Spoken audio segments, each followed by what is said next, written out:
Should be off this time, folks.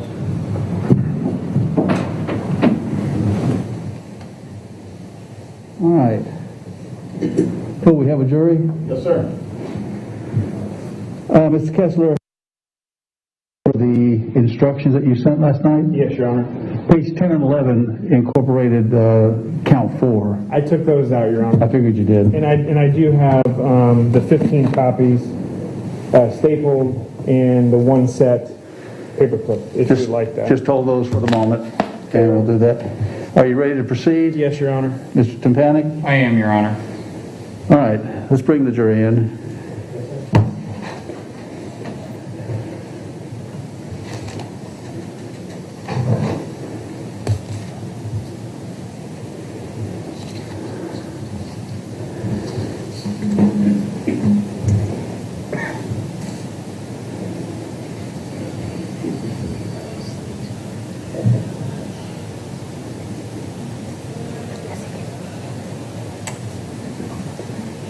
Your Honor, before the jury comes in, if I can get authority on this screen right here, because the first witness will be a videotape testimony. Okay, we'll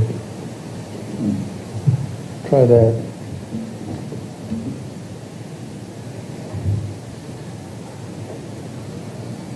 Home office. No, it's okay. Jurors entering.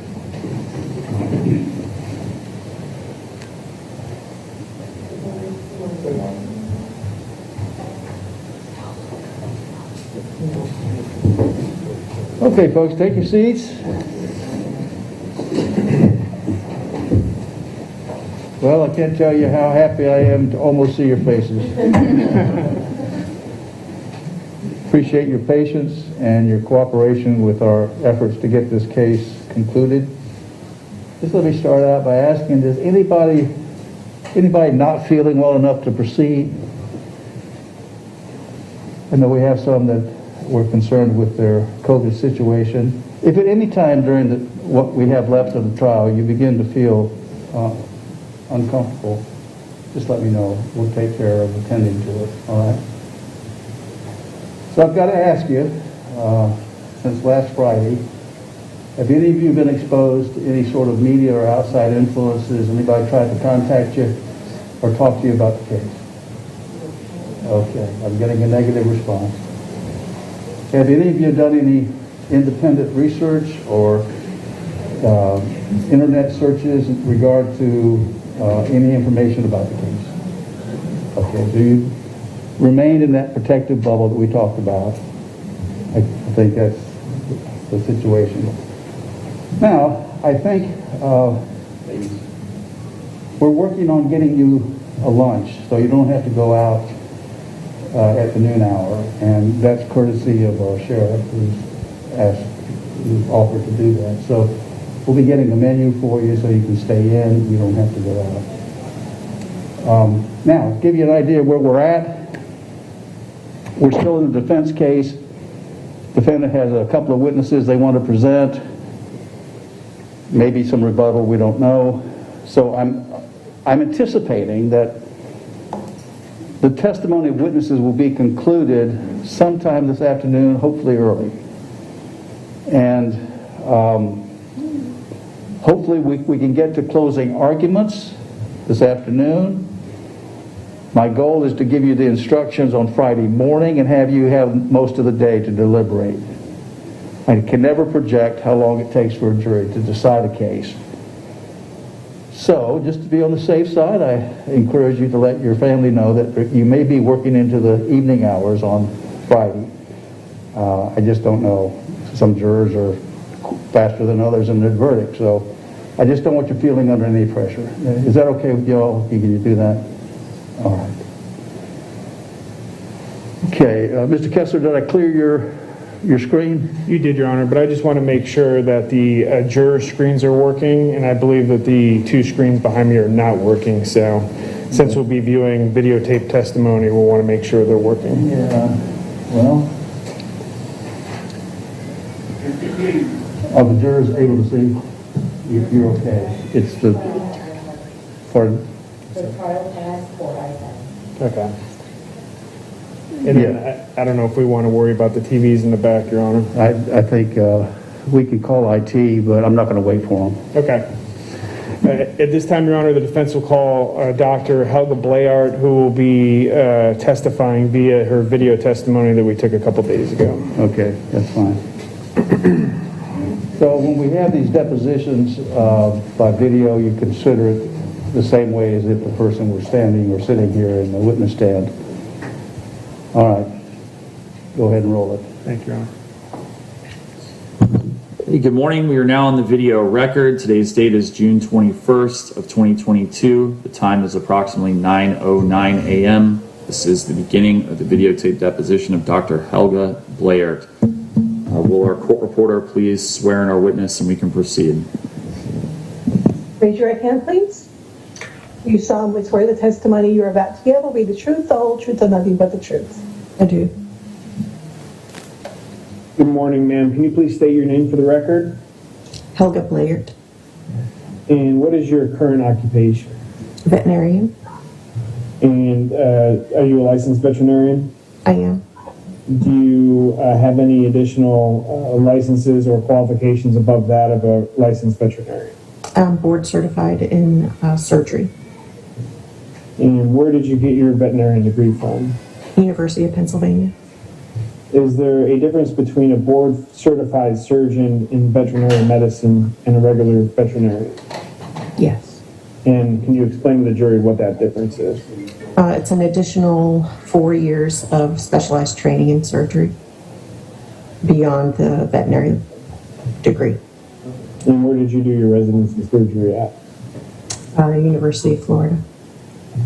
Are you currently employed? I am. And by whom are you employed? Blue Pearl Veterinary Partners. And how long have you been employed by Blue Pearl Veterinary Partners? Since 1999. And what is your primary role with Blue Pearl? I'm one of their surgeons. I'm going to ask you today about your treatment of the dog named Candy. Are you familiar with Candy the dog? Yes, And did you treat Candy on November 19th, 2016? I did.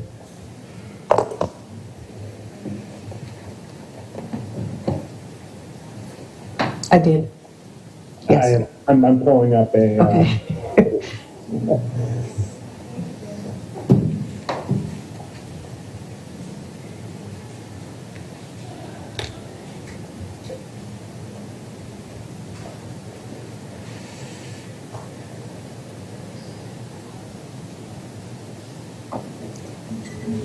All right, Doctor, I'm going to go ahead and pull up exhibit number 2. That's already been admitted into evidence in this case. And let me know if you can see it. I can. And these are the Blue Pearl veterinary records that were received through discovery. Prior to treating Candy, would you have done a review of the physical examination notes by Dr. Tracy Morris? Probably not, because I don't think she probably had her notes done at the time that we came in for surgery. As you see here today, do you have an understanding as to the issues associated with Candy the dog? Yes. Okay. I'm going to go ahead and blow up what is page 7 of 8. It'll be page 7 of exhibit 2. And I'm going to direct you to the physical examination section.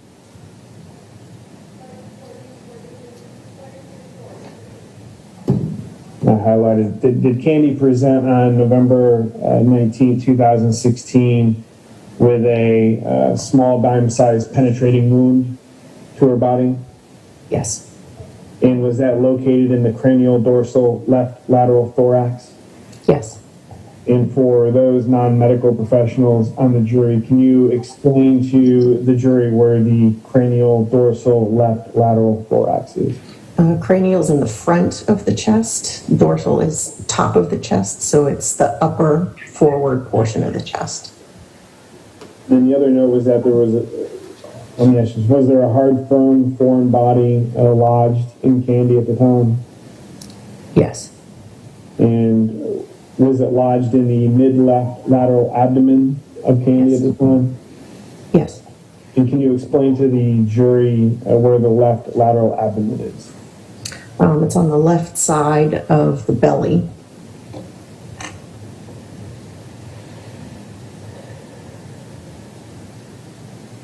And as a result of Candy presenting for treatment with you, did you perform any surgical procedures? I did. And what was the surgical procedure that you performed? An exploratory laparotomy, basically going into her belly to see what damage was there.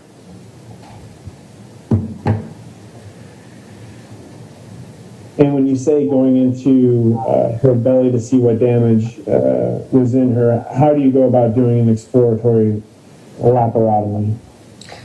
We put them on their back and make an incision from their sternum, usually just a little bit caudal or below the belly button, right on the midline of the belly.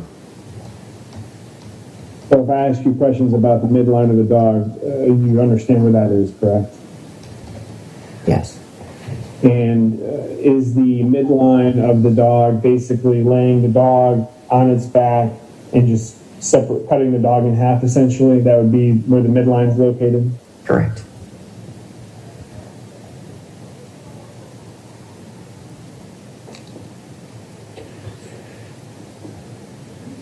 I'm going to show you page 4 of Exhibit 2.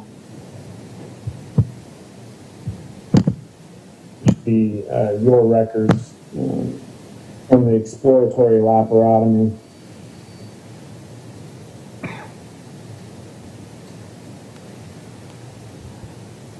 There was a mention that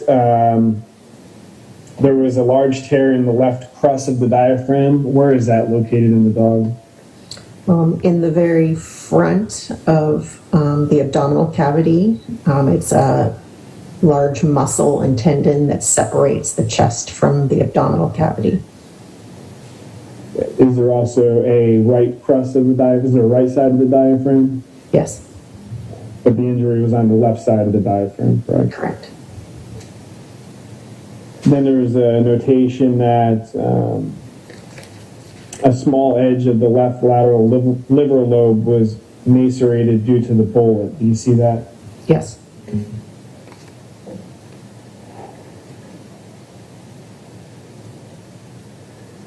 And not understanding dog anatomy, is there a left liver and a right liver for a dog as well?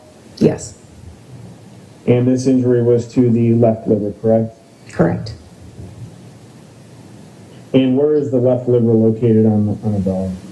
It is right behind the diaphragm, up against the diaphragm, on the left and the right side. Is it on the lateral side of the animal? It is, it's not lateral, it is on the midline, I would say, extending all the way to the left and the right. Okay, but the injury was on the left lateral side of the liver. Correct, yes.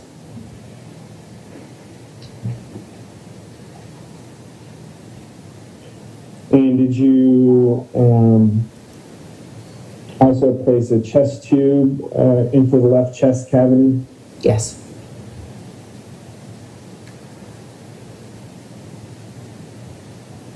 And did you also make a notation, the caudal left lung lobe was consolidated with damage to the lateral edge? Yes.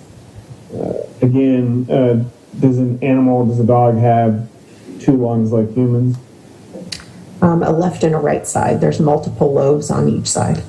Okay, but this was damaged to the left side, correct? Correct. And it was damaged to the left lateral edge, correct? Correct.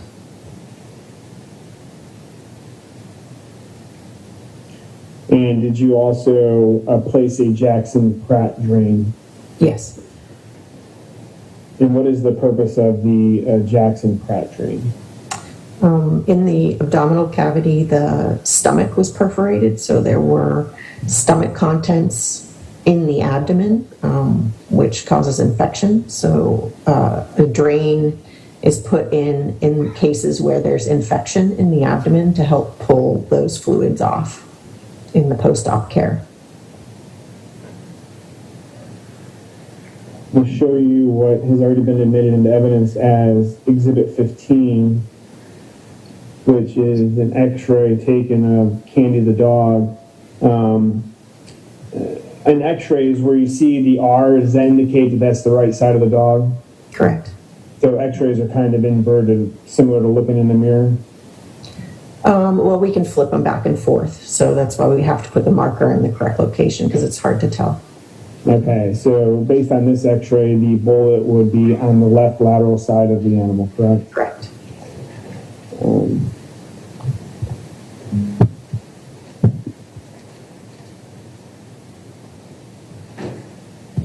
If I ask you about subcutaneous emphysema, do you know what I'm talking about? Yes. Can you identify any subcutaneous emphysema on this x-ray? I think the quality of it is a little difficult, but yeah, I could say. So it's basically little black spiculated air pockets that show up as little black dots under the soft tissue. So I could maybe make it out, but the quality is not great for me to say that for sure. Okay, so you see where my laser's pointed right now? Yeah. Would that be subcutaneous emphysema? No, the subcutaneous emphysema is probably on the outside of the chest. So if you move to the right side, yes, and go down, that looks like thickened tissue there, and even more to the right side. So that's air under the skin. Okay. And would that be indicative of where a bullet would have passed through, creating that air underneath the skin? Yeah, anything that opens the skin and exposes it to air and then elevates the skin will cause air to go under the skin. Yes.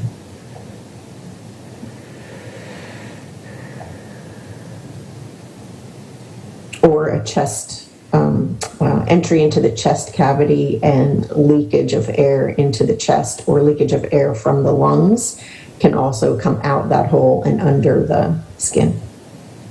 Did you notate any damage to any of the organs on the right side of the dog?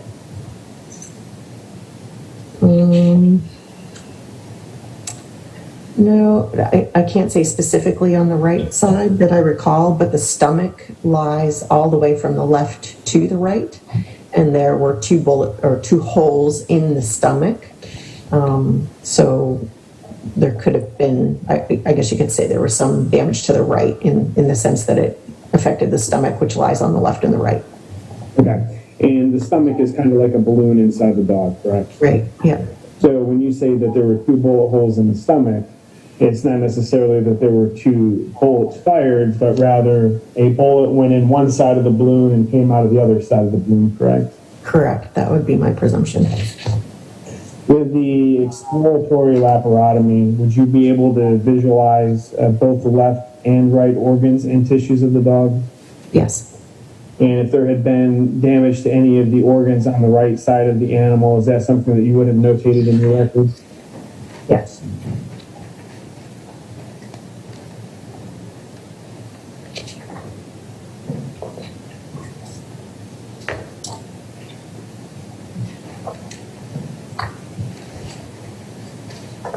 Let me go ahead and show you what's been previously marked and admitted into evidence as Exhibit 6.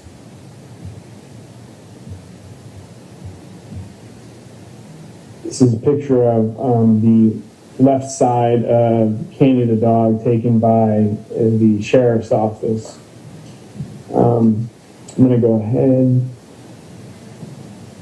blow this up for you.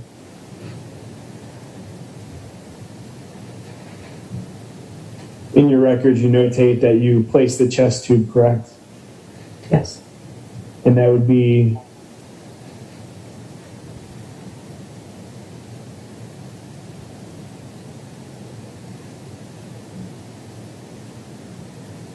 would that be where the chest tube was placed, where I just circled? Probably yes. And then you make a notation that there was a Jackson Pratt drain to the right of the incision for the chest tube, correct? Yes. So this would be the Jackson Pratt drain that you identified? So that's the left side. Left side, yeah.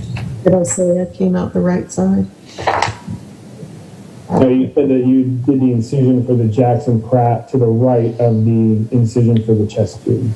To the right of, so.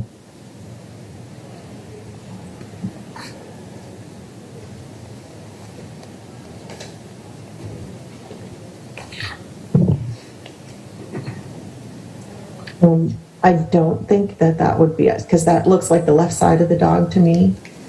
So let me go ahead and read your note. You state a Jackson Pratt drain was placed exiting to the right of the incision, which would be the incision for the chest tube, which was on the left side of the dog.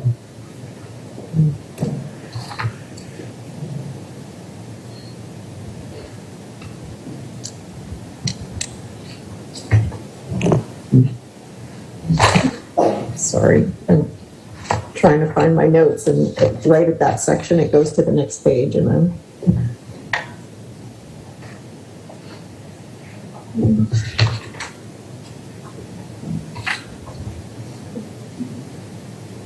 Doctor, I'll go ahead and I'll pull up the notes for you here.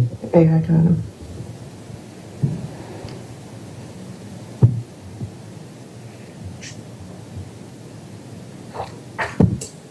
Yeah, I did put to the right of the incision, so based on my notes, I would not say that that's where the Jackson Pratt drain came out.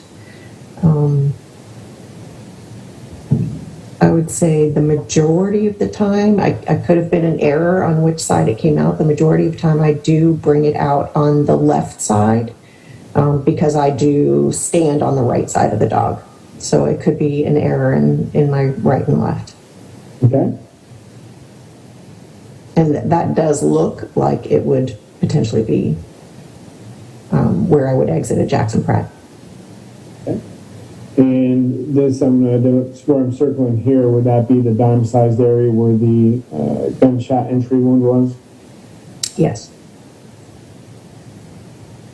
And would the bullet have traveled from there down to here where you exited it from, where you extracted the bullet from? Not that I'm aware. No. Do you recall or extracting the bullet? I'm sorry? Do you recall extracting the bullet? I don't recall extracting it.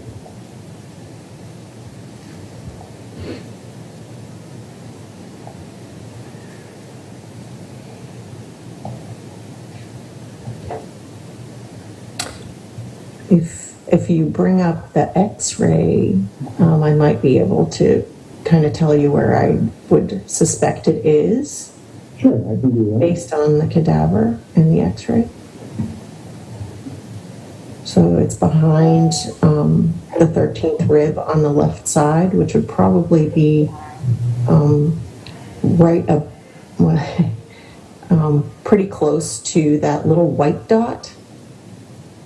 So it would have been... Might be a little back from there. Do you see the little white dot above the red circles on top? About that one right there? Somewhere, yeah, just a little higher. There's a little dot there. I don't know what that is, but that could be the bullet. Because it is lying very superficial. Somewhere in that neighborhood is where it would be. Yeah.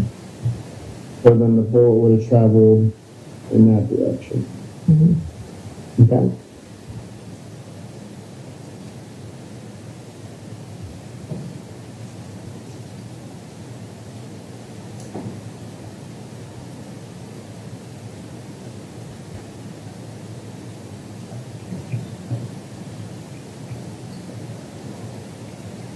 I'm showing you the photograph of the incision. That would be the midline incision that you performed on the dog for the exploratory laparotomy.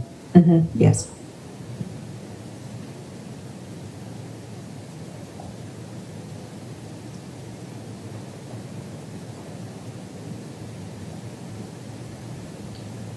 And I'm going to go ahead and show you the right side of the animal.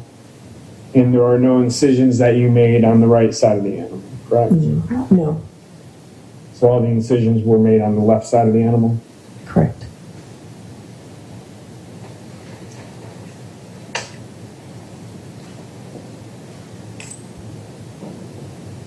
Based on the, let me show you here, pull it up.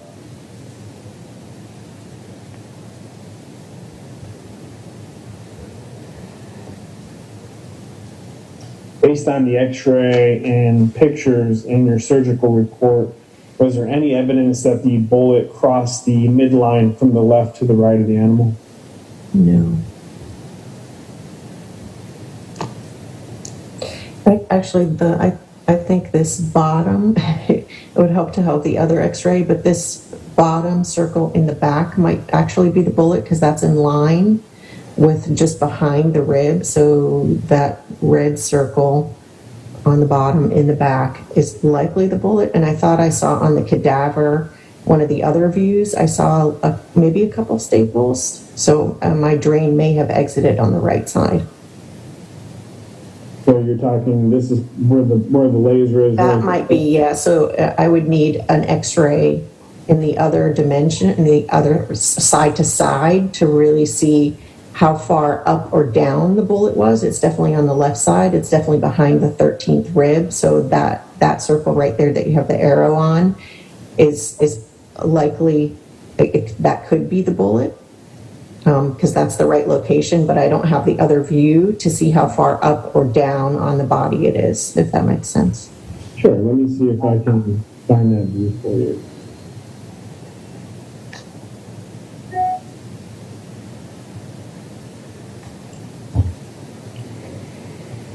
How about that one, Doctor? Yeah, so that looks a little bit higher.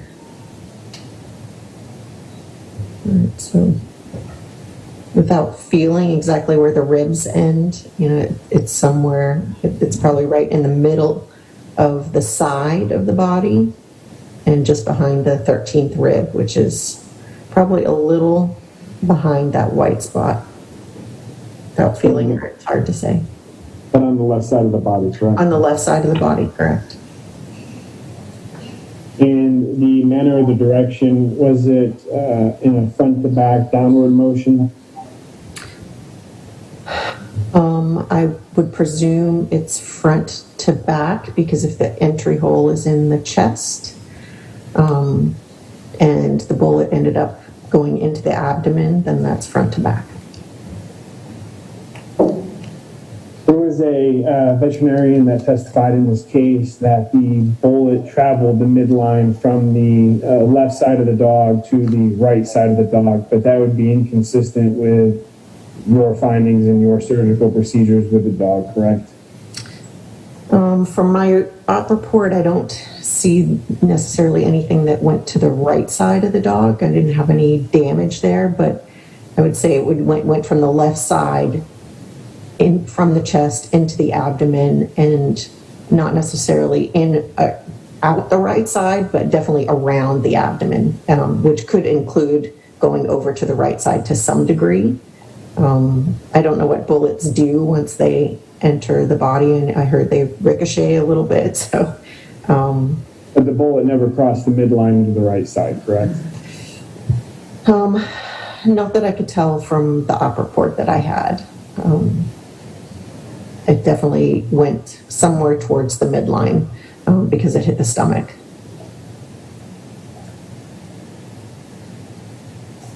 And that's on what I'm showing you now from Exhibit 15 that shows the bullet on the left lateral side of the dog, correct? Yes. And the bullet stayed on the left lateral side of the animal, correct? Yes.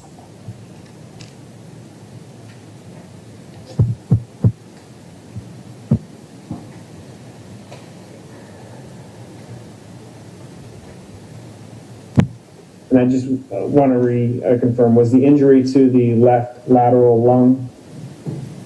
Yes. And the injury was to the left lateral liver, correct? Yes. And the injury to the left lateral diaphragm as well? Yes.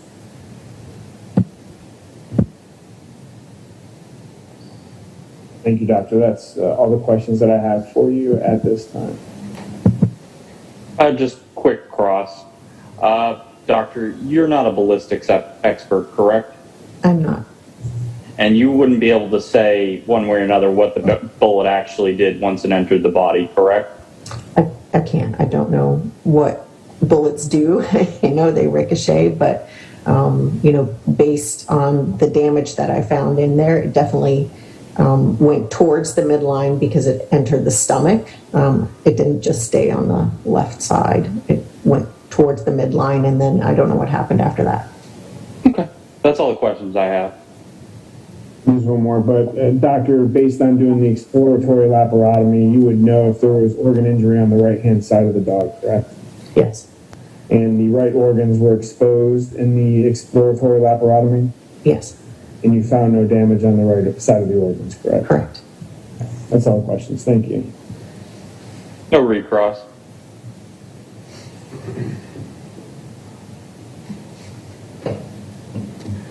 That's it for that witness, Your Honor. The defense would like to call Dr. Robert Marcantonio to the stand. Yes, I. Yeah. And Your Honor, you'll need to give control to this computer.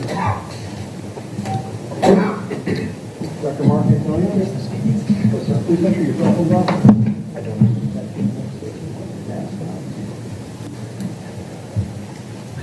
Maybe John.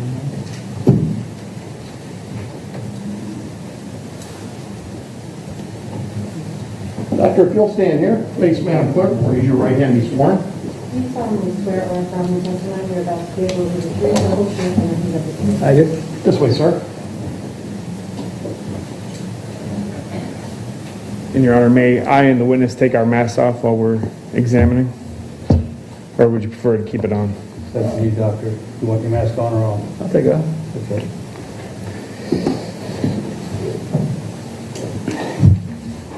Can we get the computer situation? All right.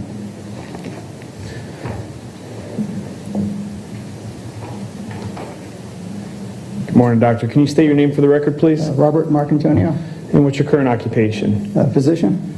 And have you recently retired? Yes. And when were you first licensed as a physician?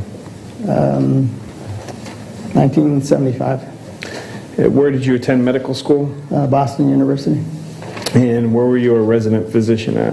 Worcester City Hospital, Do you hold any board certifications? internal medicine, And when were you first board certified in internal medicine? 1978, And by whom were you employed prior to retirement?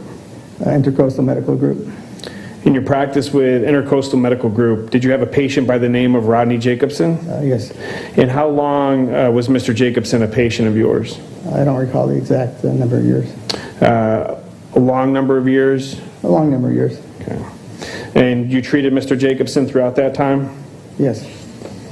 And what were the things that you treated Mr. Jacobson for during that time? Hypertension, hypercholesterolemia, depression, I think some arthritic issues. And how long did you treat Mr. Jacobson for depression? I don't recall the exact time. Longer than 5 years? I believe so. If I can have exhibit number 7 pulled up, please. Beginning at bait stamp page number 1.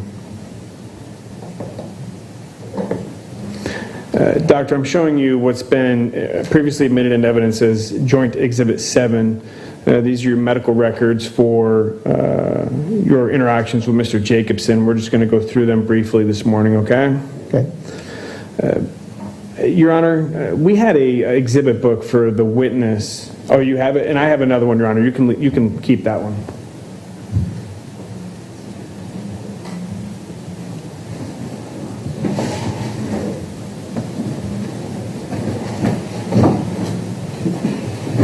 May I approach the witness, Your Honor? Go ahead.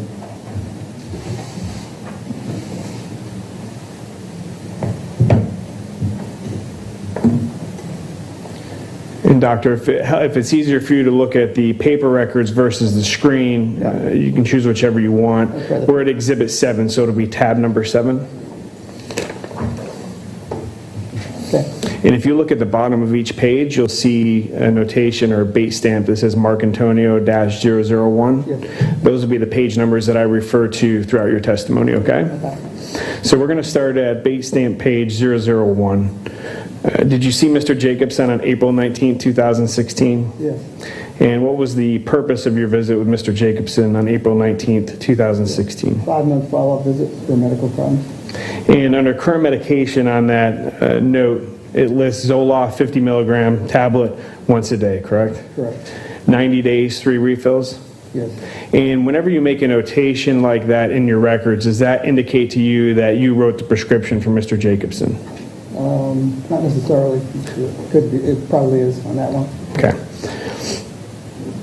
And can you explain to the jury what Zoloft is used to treat? It's an antidepressant. After April 19, 2016, when was your next visit with Mr. Jacobson? And that'll begin at Bates stamp page 007.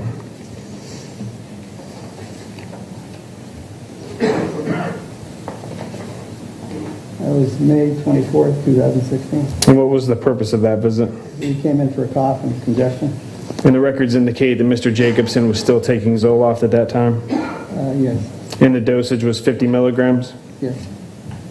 And the next time you visited with Mr. Jacobson would have been November 22nd, 2016, correct? And that'll be at Bates stamp page 13. Yes. Okay. On November 22nd, 2016, which is 4 days after the incident in this case occurred, what was the purpose of Mr. Jacobson's visit? That was a wellness visit, which includes reviewing his medical problems, reviewing any lab work, examination. And did anyone accompany Mr. Jacobson to that visit?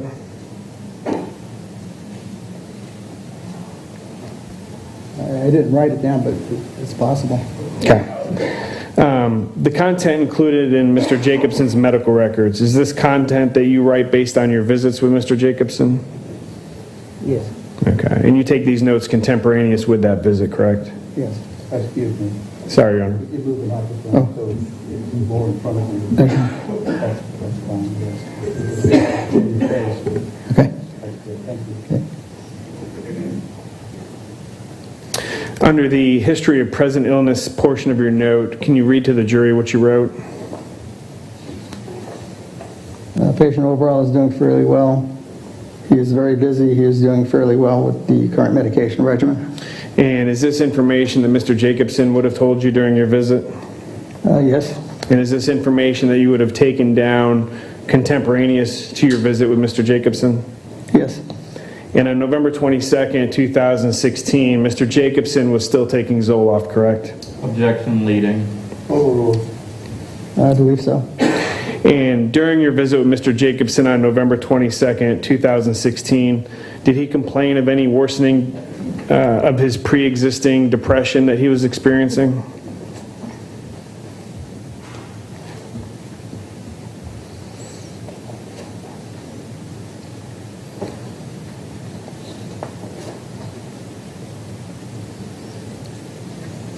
Not at that time, Okay. according to the notes. On November 22nd, 2016, did Mr. Jacobson tell you about an incident that happened with his dog that occurred just 4 days prior? Not on my notes, so And is that something you would have notated on your notes? possibly. And with annual wellness exams, do patients complete any paperwork ahead of those visits before meeting with you? They do at the visit, or they do beforehand. Okay. And what paperwork is that? It's Medicare paperwork. They ask questions about living wills, procedures, colonoscopies, Do patients complete an annual wellness exam form? if they come in for a wellness visit. And on November 22nd, 2016, that was the purpose of Mr. Jacobson's visit, correct? That plus the visit to review his medical problems. Okay. I'm going to go ahead and ask that Exhibit 10 be pulled up.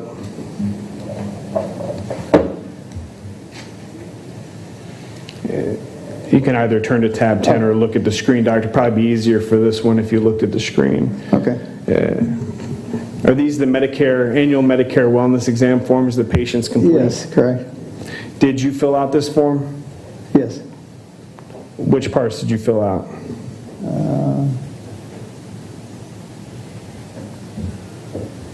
Well, we fill out his. Well, he filled out this page. Oh, he filled out that page, Yeah. correct? Yeah. So the boxes with the check marks in them, that's not something you would have filled out? No. And would you have reviewed this form with Mr. Jacobson during your appointment with him on November 22nd, 2016?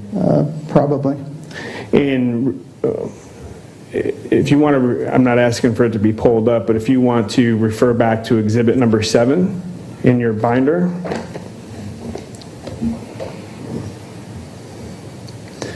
Under chief complaint, the 3rd paragraph. What page? Page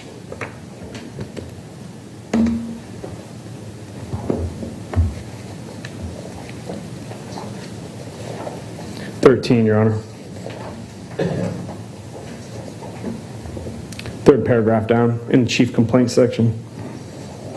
Patient comes in for a subsequent wellness visit. Patient's overall doing fairly well. The paragraph where it says he brings in his wellness forms, which were reviewed in detail page by page. Correct. And that's a notation that you made, correct? Right. Does that indicate to you that you reviewed those wellness forms with Mr. Jacobson during that visit? It would be, yeah. Okay. Can I go back to exhibit 10, please?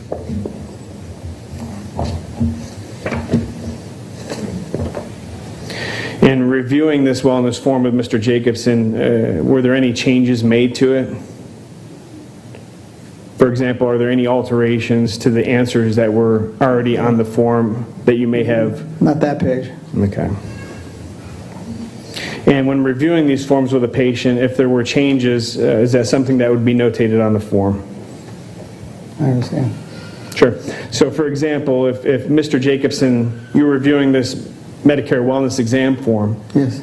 on November 22nd, 2016, and you said to Mr. Jacobson, you answered almost never to the question during the past 6 months, how often have you felt sad or depressed? If he had corrected that, is that something that you would have notated on the form? Well, it's not corrected on the form.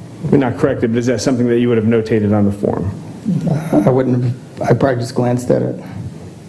No, I understand that, but if that's the answer. If the answer changed, is that something that you would have notated on the form? Probably, or in the progress note.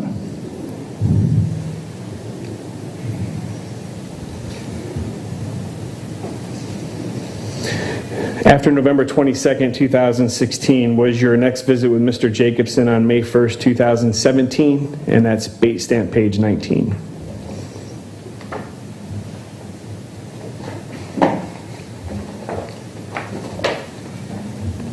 And Your Honor, I'd like to use the whiteboard if I could. I just don't know where you would want it placed as a demonstrative. Well, if you could move it to a location where the jury can observe.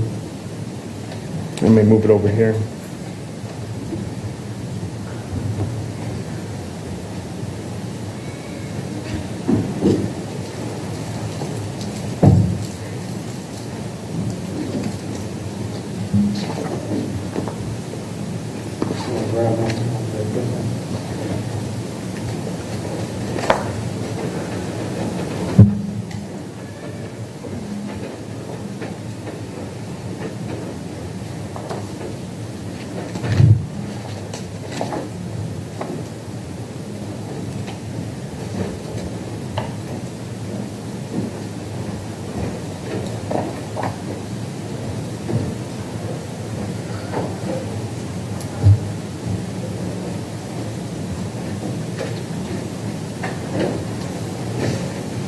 Can you see that, Doctor? The whiteboard? You probably can't see it over there, can you? No. Perhaps back there next to Deputy Cool, Your Honor? He can see it there. He can see it from there.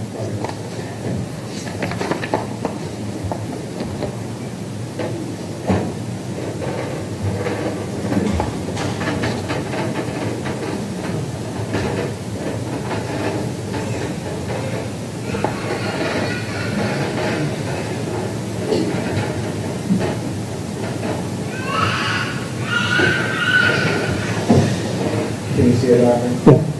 Wait a minute, make sure the jury can see it. Anybody on the jury cannot see the whiteboard. All right.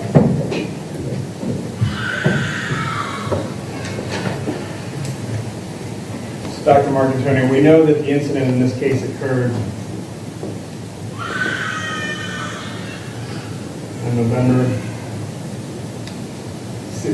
18th, 2016. We know that on November 22nd, 2016, you met with Mr. Jacobson. And during that visit, he did not complain of any worsening of pre-existing depression, correct? That's what I said on. And then after November 22nd, 2016, you met again with Mr. Jacobson on May 1st, 2017. Yes.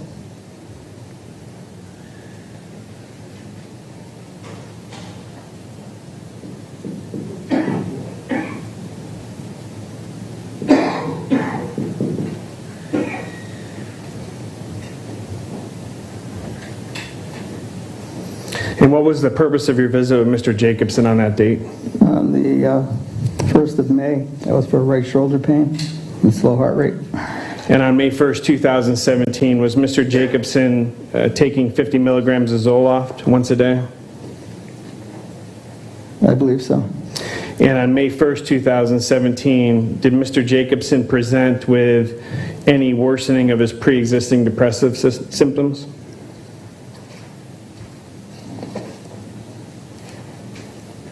That wasn't for that visit. There's no depression discussion at that visit.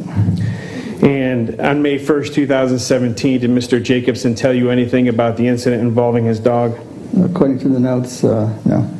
On May 1st, 2017, did you treat Mr. Jacobson in any manner related to his psychiatric issues?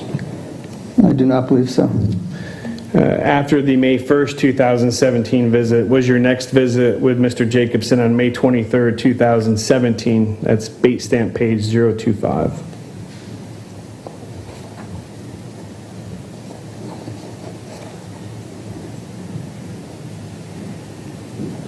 May 23rd, 2017.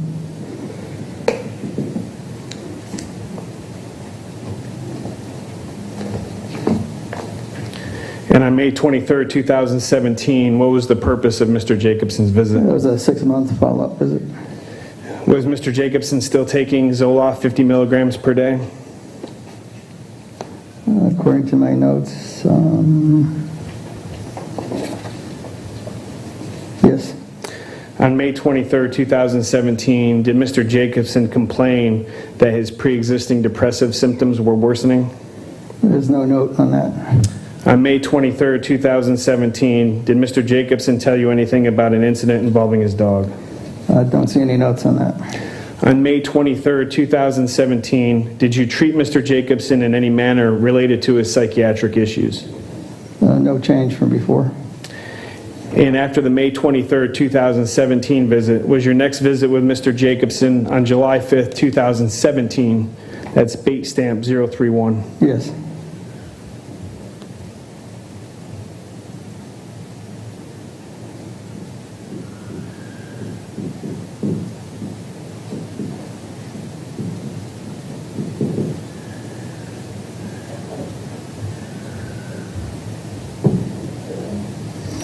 And on July 5th, 2017, what was the purpose of Mr. Jacobson's visit? He had a cough. Was Mr. Jacobson still taking 50 milligrams of Zoloft per day?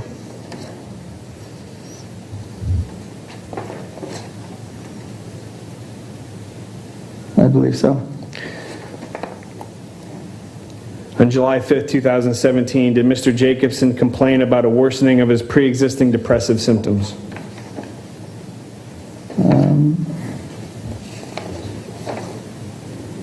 No. On July 5th, 2017, did Mr. Jacobson tell you anything about an incident involving his dog? No. On July 5th, 2017, did you treat Mr. Jacobson in any manner related to his psychiatric issues? Treatment was for bronchitis and hypertension. But not to his psychiatric issues, correct? Not according to the chart. And after July 5th, 2017, your next visit was 6 days later on July 11th, 2017? Yes.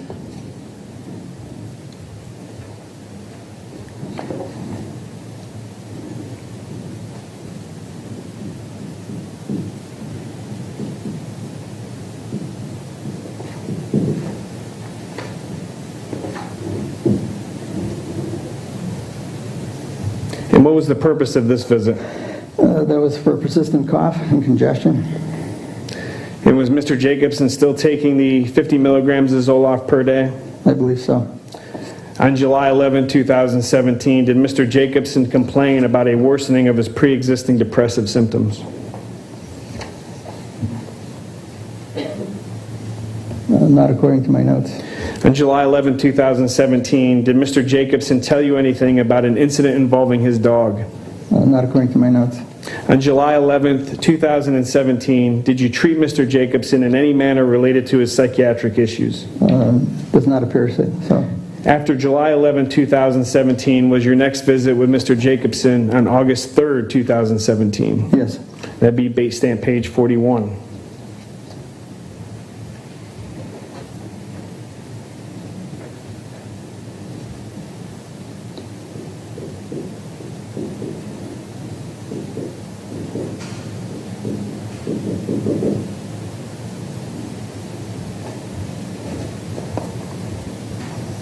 What was the purpose of your visit with Mr. Jacobson on this day? Cough and congestion. Was Mr. Jacobson still taking Zoloft 50 milligrams per day? I believe so. On August 3rd, 2017, did Mr. Jacobson complain about a worsening of his pre-existing depressive symptoms? Not that I see. On August 3rd, 2017, did you treat Mr. Jacobson in any manner related to his psychiatric issues? No.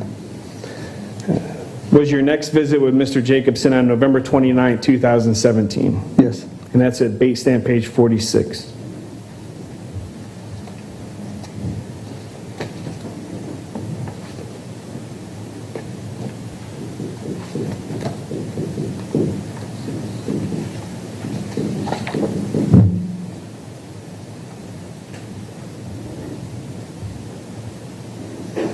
And what was the purpose of your visit with Mr. Jacobson on November 29, 2017? That was a what we call a subsequent wellness visit. Would that also have been an annual wellness exam? Yes. And under the history of present illness section of your note, what did you notate for Mr. Jacobson? Patient in general is doing fairly well. He's had rotator cuff surgery on the right shoulder by Dr. Collins. He's doing well with that, still getting therapy. He had an implanted cardiac recorder from cardiologist Dr. Eckert. Had labs done prior to coming in. Still on medications. Still on Zoloft for anxiety and depression issues. Okay, so you notated that he was doing fairly well. Is that in your note? Yes.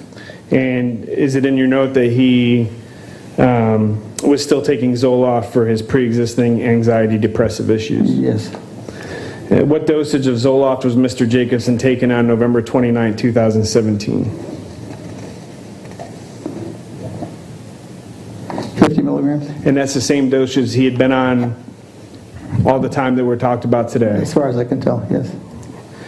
During your visit with Mr. Jacobson on November 29, 2017, did he complain of any worsening of his pre-existing depression? No, not that I can see. On November 29, 2017, did Mr. Jacobson tell you about an incident that happened with his dog that occurred more than a year prior to that? Not that I can see. And during this visit on November 29, 2017, did Mr. Jacobson complete an annual wellness exam form? And we'll pull that up as Exhibit 11, please. Yes. What was that, Doctor? Yes. Yes. And I'm showing you what's been admitted into evidence as Joint Exhibit 11. You did not fill this out, did you? Right. Did you review this with Mr. Jacobson during your appointment on November 29, 2016? Very likely. If you can refer to your notes for that day, do your notes state that you reviewed that form in great detail with Mr. Jacobson?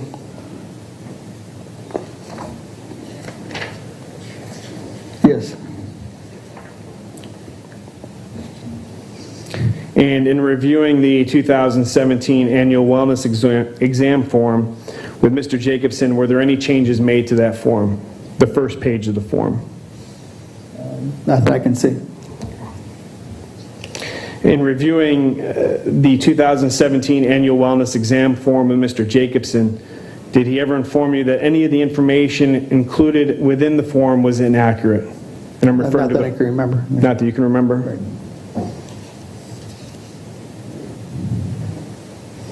Did you prescribe Mr. Jacobson with any Zoloft on November 29, 2017?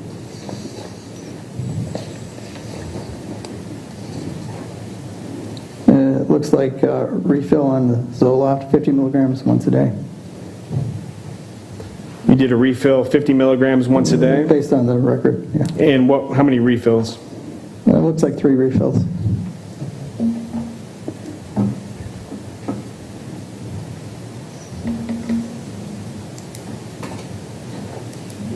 And how many pills was in each refill? 90. If you prescribed Mr. Jacobson with that prescription of Zoloft on November 29, 2017, how many days would that prescription have lasted Mr. Jacobson if he were taking it at 50 milligrams per day? It should be a year. 360 days? Yeah.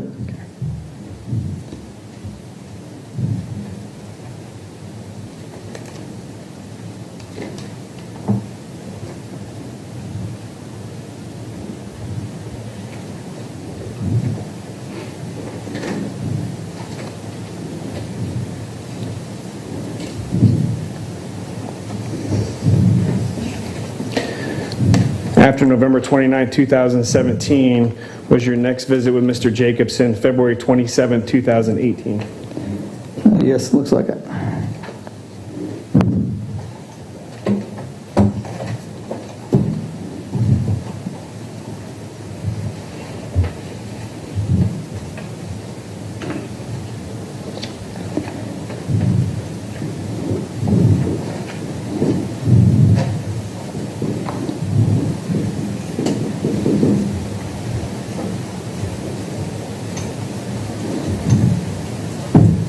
And what was the purpose of that visit?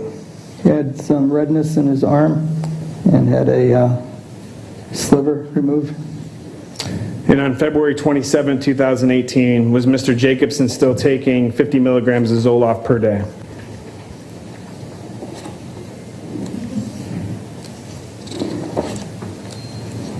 Yes, as far as I can tell. On February 27, 2018, did Mr. Jacobson complain that his pre-existing depressive symptoms were worsening? No complaints about that.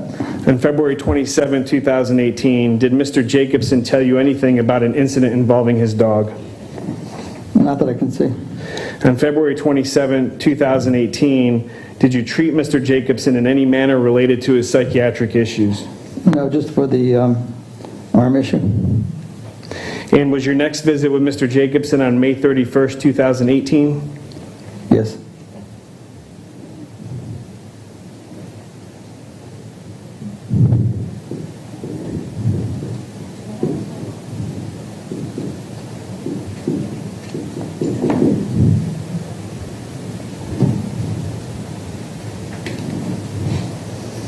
And what was the purpose of the visit with Mr. Jacobson on May 31st, 2018? He had a injury to the left side of his face from a tree branch.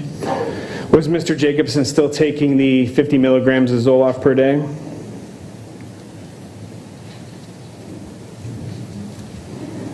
As far as I can tell, yes. On May 31st, 2018, did Mr. Jacobson complain that his pre-existing depressive symptoms were worsening? I don't see any complaints about that. On May 31st, 2018, did Mr. Jacobson tell you anything about an incident involving his dog? Not that I can see. On May 31st, 2018, did you treat Mr. Jacobson in any manner related to his psychiatric issues? No, that was mainly for infection in the cheek. And was your next visit with Mr. Jacobson on June 5th, 2018? Yes.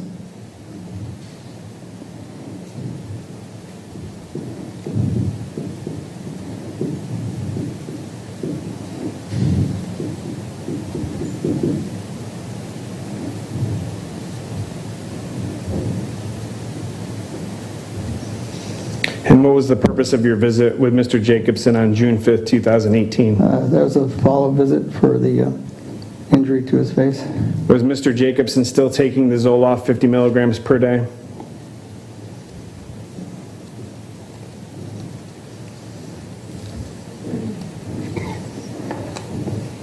As far as I can tell, yes. On June 5th, 2018, did Mr. Jacobson complain that his pre-existing depressive symptoms were worsening? Not that I can see. On June 5th, 2018, did Mr. Jacobson tell you about an incident involving his dog? Not that I can see. On June 5th, 2018, did you treat Mr. Jacobson in any manner related to his psychiatric issues? No, that was for facial infection. And was your next visit with Mr. Jacobson on August 15th, 2018? Yes.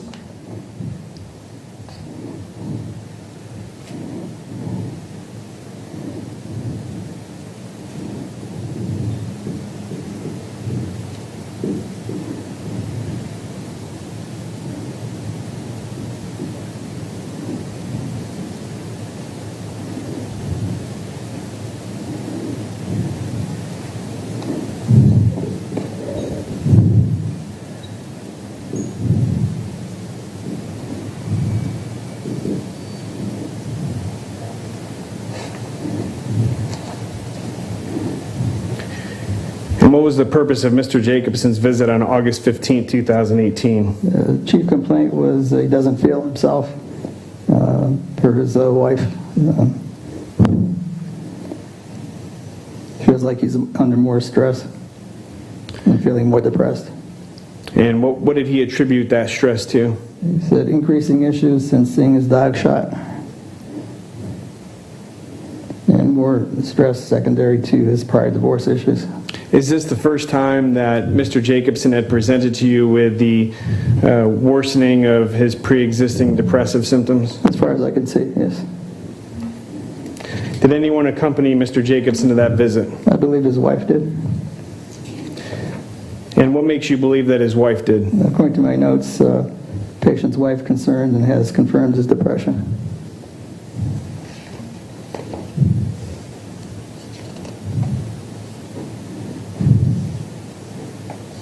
As a result of Mr. Jacobson presenting to you with worsening depressive symptoms, what action did you take?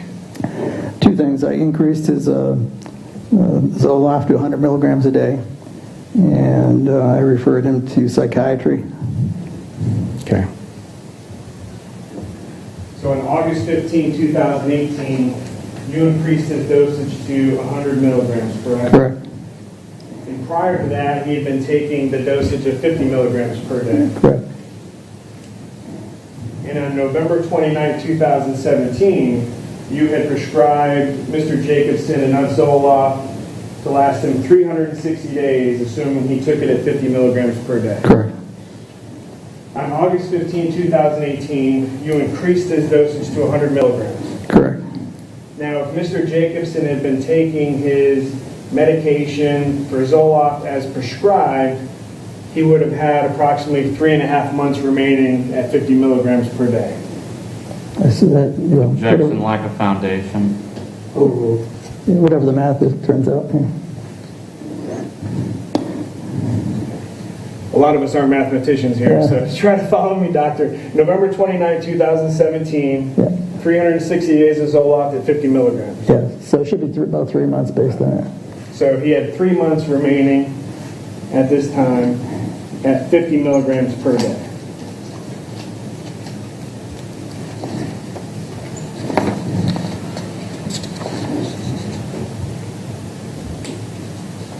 And if you increased that dosage to 100 milligrams, and if Mr. Jacobson took it as you had prescribed it, that would cut that 3 months down to a month and a half worth of Correct. Correct.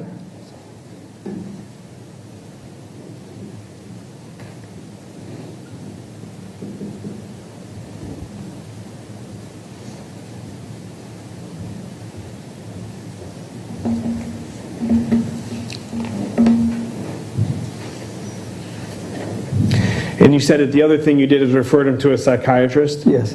To whom did you refer Mr. Jacobson? Dr. Kenneth Edlund. And did you prescribe Mr.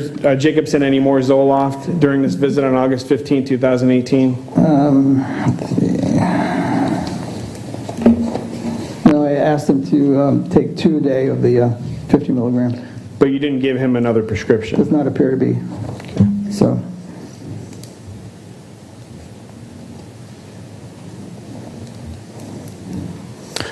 The next visit with Mr. Jacobson after August 15, 2018, was that April 5th, 2019? Yes. And what was the purpose of your visit with Mr. Jacobson on April 5th, 2019? That was the yearly wellness visit. And on April 5th, 2019, was Mr. Jacobson still taking Zoloft? According to my notes, yes. And at what dosage did you give him? Or excuse me, at what dosage was Mr. Jacobson taking Zoloft at? 100 milligrams. Okay. Did you prescribe any Zoloft to Mr. Jacobson during the year 2018? 2018? Correct. I believe, according to the notes, I did.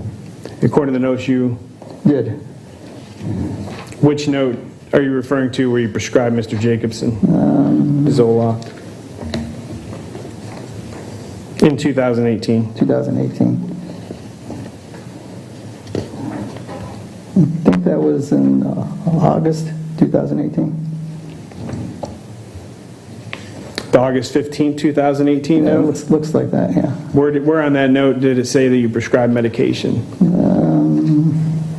Current medications on page 066. Current medications. And what do you have listed under current medications? Zoloft, 50 milligrams a day. Okay. So I'm not sure if I prescribed that day or not. Do you remember your deposition being taken in this case, Doctor? Yes. And I have to ask these foundation questions. You were under oath, correct? Yes. Okay. And you remember testifying? And I believe that one was via Zoom? Yes. Your Honor, may I approach? Yes.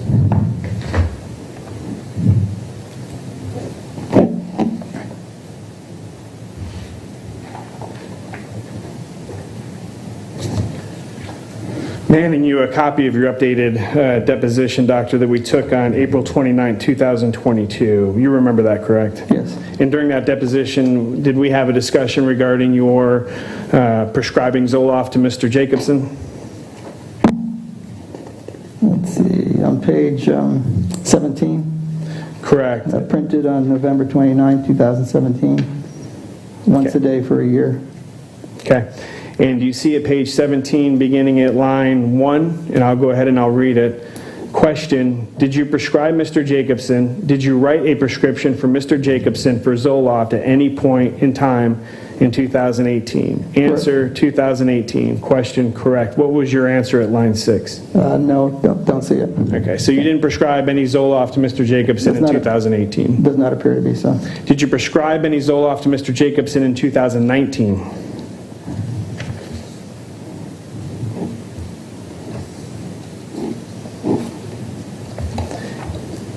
And you can stay on the same page, Your Honor.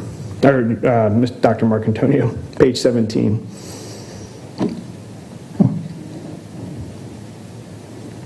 Okay, so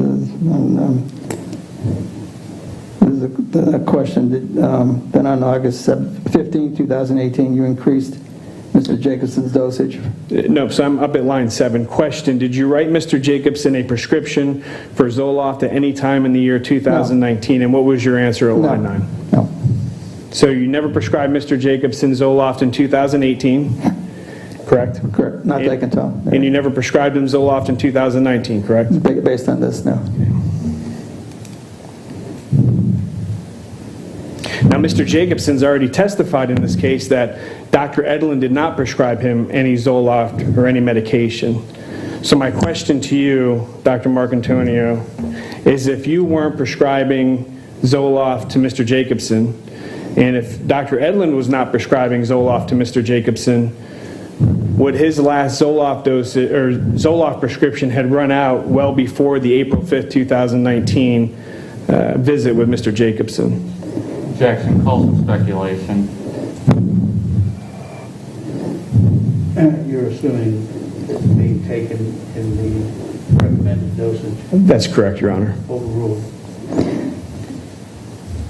So on my October note, 2019. He's taking 50 milligram 2 a day. No, I understand. So, doctor, I'm going to go over here, and I'm going to ask you the question again. You testified you never prescribed Mr. Jacobson Zoloft in 2018 or 2019, and the last time before that you prescribed was November 29, 2017, which was 360 days of Zoloft at 50 milligrams, right? Right.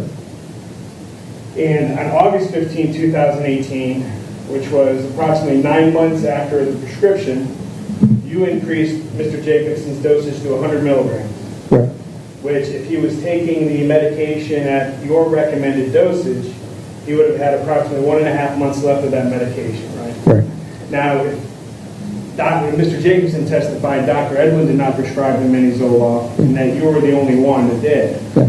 So if neither Dr. Edlin or you prescribed Mr. Jacobson Zoloft after November 29, 2017, if Mr. Jacobson was taking the Zoloft in the recommended dosage, he would have used all of his medication well before the April 5th, 2019 visit. Based on that, correct.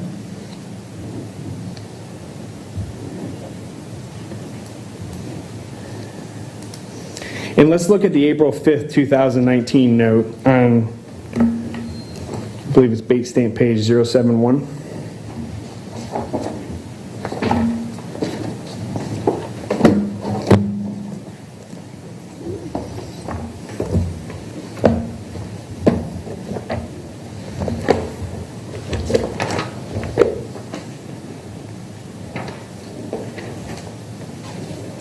Excuse me, 072, under current medication section.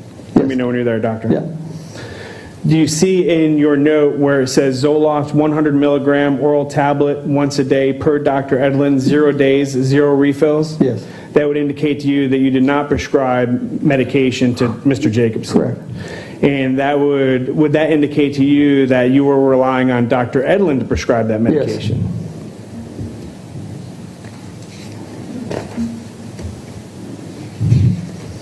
After April 5th, 2019, would your next visit with Mr. Jacobson have been October 10th, 2019? Yes. And what was the purpose of this visit? 6-month follow-up visit. And did you notate in your notes where Mr. Jacobson was no longer treating with Dr. Edlin for his psychiatric issues? Yes, I said he does need a new psychiatrist, and we will do a referral to med psych. Did you provide Mr. Jacobson with a referral? I believe we did. And do you recall to whom you referred Mr. Jacobson? No, it's a group, so I don't know who it was. Do you know what the group name is? Med psych. And can you explain to the jury what med psych is? I believe it's a group of psychiatrists that see patients because Medicare doesn't cover psychiatry visits.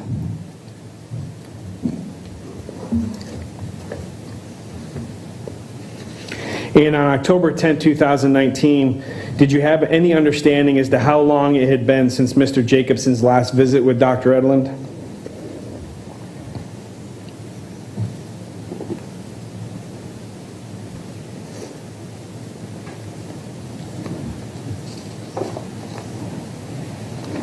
I don't know the exact date of the last visit. Okay. I want to turn your attention to the current medication section of that note for October 10, 2019, which is on page 077. Yes. Do you notate under current medication, Zoloft 100 milligrams oral tablet, 100 milligrams once a day per Dr. Edlund, 0 days, 0 refills? Yes, I see that. And would that indicate to you that you did not prescribe any Zoloft for Mr. Jacobson on October 10, 2019? Correct. And would that indicate to you that you were instead relying on Dr. Edlund to prescribe that medication? Most likely.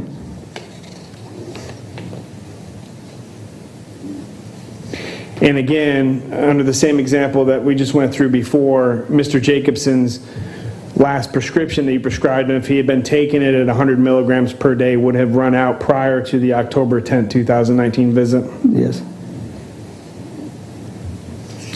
Was the next time you visited with Mr. Jacobson on October 28, 2019? Date stamp page 080. October 28, 2019. And what was the purpose of that visit? He had a rash. Okay. I want to turn your attention to the current medication section on base stamp page 081.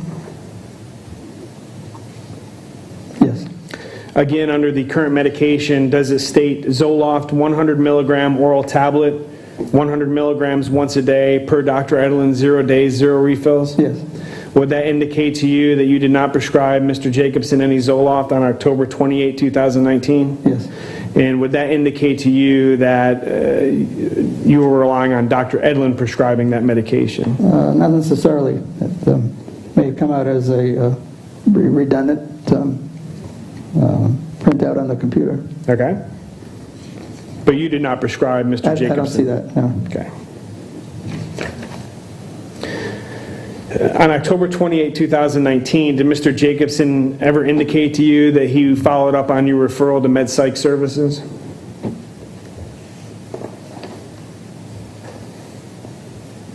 Not on the 28th of October, 2019. Do you know if Mr. Jacobson followed up with your referral and was seeing a psychiatrist as of October 28, 2019?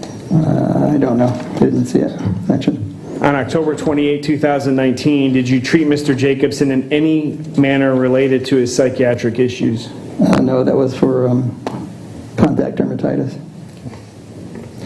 Was your next visit with Mr. Jacobson on November 21st, 2019? Base stamp page 084. Yes. And go ahead and turn to base stamp page 085. I'm going to refer you to the current medication section. Again, does it list Zoloft 100 milligram oral tablet, 100 milligram once a day per Dr. Edelin, Yes. 0 days, 0 refills? Yes. Would that indicate to you that you did not prescribe Mr. Jacobson any Zoloft on this day? Correct.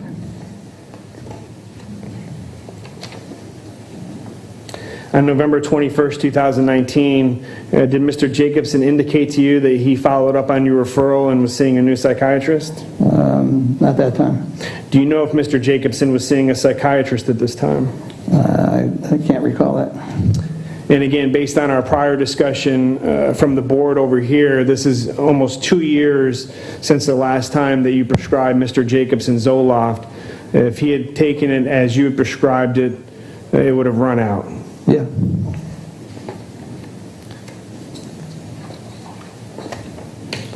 Was your next visit with Mr. Jacobson on January 17, 2020? Yes. Base stamp page 088. Yes. On January 17, 2020, did Mr. Jacobson indicate to you that he was seeing a new psychiatrist?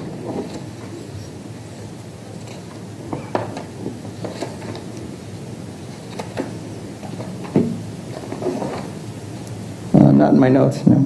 Do you know if Mr. Jacobson was seeing a psychiatrist at this time? I don't know. On January 17, 2020, did you treat Mr. Jacobson in any way related to his psychiatric issues? No. Was your next visit with Mr. Jacobson on February 26, 2020? Base stamp page 091. Yes. On February 26, 2020, did Mr. Jacobson indicate to you that he was seeing a new psychiatrist?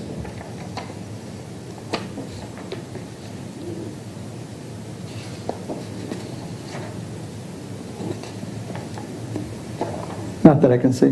Do you know if he was seeing a new psychiatrist at this time? No.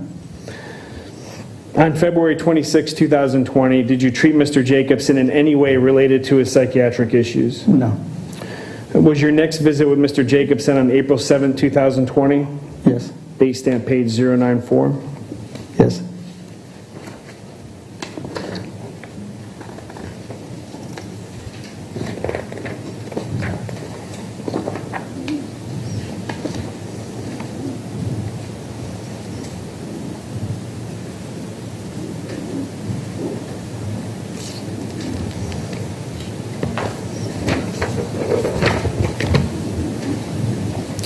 During this visit on April 7, 2020, did Mr. Jacobson indicate to you again that he was no longer seeing Dr. Edlund?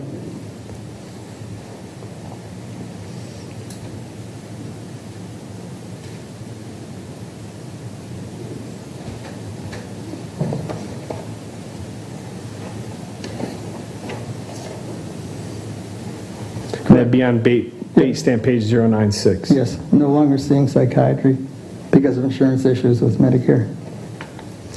And at this point, on April 7, 2020, did you once again refer Mr. Jacobson to any psychiatrist?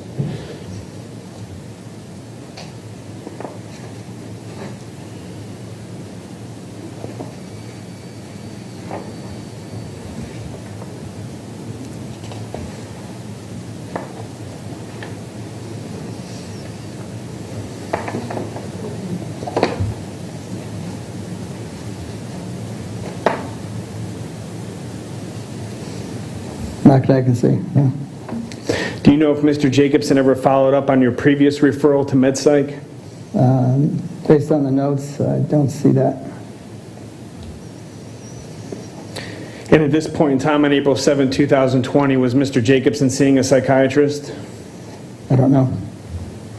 On April 7, 2020, did you treat Mr. Jacobson in any way related to his psychiatric issues?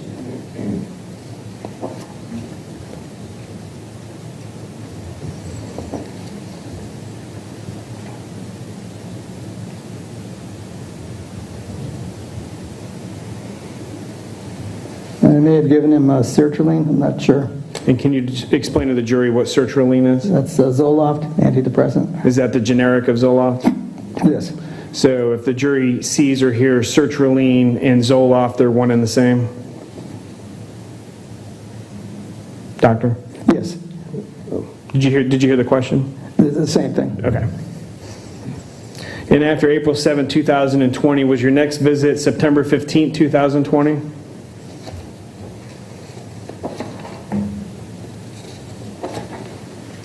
Yes.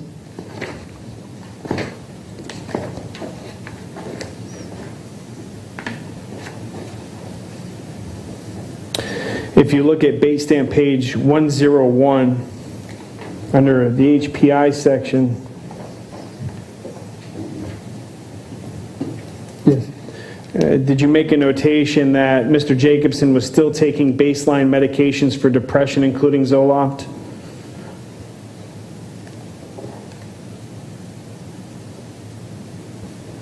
Under review of systems, Under the history of present illness, doctor, on base stamp page 101.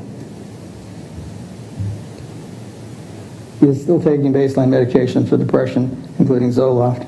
And did you make a notation that the patient had seen Dr. Edlund? Yes. And did you make a notation that for the second time he's asking for a referral to psychiatry again? Yes.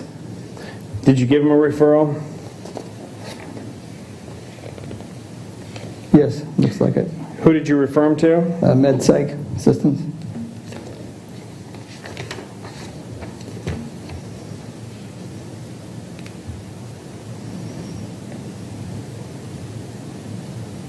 On this date, on September 15, 2020, did Mr. Jacobson present to you with memory issues?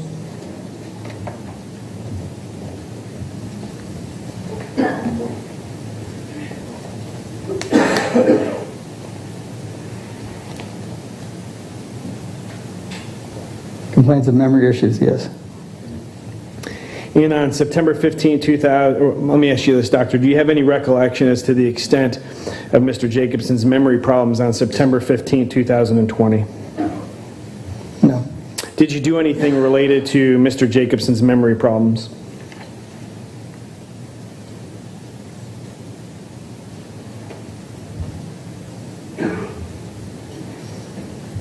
I did a CAT scan of the brain. So you referred him to get a CAT scan? Yes. And why did you send Mr. Jacobson for a CAT scan? Because of memory problems. On September 15, 2020, did you diagnose Mr. Jacobson with mild cognitive impairment?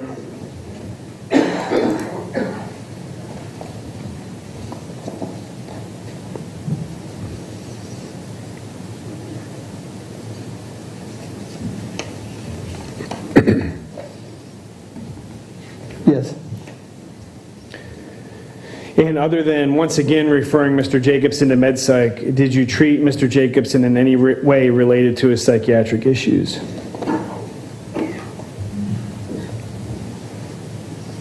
Just continuing on sertraline or Zoloft. 2 a day.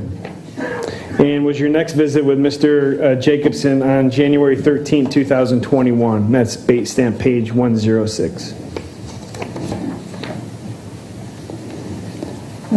January 13th, 2021. And what was the purpose of this visit? It was what we call a telemedicine visit, which means the patient was not in the office. And it was a follow-up from Sarasota Memorial Hospital for head trauma. Okay. What was your understanding of the head trauma that Mr. Jacobson sustained? He fell off scaffolding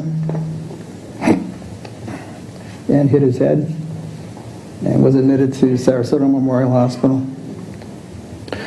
On January 13, 2021, did Mr. Jacobson indicate to you that he was seeing a new psychiatrist?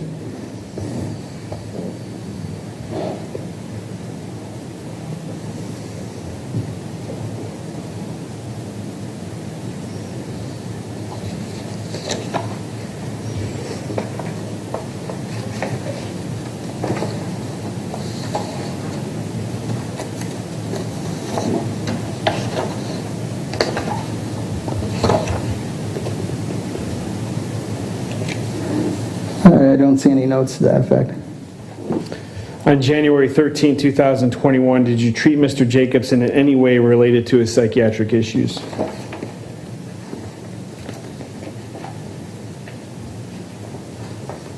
No. Was the next time you visited with Mr. Jacobson January 28, 2021? And that's bait stamp page 111. Yes.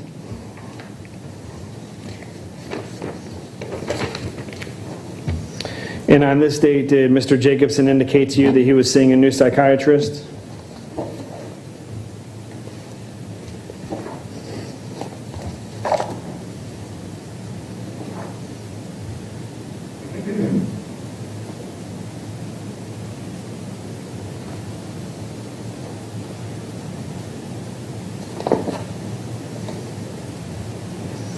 Not that I can see. Do you know if Mr. Jacobson was seeing a psychiatrist at this time? Unaware of that. Okay. On January 28, 2021, doctor, did you treat Mr. Jacobson in any way related to his psychiatric issues?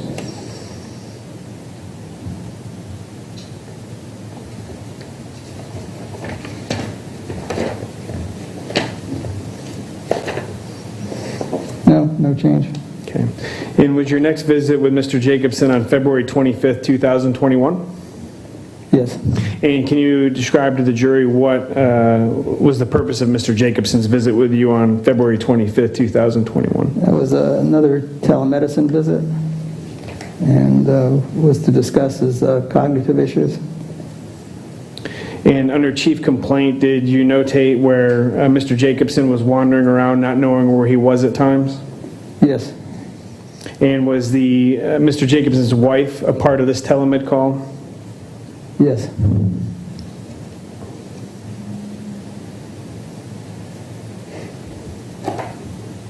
And on February 25th, 2021, did Mr. Jacobson present with irritability and cognitive issues? Yes.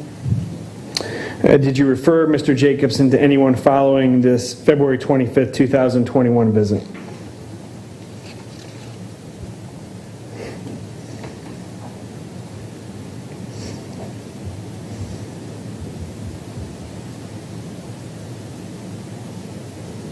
Neurology.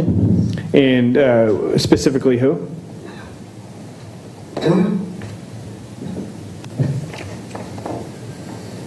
It would be our neurology group. Okay. And intercoastal. Intercoastal Medical group. neurology group? Yeah. Do you know if it was a Dr. Quintero? Yeah, I believe that was it. And since referring Mr. Jacobson to Dr. Quintero on February 25th, 2021, have you prescribed any other antidepressant medication for Mr. Jacobson?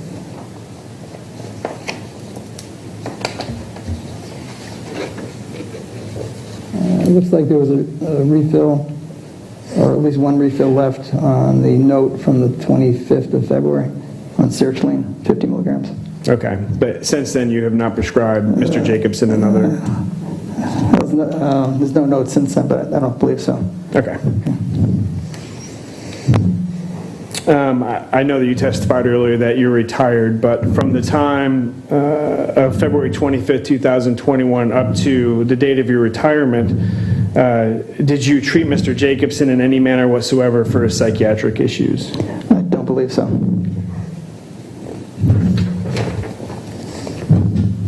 Thank you, Doctor. That's all the questions I have at this time, Your Honor.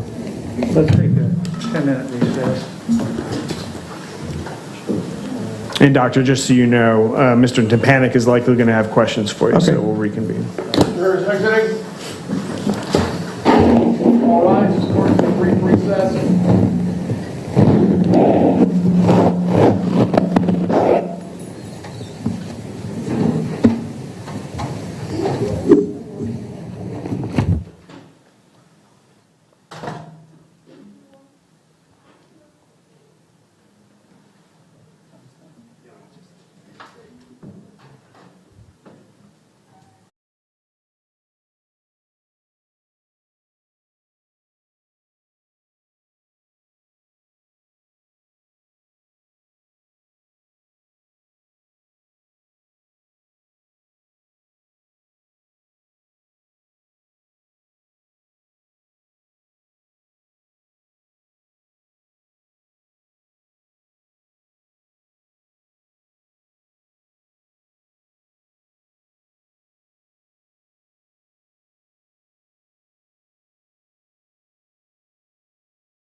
All right, Coley, you can bring him in.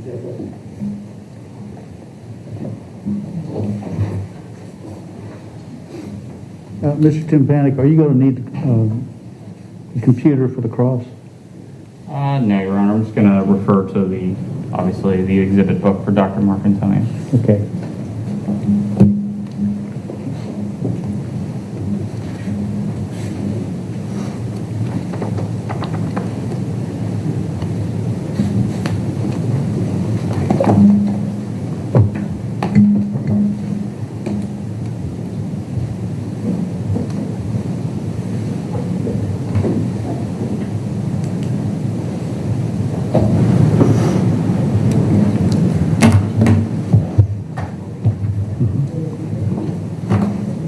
Folks coming back in, make sure your cell phones are off, please.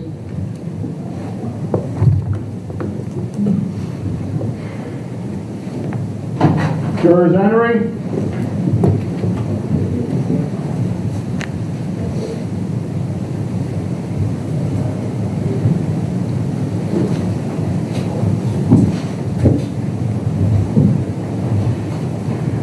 All right, folks, be seated. All right, examination by plaintiff.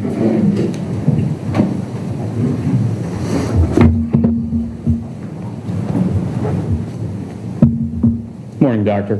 Morning. In your experience, Doctor, do patients don't always tell you what's ailing them immediately after it happened, correct? Correct.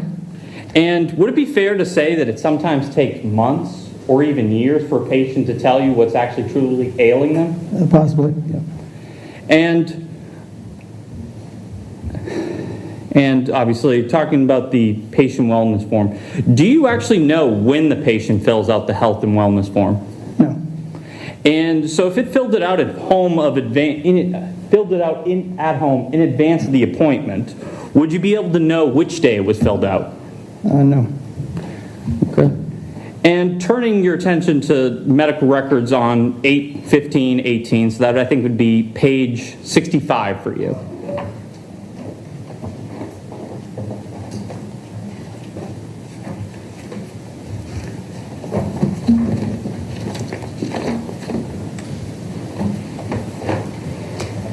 And could you explain the history of everything below the history of present illness? Patient comes in for a visit today because of not feeling himself. Feels like there's more stress. He's more depressed. Having increasing issues with seeing his dog shot. And more stress related to a prior divorce issue. Okay, and the shot and problem, you were saying seeing his dog shot, correct? Correct. In front of him, I think. Correct. Right. And so now I'd want to turn your attention to page 70.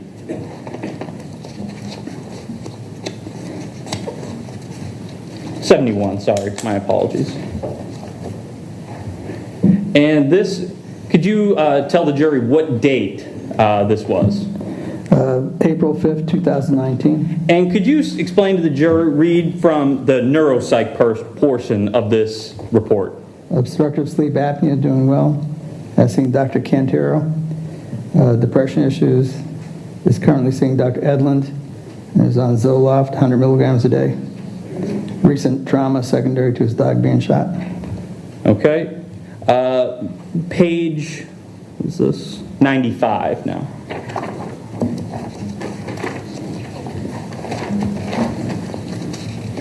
Same thing, neuropsych, doctor.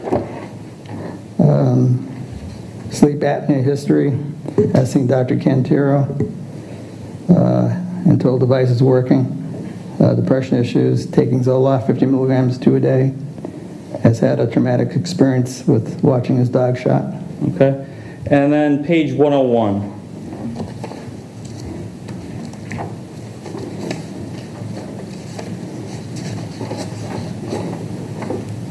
And same thing, neuropsych, doctor. History of sleep apnea. Doing well is seeing Dr. Cantero. History of depression on Zoloft 50 milligrams 2 a day. History of traumatic experience with having watched his dog shot. Patient thinks he needs a psychiatrist in place of Dr. Edlund. We'll do referral to med psych. Patient also with some memory issues. And you would like, that's about all I have there. Okay. May I have a moment, Your Honor? Sure.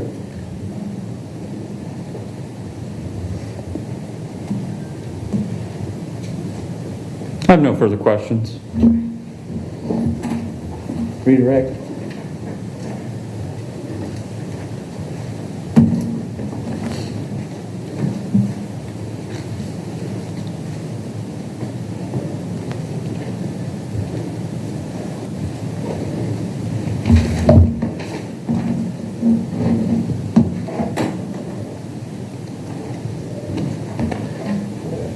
Thank you, Doctor. The first thing I want to address is Mr. Tympanik just went through a couple of the notes, and they seem to say the same thing. Do you use an EMR system? Yes. And does that stand for electronic medical records? Yes. And when you make a note in the electronic medical records, does that note then carry over into future visits? Not my progress notes. No. Not your progress notes? So every time you visit with Mr. Jacobson, you put in the list of active problems that he has each and every time? Not that. No, talking about the review of systems or the physical exam part of the plan. So the HPI section you fill in? I do it myself. Each and every time? Yes. And you don't have any things that carry over? I try not to do that. Okay. So if it says the same exact thing in one note as it did in 2 months prior or 6 months prior, It's not a carryover. it's not a carryover, you just happen to type the same exact thing? I dictate it. Dictate the same exact thing? The symptoms that Mr. Jacobson would report to you, you didn't do any objective testing on Mr. Jacobson, did you? For his depression issues? No. Okay. And so what would be in your notes would be what Mr. Jacobson himself told you. Correct. We would characterize that as Mr. Jacobson self-reporting these issues to you. Yes. And the neuropsych section that Mr. Tympanik asked you about, this is Mr. Jacobson's subjective self-report to you. Or past history of what I've seen before. Correct. Or, so a combination of both? Combination, yeah. Okay. And what you had saw before would have been based on his subjective self-report to you. Correct. Objection, Your Honor. Mischaracterization subjective. He can respond. Correct, yeah. And you were asked questions about the annual wellness forms. You don't know when the patient fills them out because they bring them in already filled out, right? They bring them in, yeah. Okay. But nevertheless, you go over those forms with the patient, Yes, right? yeah. And in fact, you notated on your medical records that you went over those forms in great detail with Mr. Jacobson, Review right? page by page. Okay. And if there were any changes that Mr. Jacobson felt he needed to make, is that something that you would have notated on that document? I don't understand. So for example, if Mr. Jacobson said that he almost never felt depressed in the prior 6 months, but during your annual wellness visit with him, he said, no, I'm depressed every darn day. I usually don't make changes. You don't make the changes? Not on that. Is that something you would have nevertheless notated in your medical records? If I made it, I don't understand. Sure. Mr. Jacobson comes in with his annual wellness form. Yeah. He hands it to you. Yeah. He self-reports that he has not been depressed the prior 6 months. Correct. And you review those in detail with Mr. Jacobson. Yeah. During that review, if Mr. Jacobson said to you, you know what, Doc, that's wrong. I felt depressed every single day for the last 6 months. Is that something you either would have corrected on the form No, or I notated? wouldn't have corrected it.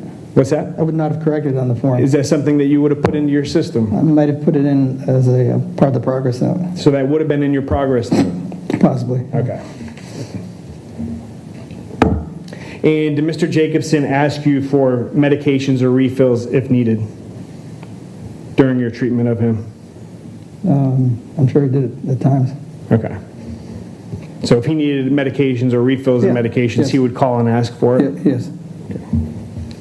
Thank you, Your Honor. That's all I have. No recross necessary, Your Honor. Thank you, Doc. Will you step down? Let me see counsel for just a moment.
Okay,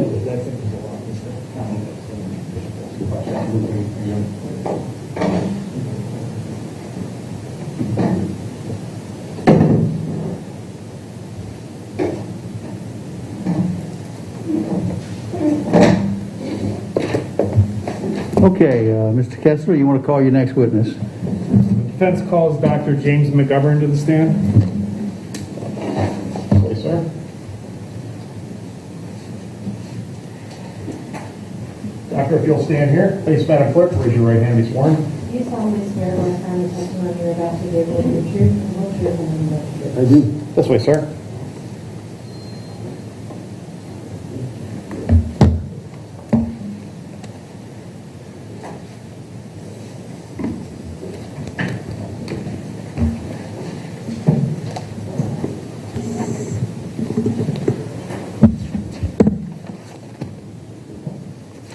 Good morning, Dr. McGovern. Good morning. Can you please tell the jury your name? My name is James McGovern. And can you tell the jury about your educational background? I obtained a bachelor's degree in psychology in the middle 70s. Years later, I went back to graduate school at Florida Institute of Technology, and I obtained a master's degree in clinical psychology, and then I completed 2 more years, and I received my doctorate in clinical psychology. En route to getting my doctorate, I had to do a year of work in Nashville at the Nashville Veterans Administration Hospital and Vanderbilt University. I did 4 rotations there. There was an alcohol rotation, a more general counseling rotation, and I did 2 rotations in what's called clinical neuropsychology, which was a specialty area I wanted to go into. That is the study of brain behavior relationships. So a lot of my patients were brain injured, or they were in the early phases of a dementia or something like that. So I was working with the neurologists at Vanderbilt to do that. And are you a licensed psychologist? I am. In what state? Florida. Since when? 1989. And do you hold any board certifications? I do. I hold a board certification in clinical neuropsychology from the American Board of Clinical Neuropsychology, and that came after a lot of study and 10 years of practice. So I was given that degree or diplomate in the late 90s. Can you tell the jury about neuropsychology and what it is so they can understand? Sure, I tried to do a brief introduction, but when you study general psychology as an undergraduate, you study all behavior. Then when you study clinical psychology, you start specializing in the behavior, abnormal behavior and psychiatric behavior and things like that. My specialty area, I was a little more interested in the biology of things, so I branched more into the brain behavior relationships, which meant in my course of study I had to study neurological diseases and neuroanatomy and neuropathology and things like that. And then also part of the training, of course, is how to assess those conditions with objective measurement devices so that I can inform the treatment of those people. And in obtaining your board certification with the American Board of Clinical Neuropsychology, did you need to meet certain educational requirements? I did. I had to have a doctorate from a doctoral program approved by the American Psychological Association. They also reviewed the quality of my internship up at Nashville. And then there's several hoops. Once they accept your application, you have to go through an objective test. That has a pretty high failure rate, and then if you pass the test, you have to submit work samples to the committee, a board of people at the committee, and they review your work, and if your work is substandard, they don't let you go any further.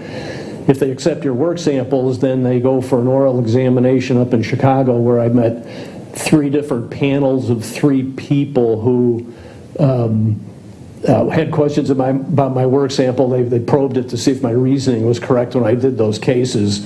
They also did an hour or so session on ethics. And then there's a third section where they just throw a case at you and they say, a man walks in the door and he says he's having a hard time with memory, and then you have to show how you would walk through that case so you would approach it appropriately. And as a result of doing that, were you ultimately awarded a certification? I was. And are you a member of any professional associations? I'm a member of the American Academy of Clinical Neuropsychology, which is the social end of the objective board I just told you about. I'm a member of the American Psychological Association, and I'm also a senior member. I'm also a member of the National Academy of Neuropsychology. And I want to talk a little bit about your professional background after you received your doctorate in psychology. After you received your doctorate in psychology, did you go to work anywhere? I did. I came to work in Bradenton. Where at? It was called Mediplex Rehab at the time, which is a long-term care facility for brain-injured patients. And what was your final position there at Mediplex Rehab? I came in as a clinician, but by the time I left, I was the acting director of the department. And after Mediplex, what did you do next? I joined a private practice that was in town in Bradenton already, and I split an office with that psychologist. And she's more of a clinical psychologist. I tracked my practice more towards the hospitals and the physicians in town. And what specifically did you do with that practice? Oh, at that point, I was seeing patients in the office. I was doing general counseling. I was doing dementia evaluations. The neurologists in town had gotten wind of the fact I was in town, so they were starting to incorporate me into their standard workups for Alzheimer's disease and other types of neurological illnesses. I also got on the staffs of both of the hospitals in town, so after work hours, I was going into the hospitals and doing bedside evaluations with people who had just had strokes or what have you. I got very close to the rehabilitation people at Blake Hospital up there where after the acute phase of an illness, people go to the rehab department for everything from, post-surgical, post-knee surgery to traumatic brain injuries to everything. There's quite a variety of patients up there. And did you ever work at the Carter Psychology Center? I did. And what did you do there? At that point, that was a little later. In my career, there were some other stops in the meantime, but I was at Carter Psychology for 6 years. The idea there was to take the practice that I had established in Bradenton and then roll it into that practice and then try to grow it some more. And did you ever work at the Bradenton Research Center? Yeah, I'm currently on contract with them. That's a place in Bradenton that does Alzheimer's drug studies. Have you ever received any specialized training in post-traumatic stress disorder? Yes, one of my part-time retirement plans originally was to become qualified to do post-traumatic stress evaluations for an organization that contracts with the military to evaluate service personnel who have PTSD claims. They're all overseas. My idea was that I was going to go overseas and do these things at that point in time. And can you describe to the jury what the specialized training in post-traumatic stress disorder consisted of? It's pretty detail-oriented. It's a government. It's an agency that serves the government, so there's a lot of detail in government systems. The thrust of it, in a nutshell, was basically they provided me with a 300-page workbook divided into about 9 chapters with a big test at the end of every one. And if you got it wrong, you had to go back and do it over again. But it took me, 4 to 6 months to work through that thing. In total, how many years of experience do you have in examining and treating patients for psychological disorders? Over 35.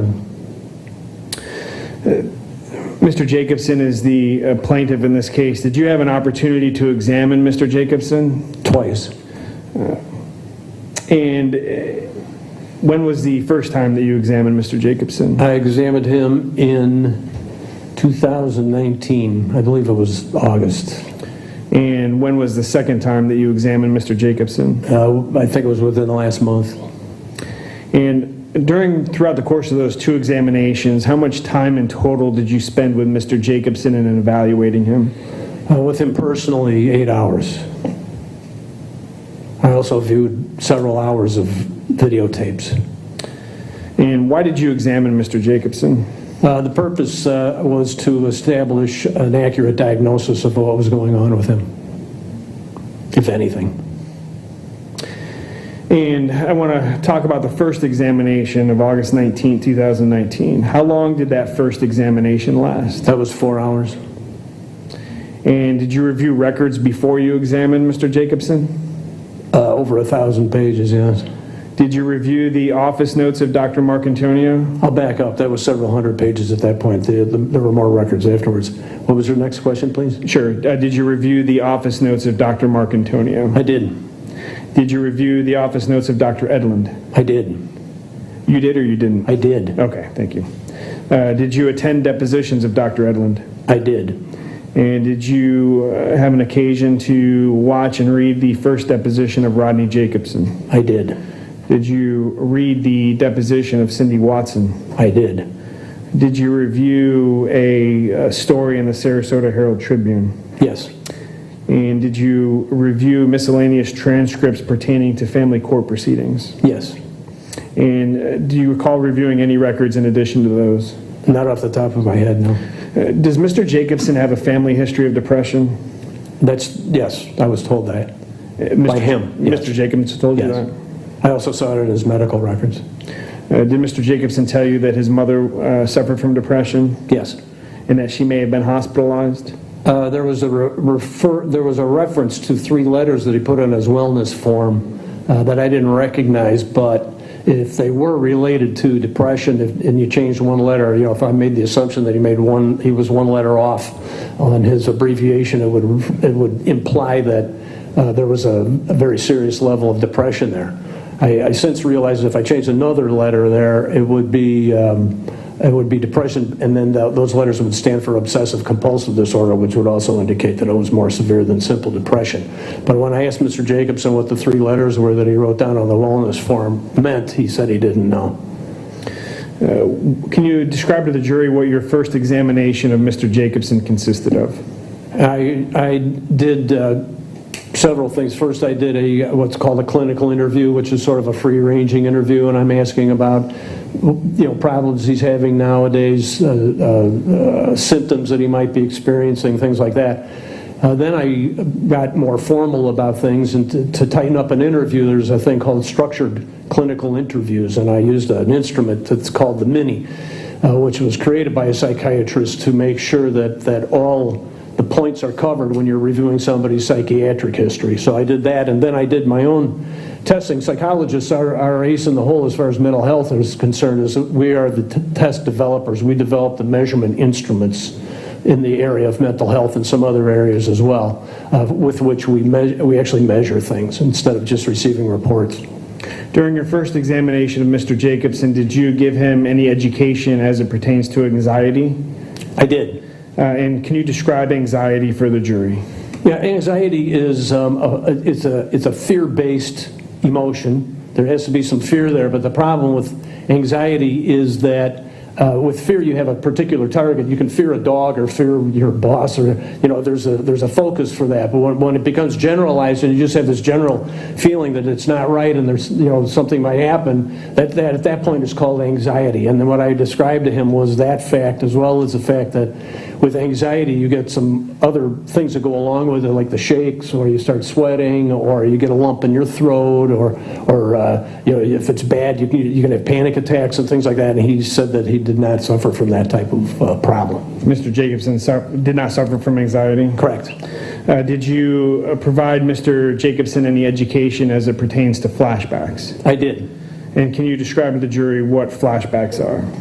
Flashbacks are a kind of experience. It's a type of memory experience. It's extremely pathological. And just to be very quick about it, a classic flashback is when a person who's been in combat and in war comes back home and he's walking down the street and he hears a car backfire and he dives under a bush, because as far as he's concerned, he's back in the war zone. So it's not only a re-experiencing it in your memory, but it's a perceptual distortion where you actually think you're back present, in Mr. Jacobson's case, like back in the field where this all happened.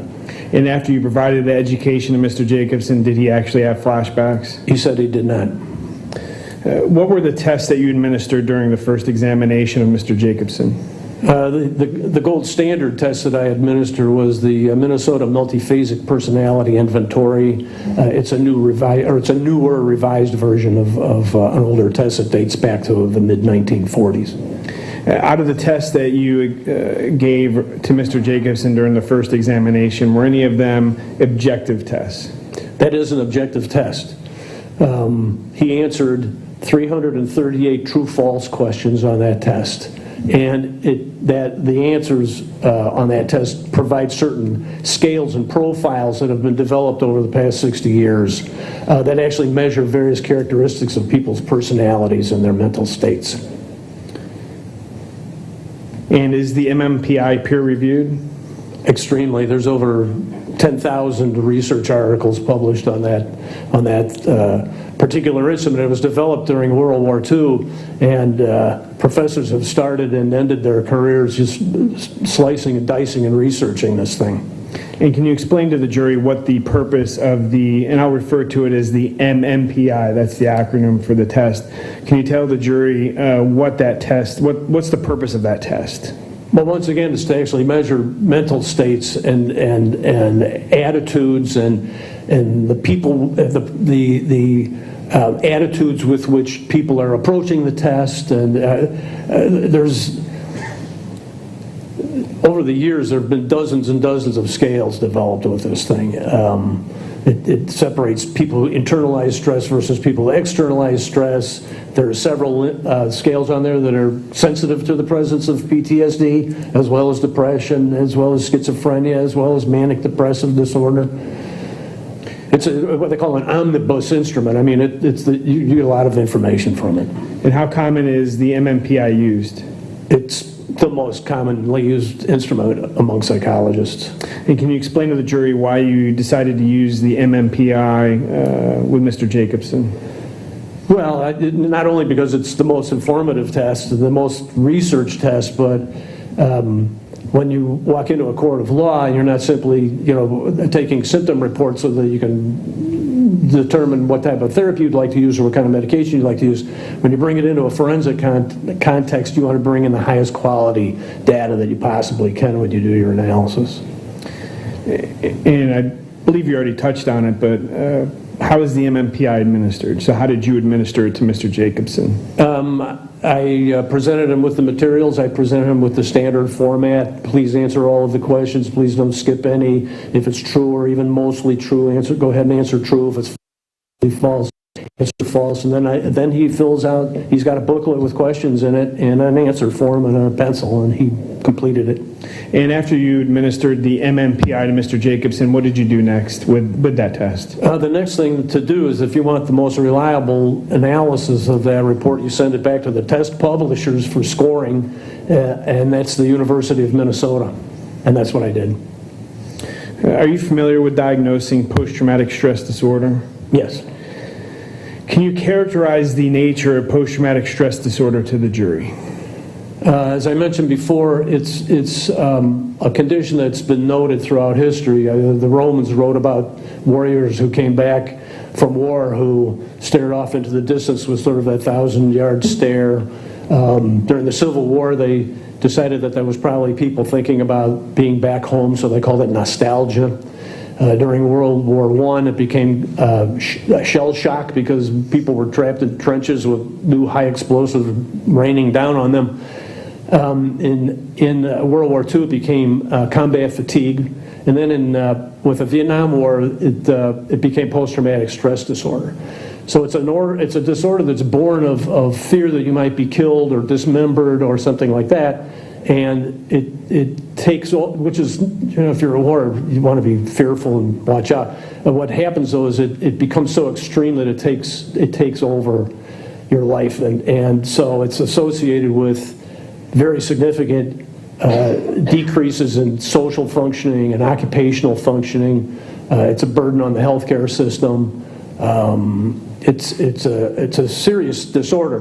What they found out, is once they got a little more sophisticated with the diagnosis of this, that it's an easy thing to realize that bad things happen in the United States too. So nowadays, the diagnostic criteria of that, it talks about trauma that represents a real threat to yourself, that you might die or be harmed, like if you were trapped in a burning car or raped at gunpoint or other kinds of accidents, or wake up in the hospital with tubes coming out and you don't know what happened. So there's other traumatic kinds of incidents that happen. As I was reviewing to answer this very question, I looked, and the common theme that runs through this thing is fear and threat avoidance at the end of the day. Until the last revision of the psychiatric manual, it was classified under anxiety disorders. It is a kind of fear that takes over your life. So you're constantly walking on eggshells and ready to dive under a bush and things like that, afraid to drive or what have you. So it's been expanded over the years to incorporate more and more types of patients. Is the MMPI objectively reliable and objectively reflective of PTSD? There are any number of scales on the MMPI that are reflective of PTSD, yes. Does the MMPI have validity scales as a scientific way to determine whether responses to the test are accurate reflections of Yes. Yes. And did you have any indications that the results obtained from Mr. Jacobson's test were reliable and valid reflections of his mental state at the time? They were reliable. He produced a normal validity scale profile, is the way we put it. And were those results consistent with Mr. Jacobson having PTSD? No. And what about the MMPI results make you say that Mr. Jacobson did not suffer from PTSD? There's a number of scales on that instrument. For example, there's one scale that's called a stress and worry scale. So all the, I don't know how many items there are, probably 20 out of the 300, that ask questions about stress and being worried.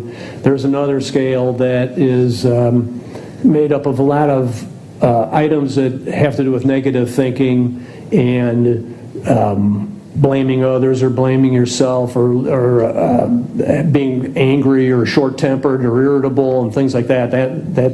Those last two scales were not in the problem zone, I guess I'll put it. There's also a scale that is sensitive to the kinds of physiologic changes that happen when people are under stress, like ulcers and nervousness, and there probably are some questions about, twitching and getting, choking, feeling like you have a choking sensation when you're under anxiety, and that was not a problem scale at all either. There's about 7 of those different scales out of the, 20 or 30 that are sensitive to that, and they were all non-problematic. The profile was actually more consistent with depression. In your review of the records, Mr. Jacobson's records and your examination of him, did you find that Mr. Jacobson continued to maintain any normal functions following the incident in this case that would be inconsistent with someone suffering from PTSD? As I reviewed the case, I didn't see any what we would say clinically significant changes in how much he was working. He was working, I saw records where it said he was working between 8 and 12 hours a day. The middle section of the records talk about the fact that he was getting some relief from his emotional issues from work itself. My understanding is I didn't come across any information. When you talk about social functioning, you look at marital relationships. I didn't pick up any information that there was deterioration in the marital relationship. I saw some issues regarding withdrawing socially. The MMPI didn't really support the fact that there was social withdrawal, and it was basically a self-report that there was social withdrawal, and at that point in time, and currently as well, I did not ascribe that to PTSD because in mental health there's what you call a lot of symptom overlap. So that if you're talking about social withdrawal, well, that can apply to any number of different categories of illness. And I thought that the type of social withdrawal I was hearing about had more to do with depression, where people just don't feel like socializing, as opposed to being afraid of people or feeling threatened around people or something like that you might see with PTSD, or being mad at people or something like that. Did you have an understanding as to whether that depression had existed prior to the incident in this case? When I interviewed, from any number of sources, Mr. Jacobson himself, the report of the original diagnosis of depression went back to the period of time when his wife left him some 20 plus years ago.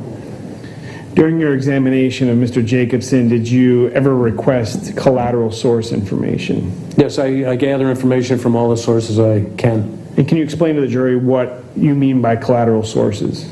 One collateral source is the paper and pencil type where you're reviewing the medical records, but that's kind of off to the side. Usually when you're talking about collateral resources, you'd like to talk to, especially in a legal situation, you'd love to talk to a coworker who knows the person but isn't really involved with any claims that are being made in court, sort of an outside perspective. I always ask to talk to spouses, anybody that can give me information about how the functioning is happening out in the real world so that I can sort of correlate that all with the information I'm getting in the office and from the records review. Did you ever receive any contact information for collateral sources from Mr. Jacobson after you requested them? No. During your first examination of Mr. Jacobson, did you ask him about any stressors that he may have been experiencing at that time? Yes. And what did he say? He said that his only stress was the loss of his dog. Did Mr. Jacobson say anything about the stress from a family law case that he had going on at the time? No. Did he describe any other stressors that he may have had at that time? None. I mean, no, he didn't. During your first examination with Mr. Jacobson, were you able to observe his behavior? Yes, that's an ongoing enterprise when you're working with somebody. Did Mr. Jacobson have fleeting tearfulness when discussing the loss of his dog? He did during the first evaluation, yes. And can you explain to the jury what is meant by fleeting tearfulness? He got choked up for a few seconds, and I can't say there was a tear in his eye. I didn't see it. He got choked up, but within 5 or 10 seconds, he kind of collected himself, and then we continued with the evaluation. Did you have an opportunity to watch the entire videotape deposition of Mr. Jacobson from his first deposition? Yes. During the 5 hours that Mr. Jacobson was being deposed about this incident and the loss of the dog, did you ever observe him get tearful? No. During your first examination of Mr. Jacobson, did he identify seeking treatment as being among one of his current goals? No.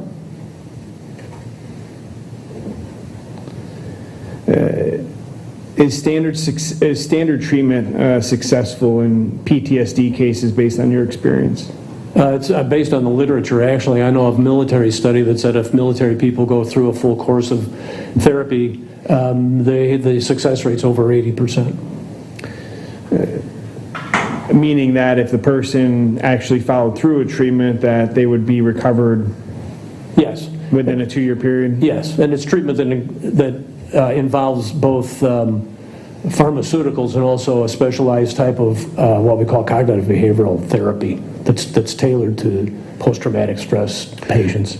During your first examination of Mr. Jacobson, did his overall approach to the evaluation appear cooperative but measured and cautious? Yes. And can you explain to the jury what you mean by measured and cautious? Objection. That was counsel testifying. Overruled.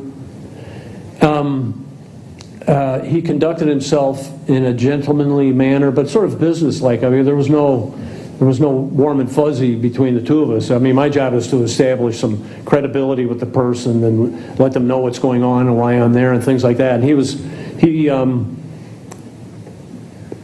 I would say he kept his emotional distance, but that, I didn't see that as a problem. That was just how he behaved, and I made note of that. But he did all the things that I asked him to do, and he answered all the questions I asked him to answer. So his demeanor over time is that of a person who's got a pretty, we call it flat affect. It's a flat presentation. I mean, you don't see a lot of emotionality. There's not a lot of giggling or anything. There's nothing light about his presentation. I mean, it's a pretty serious presentation. Did the pendency of this litigation, of this case that we're here for today, play it all into your overall conclusions of Mr. Jacobson's condition following your first examination? Yes. How so? I'm not sure what you're driving at. I can talk about the general mindset a psychologist should use when you walk into when you accept a case like this. Sure. When you do an evaluation for the court, it's not like a clinical evaluation when somebody's walking into the office. When somebody's walking into the office for me, let's say it's an elderly person who's having memory deficits, and I ask them what their symptoms are. There's a contract between the service provider and the patient that I'm there to take care of them, first of all, and I'm going to assume that they're there to receive my care. that means I'm going to assume that they're telling me the truth and that they're being as accurate as they can, and then I in turn will be their healer. When you accept a case like this in court, I'm nobody's healer. I'm supposed to be an educator for the court so that a wise decision can be made. And in court, you cannot necessarily assume that people are always telling the truth. And it goes both ways. In court, you'll see people not always tell the truth in one direction. In job applicants, you see them not tell the truth in the other direction. So psychologists are constantly, sensitive to the fact as to whether somebody's putting a spin on something one way or the other. And the vast literature that's been developed since about 2000 is that there's a substantial portion of people who come into court and they are over-reporting things. I mean, they're putting forth a case after all. I mean, and so they tend to, some just go ahead and exaggerate like crazy, but that's the mindset you have to use. It's because otherwise you're going to make a mistake. The odds go up that you're going to make a diagnostic mistake. And you had an opportunity to review Dr. Marcantonio's records before your first examination. Did the fact that Mr. Jacobson met with Dr. Marcantonio for 10 times following the incident prior to seeking treatment for his care factor in to your overall conclusion in any manner? Yes, and since it's a forensic situation, the way we're trained is forensic, my specialty is forensic neuropsychology, so I got even more specialized than neuropsychology. It is to rely very heavily on the records. We've heard testimony from Dr. Edlin and both Dr. Marcantonio, and they both testified that they did no objective testing with Mr. Jacobson. Did the fact that they did no objective testing with Mr. Jacobson but rather relied on his self-report, did that play at all into your overall conclusions following the first examination? Oh, the fact that they did no testing, well, that told me that they were relying on his self-report. And in one or two cases, the report of his wife. And are self-reports reliable in patients?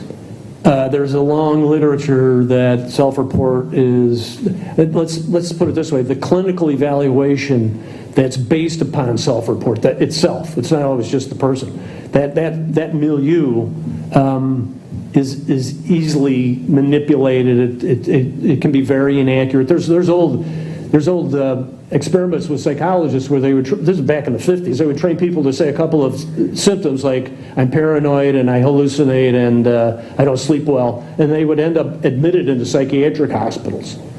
So there was a misdiagnosis and they were purposely misreporting their symptoms, and then a week later they'd say, well, I'm not so paranoid anymore, I think I'm feeling much better, and then they wouldn't be discharged. There was actually only one group of people inside the hospital that knew that these people were not telling the truth, and it was the other patients. So when you're talking about self-report, patients don't report things accurately. They can be just mistaken. They don't even know what symptoms they're having or if it's even connected. Like insomnia, they might not have it connected to the illness. So the patients are unsophisticated reporters. Some are biased reporters. Physicians have very limited amount of time. They don't do comprehensive evaluations, especially in the mental health. There's no cure for any mental health illness at all, but there is symptom control. So if the doctors see certain symptoms, they treat the symptoms. And so you don't need to say more than a couple of symptoms, and you end up with a prescription that he thinks will fix that symptom.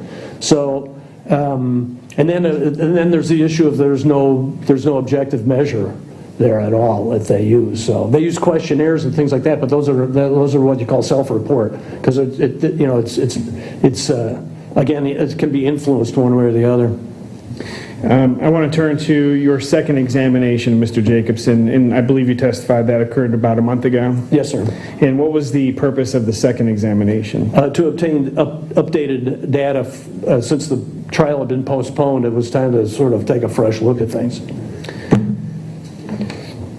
And how long did that examination last? That was also 4 hours. And did you review additional records other than the ones you'd reviewed prior? I got updates from his clinician's records. A new set of records came in for Dr. Quintero. He was new on board. I also went through over 1,000 pages of Sarasota Memorial Hospital records. And Dr. Marcantonio, I got updates on all the records. And what did your second examination consist of? It consisted of instruments I gave the first time, because I wanted to repeat and use the same yardstick twice. You don't want to change yardsticks in the middle of a process. And I also administered an additional battery of tests that are not aimed at personality necessarily, but mental functioning, memory, intelligence, language functioning, and things like that, because I knew that he had had a skull fracture and a traumatic brain injury in between the two evaluations. So. And did you also do another interview of Mr. Jacobson as part of the second examination? Yes, a 4-hour interview again. And during that interview, obviously, would you be asking Mr. Jacobson questions? Yes. Did you ask Mr. Jacobson the question about how often he had been depressed or down, felt sad, empty, or hopeless most every day for 2 weeks? Yes. And what was his response?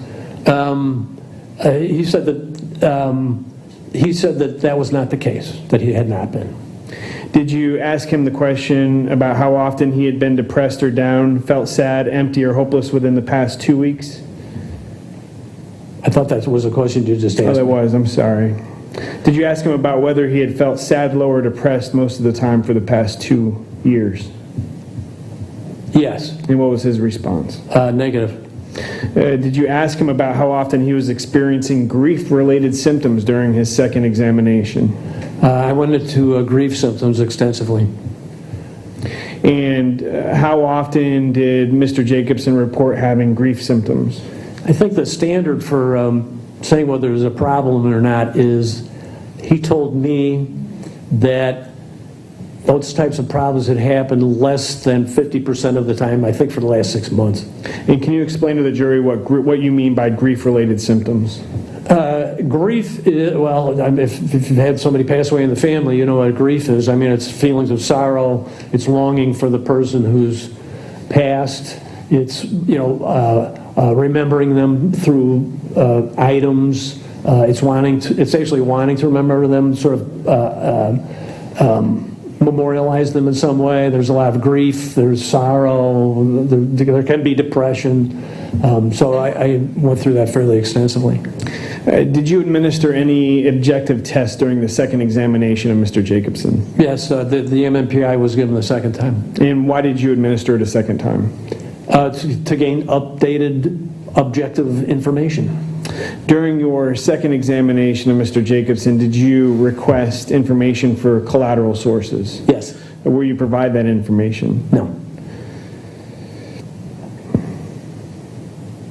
And were your behavioral observations of Mr. Jacobson during his second examination consistent with those of his first examination? Yes, except for the fact that there was no fleeting tearfulness. And did you give Mr. Jacobson a traumatic grief inventory? I did. Did you give that to him during the first examination as well? Yes. And then you gave it to him again during the updated examination? Yes. Did his scores improve? It did. His grief symptoms went down, I think, by about 20%. In administering the traumatic grief inventory to Mr. Jacobson, did you obtain any data that would indicate grief was interfering with Mr. Jacobson's life? No. His day-to-day function, the only thing that I can recall off the top of my head, he also got an instrument that measures what your activities of daily life are. I don't know if you've come across that term yet, but it's, are you working okay? Are you socializing okay? And things like that. It was my recollection, it was mildly elevated, and I think another little data point that I looked at, he said he was missing, but he wasn't really attributing this to grief necessarily. He attributed it to his problems. But when I looked at his day-to-day functioning, I saw maybe mild to moderate changes in and his report that he was missing 5 days a month of productive work time based upon his symptoms. And did he report anything that was clinically significant as far as the change in his activities of daily living? Are you talking about with the second evaluation? Correct. The second evaluation, things were much improved. Oh, so let's go back. So the first, you were describing the results of the traumatic grief inventory during the first examination. Yes. When you said that there was a mild to moderate change. Yes. Okay. What about the second examination? The second examination, for example, there were 0 days of work lost. There was a slight impact from social functioning, but he told me at the same time what that, a lot of that had to do with the fact that his hip is going bad and he can't get around much, or his ambulation ability is reduced. And so I would say any impact that he's having, he was so improved overall, I would say any impact he's having is minimal. And you administered the MMPI again. I did. What were the results of the second administration of the MMPI? In a nutshell, all of his scale scores, all of them, and his patterns of scale scores, were consistent with all the studies that indicate that people who respond that way are normal.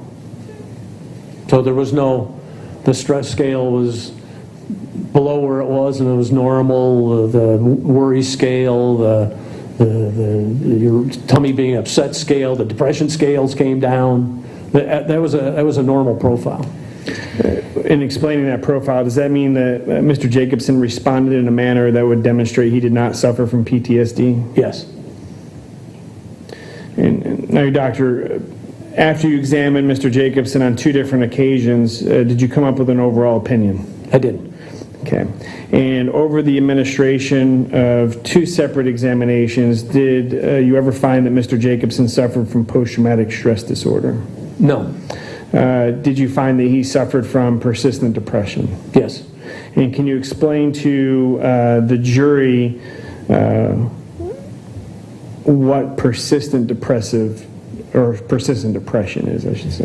That's a diagnosis that was developed when it was realized that some patients, they have intermittent major depression sometimes, not necessarily, but more generally speaking, they're people who you would describe as chronically being in the dumps, having the blues all the time, sort of seeing the glasses half empty, not half full.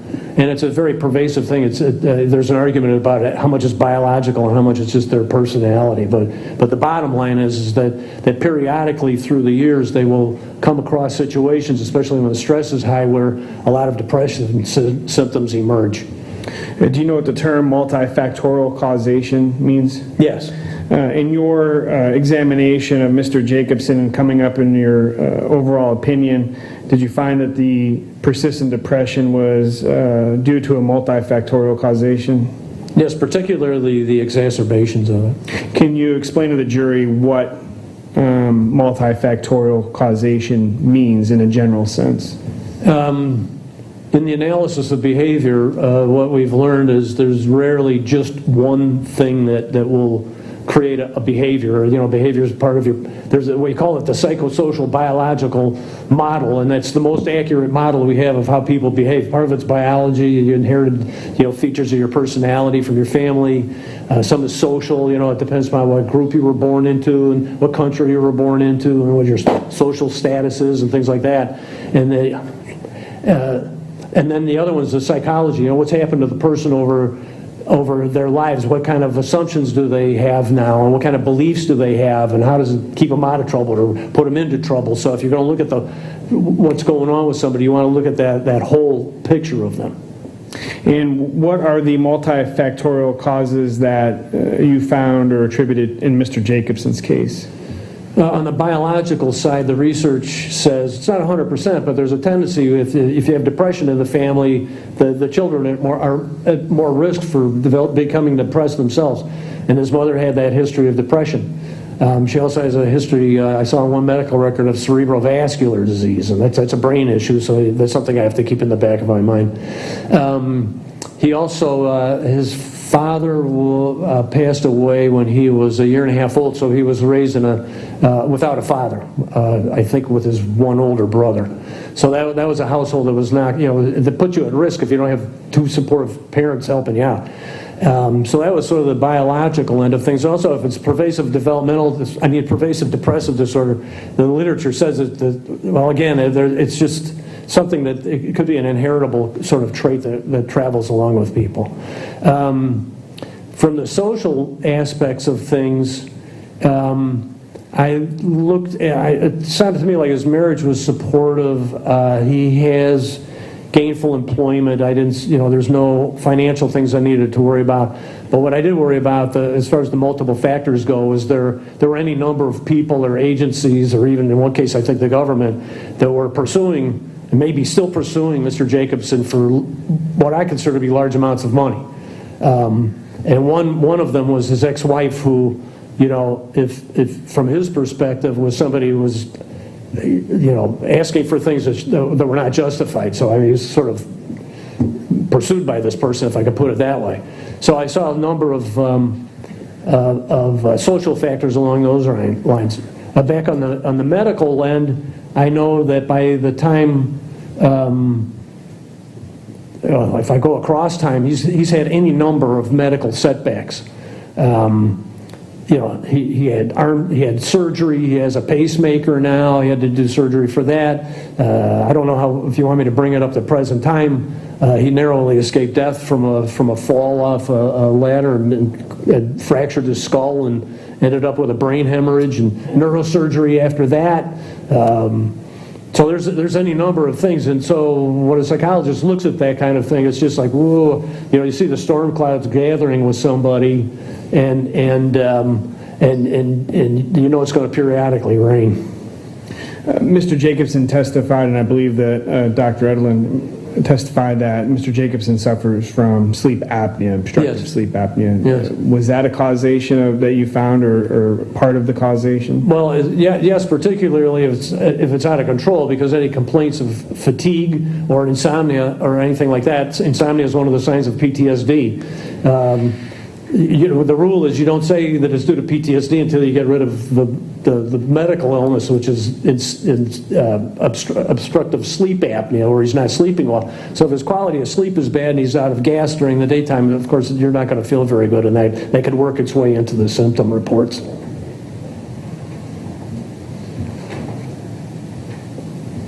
And was there anything after the death of Mr. Jacobson's dog that factored into the multifactorial causation of his depression? After the dog? Yes. Well, again, the big one for me is that he fractured his skull. That was a very serious incident. I don't know where to place the boat fire. He suffered a $150,000 loss on a boat that he owed $300,000 on, and the insurance covered not much. So he had that on his plate. Actually, I saw a little bit of improvement. Are we talking about after the dog bite or after my evaluation? My first evaluation? After your first evaluation. Okay. Sorry about that. After the first evaluation, I saw that the matters with his wife were settled. So that's gone, I assume. And I think he testified also that he's making progress on other fronts, paying this bill or that bill, and what else is going on? Just the fact that he survived COVID and survived the brain injury and some of these other things, I saw positive movement. The objective test scores were saying that his sense that he is regaining control of things was going up. So it tells me that the stressors were starting to reduce at that point. Also, he told me during his last evaluation, this proceeding is coming to a conclusion. This thing's been dragging on. He said that's been a source of stress that this is going on for so long. And now we're coming up to the point where it's going to be over, and he may wake up in a few days and things will be resolved. So I think that the fact that the conclusion was approaching was also helping matters. So with the persistent depressive disorder, was that of a long-standing nature? Yes. And do you have any information that would lead you to believe that Mr. Jacobson's depression was anything more than a persistent depressive disorder? No, the definition of persistent depressive disorder says that these people will occasionally encounter difficulties that are severe enough that they will meet the criterion for major depression. But if it behaves according to the illness, it'll wax and wane depending upon what's going on around them. And when I asked, medications, sorry about that, doctor. And when I asked you about the long-standing depression, that depression existed prior to the incidents in this case. That's what I understand, yes. And in your objective examination of Mr. Jacobson, 8 hours total, I believe you testified to. Yes. In that 8 hours in administering objective tests to Mr. Jacobson, did you ever find anything that would indicate he suffered from post-traumatic stress disorder? No. When I was trained at the VA, they taught us to look for certain behaviors in people. For example, if you have post-traumatic stress and you're walking on eggshells all the time, you tend to be what they call hyper alert and hyper vigilant. So that, if they're driving, they're constantly looking for this. Or they have some kind of danger coming at them. They have what they call a hyper startle response, and that is at the VA they said, well, if the door slams in the next room and then your patient comes up off the chair, you need to start looking at post-traumatic stress because he's hyper reactive. And there's a number of other issues that I came across, for example, complaints of feeling depressed and things like that, but they were all attributable not to the PTSD, but to his longstanding depression. Okay. Doctor, you were retained by the defense to evaluate Mr. Jacobson and conduct these examinations, correct? Yes. You were paid for that service? Yes. How much? Hourly rate? $350. Okay. Questions I have at this time. Thank you, Doctor. Cross-exam. Yes, Your Honor.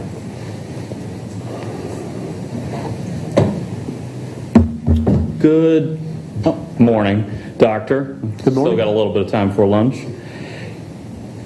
You've never been qualified as an expert to testify in any court or arbitration proceeding as to the issue involving post-traumatic stress disorder, correct? Not by itself.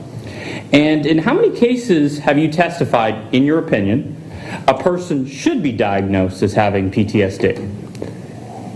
There are base rate statistics out there about how many people in the general population suffer from PTSD, if that's your question. No, my question was, in how many cases have you testified that, in your opinion, a person should be diagnosed as having PTSD? Not in court. I don't want to say that. I might have had a brain injury case remotely where the person had PTSD in connection with his car accident, but not as an expert witness. But it would be fair to say, but you can't say one way or another whether or not you've testified in court as to whether or not somebody could be properly diagnosed with PTSD, correct?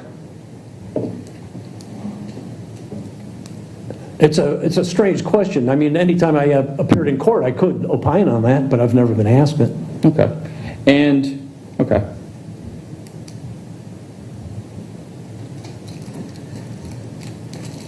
May I have a moment, Your Honor? Yes, sir. Do you remember taking a deposition in this case, Doctor? As Yes. to that previous question. Yes? August the 1st, 2019. I'm showing defense counsel, just because my computer, from his deposition August 1st. May I approach the witness? Yeah. Line 8, Doctor. Yes. Could you please read that to the jury, please?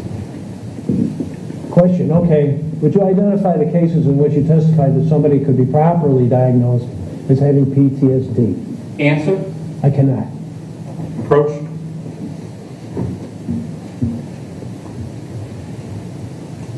You stated in the first interaction with him, he had a fleeting tearfulness, correct? Yes.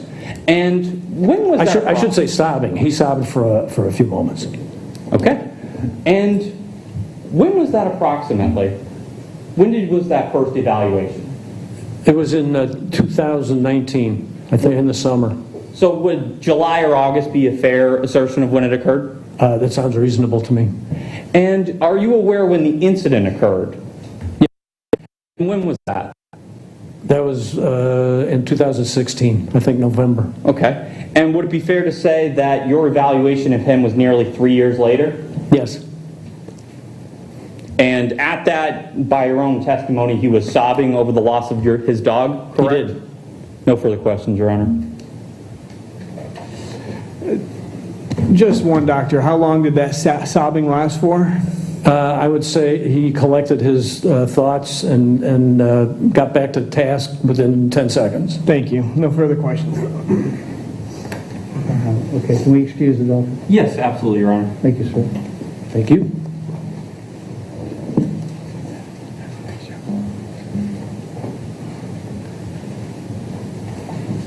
right, Mr. Kessler? We'll probably go through the noon hour, but you'll get your lunch.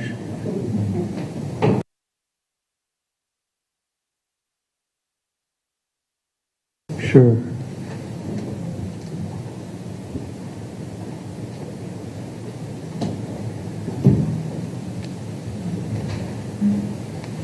Your Honor, the defense calls Captain Tutko.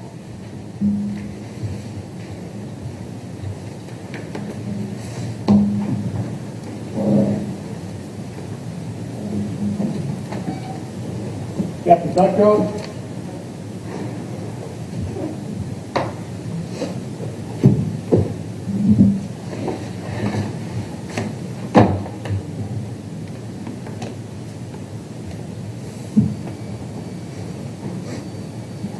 This way, Captain.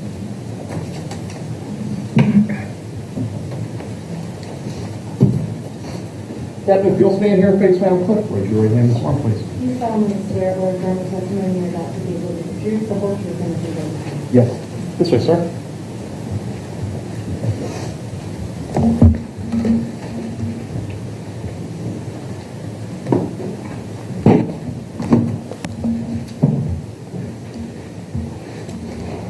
Captain, if you are comfortable, you are permitted to take off your mask. Could you please identify yourself for the jury? Yes, Daniel Tutko, And where are you employed? the Sarasota County Sheriff's Office. How many years have you been employed with the Sarasota County Sheriff's Office? In November of this year will be 24 years. And where were you employed prior to Sarasota County Sheriff's Office? I was a patrol deputy with the Charlotte County Sheriff's Office. How many years in total have you been in law enforcement? Just a little over 27. What is your current position with the Sarasota County Sheriff's Office? I am the captain of the Emergency Operations Bureau, which is the communication center that the Sheriff's Office staffs. Can you describe your duties as captain? Yes. Basically, facilitating the communication with all the agencies we serve, which in Sarasota County, which is fire agencies and law enforcement agencies. And prior to becoming captain, could you describe your titles that you held with the Sheriff's Office? Yes, I was a lieutenant in the Special Operations Bureau, a patrol watch commander, which was lieutenant, a sergeant with the Sheriff's Office, and I was a sergeant over the tactical unit, a field training officer, and before that, started as a patrol deputy. Over the course of your 27 years experience in law enforcement, approximately how many investigations have you conducted? I would say thousands. Okay. In 2016, November 2016, what was your position with the Sheriff's Office? I was the lieutenant over the Animal Services section, which basically is the director of Animal Services for Sarasota County Sheriff's Office. Can you briefly describe your duties in that position? Yes, I was charged with the enforcement of the Sarasota County Animal Control Ordinance, and that entailed enforcing civil and criminal penalties regarding animal crimes, and also that entailed the intake and also adoption of animals within Sarasota County. There is also a law enforcement function in there, which is the agricultural unit, which is charged with investigating the criminal aspects of animal cruelty. In total, there was approximately, I think, 31 or 32 individuals that I oversaw at the facility. I want to ask you a few questions about the criminal investigations. Can you describe for the jury the protocol for when a call would come in regarding a possible criminal investigation? Yes, it could come either via dispatch as far as a criminal animal cruelty case, or it would come from an animal services officer that was dispatched to an actual incident, and then once they arrive on scene, they determine, to the best of their extent, if it's going to rise to a criminal investigation. In November 2016, do you recall supervising an investigation for Candy the dog? Yes. I want to ask you a few questions about that investigation and your supervision of it. Could you take the jury through the steps that you take to supervise an investigation? Well, first you want to make sure that the right individual is actually investigating that, whether it's going to be the civil or the criminal, and then you want to go through determining the actual incident location, whether or not a crime was committed, and basically obtaining any of the evidence that you might need, interviewing witnesses, identifying a suspect if there is a suspect, and basically, building it from when it happened to when it ended up, and then coming to a conclusion based upon everything that you have available to you. Sergeant Achille testified last week in the trial. Was he the officer that you supervised the investigation with? Yes. And apart from Sergeant Achille interviewing the parties in the case, did you also interview the plaintiff as part of your supervising it? Yes, at one point, Mr. Jacobson did stop by the Animal Services offices and spoke with myself and a retired captain, Captain John Jernigan. And during that conversation with the plaintiff, do you recall anything that he said about his dog during that conversation? Yes, and this stuck out in my mind as we spoke about the incident, and as tragic as it was, Mr. Jacobson stated to me that the dog, meaning Candy, was doing what dogs do. And, you can speculate on what he meant by that, but to me that tells me that the dog was protecting him. Okay. I want to pull up for you Exhibit 6, which are a set of photographs that have been introduced into evidence, and it should come up on your screen shortly. And do you recognize these as photographs that the Sheriff's Office took as part of its criminal investigation? Yes. And do you see the entry wound on the dog in the first page of Exhibit 6? Yes. And did the investigation reveal that the bullet entered the dog's left shoulder? Yes. And did the bullet travel through and end up in the abdomen area? Yes. Based on the investigation, was it determined that the bullet traveled the trajectory from the front of the dog to the back of the dog? Yes, that is correct.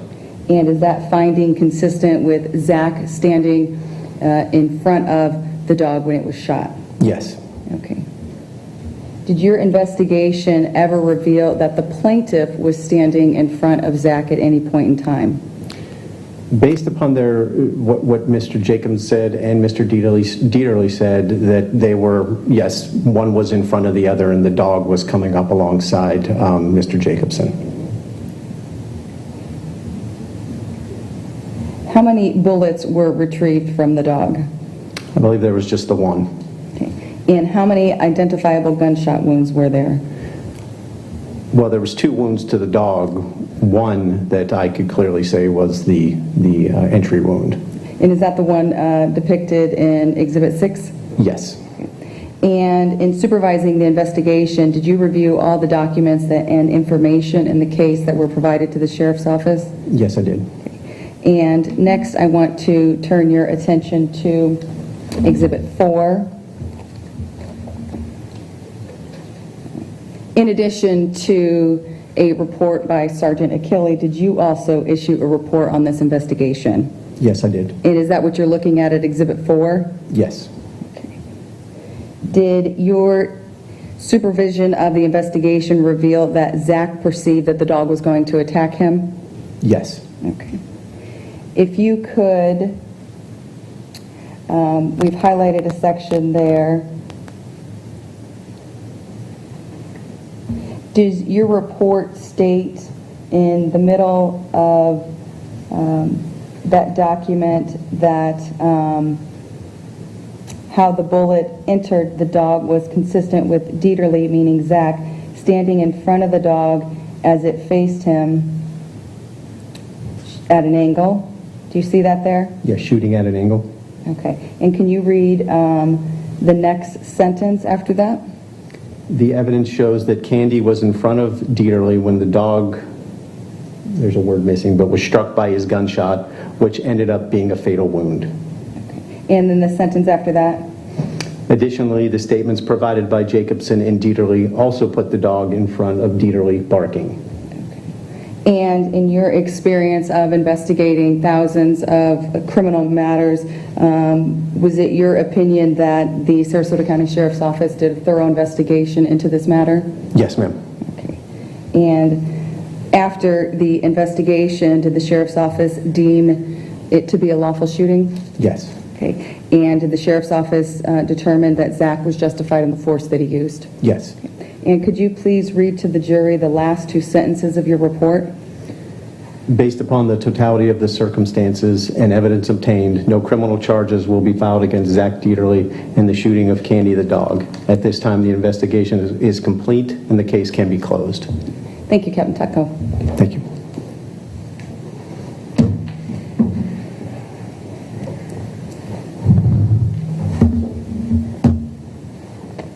How you doing, Captain? Good, sir. At the time you were a lieutenant, correct? Yes, sir. And when did you become a captain? April of 2019. Okay. And are you familiar with what is protocol for what's done in an investigation of an animal homicide? Basically, you're going to gather everything, all the evidence, interview all the parties involved, and come up with a decision based upon everything that you have. Would you usually go out to the scene to do that sometimes? Yes, sir. And did you or Sergeant Akil ever go out to the scene? Sergeant Akil did not go out to the scene. Did you go out to the scene? No, sir. Are you familiar with the area where this incident occurred?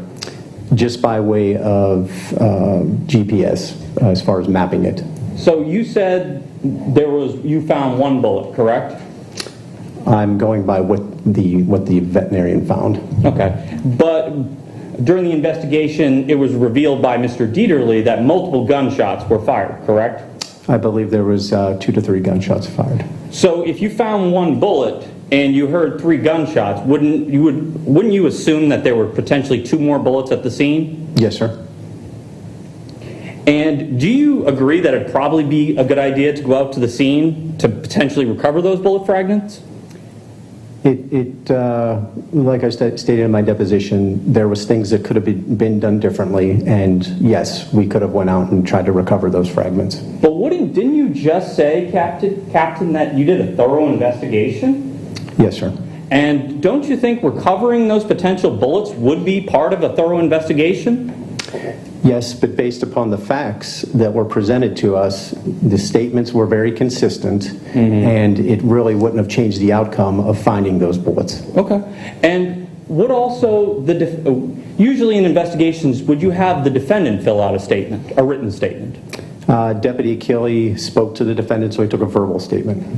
But to your understanding, did the plaintiff fill out a written statement? Yes, that was obtained by the animal services officer. But not the defendant? No, sir.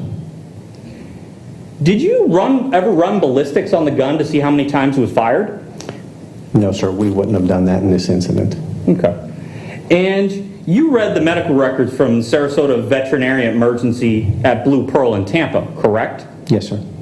And would it be fair to say that you're not 100% sure, understanding everything in there about the terminology, correct? Correct. And you would also agree that a vet would be able to read the medical records better than you, correct? Correct. And did you ever speak to either of Candy's emergency veterinarians, Dr. Ellis, Dr. Morris, Dr. Blyart, to get a better understanding of the radiographs and the records and the terminology you didn't understand? Well, I did not speak with them, no, but I did investigate them. Okay, so we'll get into the terminology. How did you get the help with the terminology in the medical records you didn't understand? I used a search engine to determine what these terms meant. By the search engine, what did you actually do to look up medical terminology you didn't understand? I guess you mean I Googled them? Is that what you're asking, sir? That's exactly what I'm asking. Captain Todd I'll skip that one. You were aware of the dog. Hold on. Allow me a moment, Your Honor. Showing defense counsel. May I approach, Your Honor? Yes. Captain Tutko, you said you observed wounds to the dog, correct? Yes, there was 2 wounds. Okay. been previously introduced. And the sheriff's office were you aware that the Candy's treating veterinarian suspected that to be a gunshot wound? Yes, keyword suspected. Okay. And you said you've done thousands of investigations, correct? Yes, sir. How many animal homicide investigations have you done personally? Personally, that I did from start to finish? Correct. None, sir. So, all right. Also tell the jury what experience you have with gunshot wound analysis. I have none, sir. The only experience I have is what I've seen and what has been put in front of me based upon evidence. It was already answered. Yes. And so you have no experience with gunshot wound, and you obviously knew that Deputy Akil had no experience with gunshot wound analysis, correct? I can't speak to Deputy Keeley. I know he's been to some schools, but I can't say if that was part of it. Would it be also fair to say that the sheriff's office based their decision in part not to charge Mr. Deaterly with a crime based on Mr. Deaterly's subjective belief that the dog was going to attack him, correct? It was based upon that and all the other facts present, sir. Okay.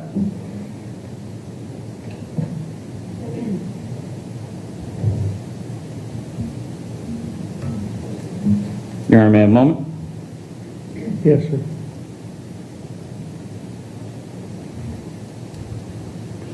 And just final question. As you stated earlier, you agree that things should have been done differently in this investigation, correct? Yes, sir. No further questions, Your Honor.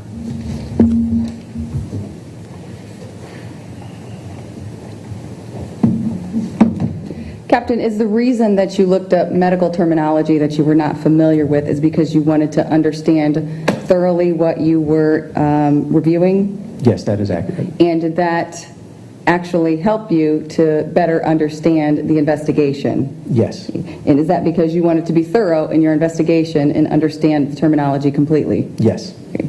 Would going out to the scene of where this happened have changed the outcome of the sheriff's office determination? No, like I previously stated, the statements that both gave were pretty consistent as far as what happened and how it happened. And regardless of the number of shots that may have been fired from the gun, was the evidence investigated by the sheriff's office consistent with Zach acting in self-defense? Yes. Okay. And is the subjective belief of Zach being in fear also supported by the evidence that was determined to have occurred in the investigation? Yes. Thank you. Recross, Your Honor. Yes. I think very briefly. Captain, would you agree that you got a better understanding of the medical terminology by simply calling one of Candy's doctors? Yes. No further questions. Nothing, Your Honor. Thank you, Captain. You can step down. Thank you. Let me see counsel here.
All right, folks. We'll take a 15-minute break and see what we have left here in the way of evidence, and I'll get back to you at 1:15. Jurors exiting.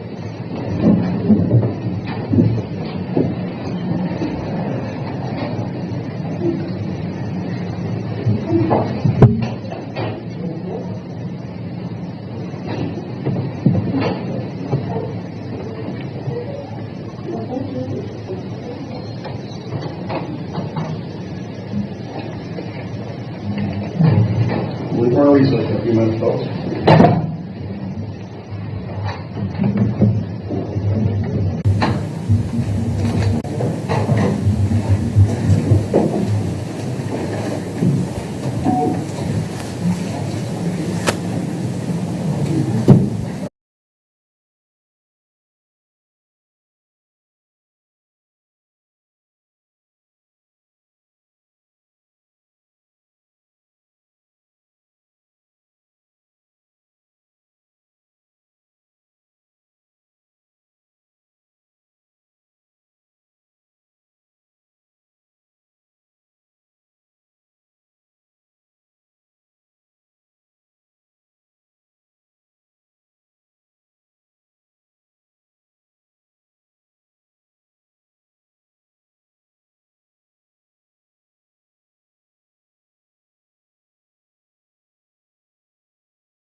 All right, Mr. Kessler, where are we?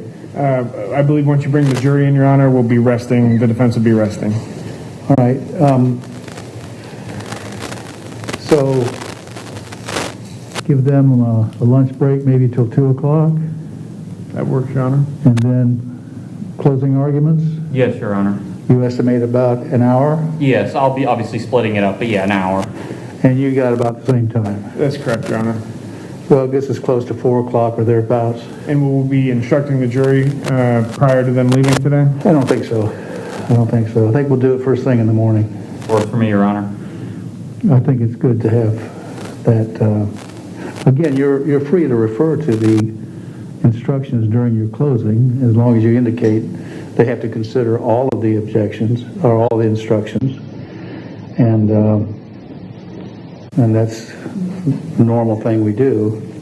Anything before we bring the panel in? No, Your Honor. No. All right. Chloe, go ahead.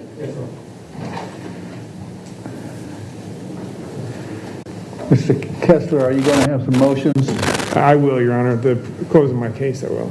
Yeah, maybe the plaintiff too. I don't know.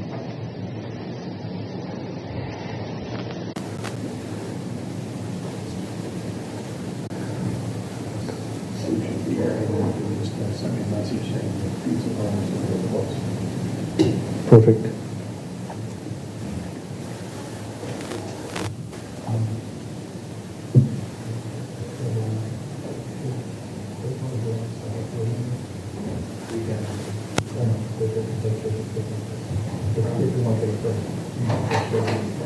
Jurors entering? I don't know. We'll talk about it. Okay.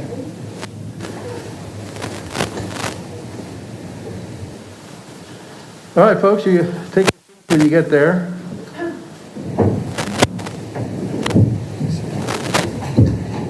All right, Mr. Kessler.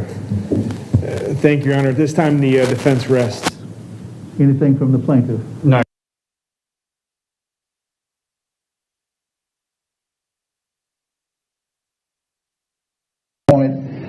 And it'll take a few minutes, no need for us to bother you with that. We will resume at 2 o'clock. I understand the lunches are on the way. And we'll see you back here at that time. Thanks for your attention, and we'll see you directly. Jurors exiting. Please leave your notepads on the chairs.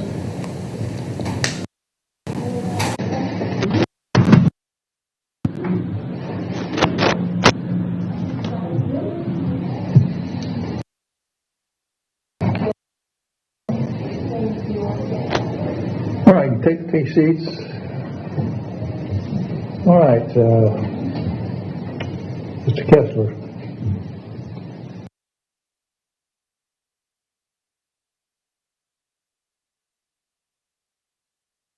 For directed verdict that were either denied or reserved following the plaintiff's case in chief for the reasons previously stated on the record, Your Honor.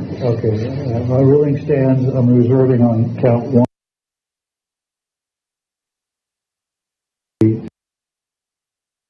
I got reservations, but I don't need to interpose them at this time. I'll let the jury have a crack at it.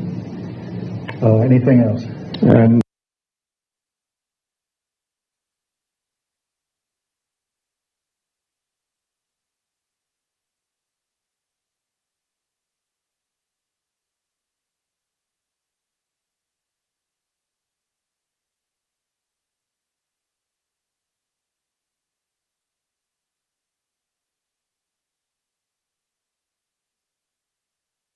time we have at the end of the day. I made it instructions then, but I want to see how everybody's tired, and sometimes it's better to do it when they're alert in the morning.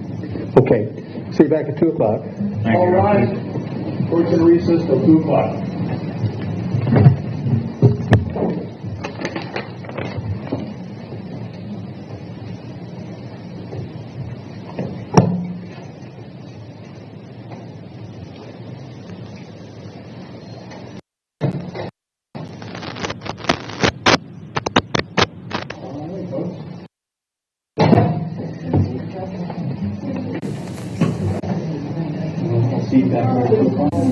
Perfect.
when you address the jury, I don't have a problem as long as you keep your distance, taking your mask off when you address them. Anything before we bring them in? Nothing that I can think of, Your Honor. No, Your Honor. Okay. You say you have the instructions? I do, Your Honor.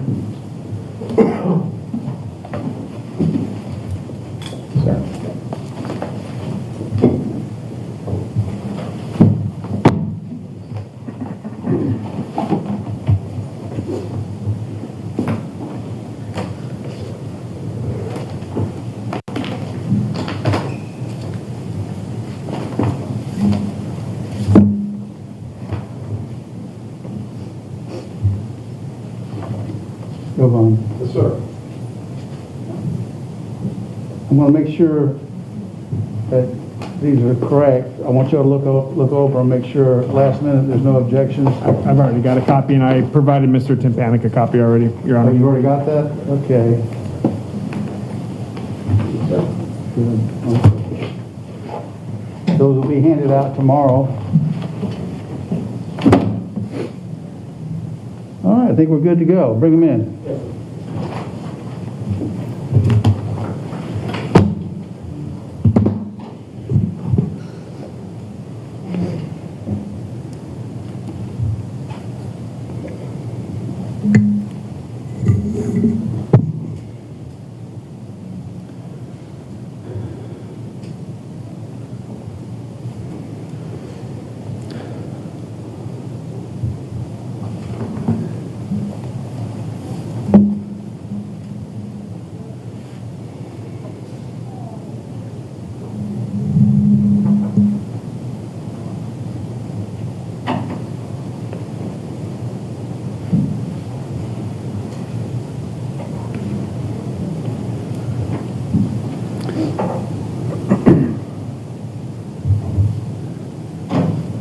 Jurors entering.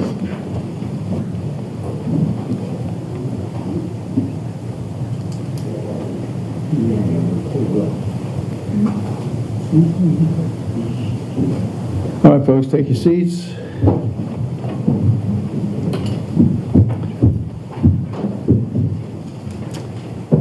All right, so we're at the point where both sides have rested their case. We're at the closing argument stage. In just a few minutes, the attorneys will be given an opportunity to summarize the evidence as they see it and to discuss the legal and factual issues that they believe are important. I ask you to pay close attention to what they have to say.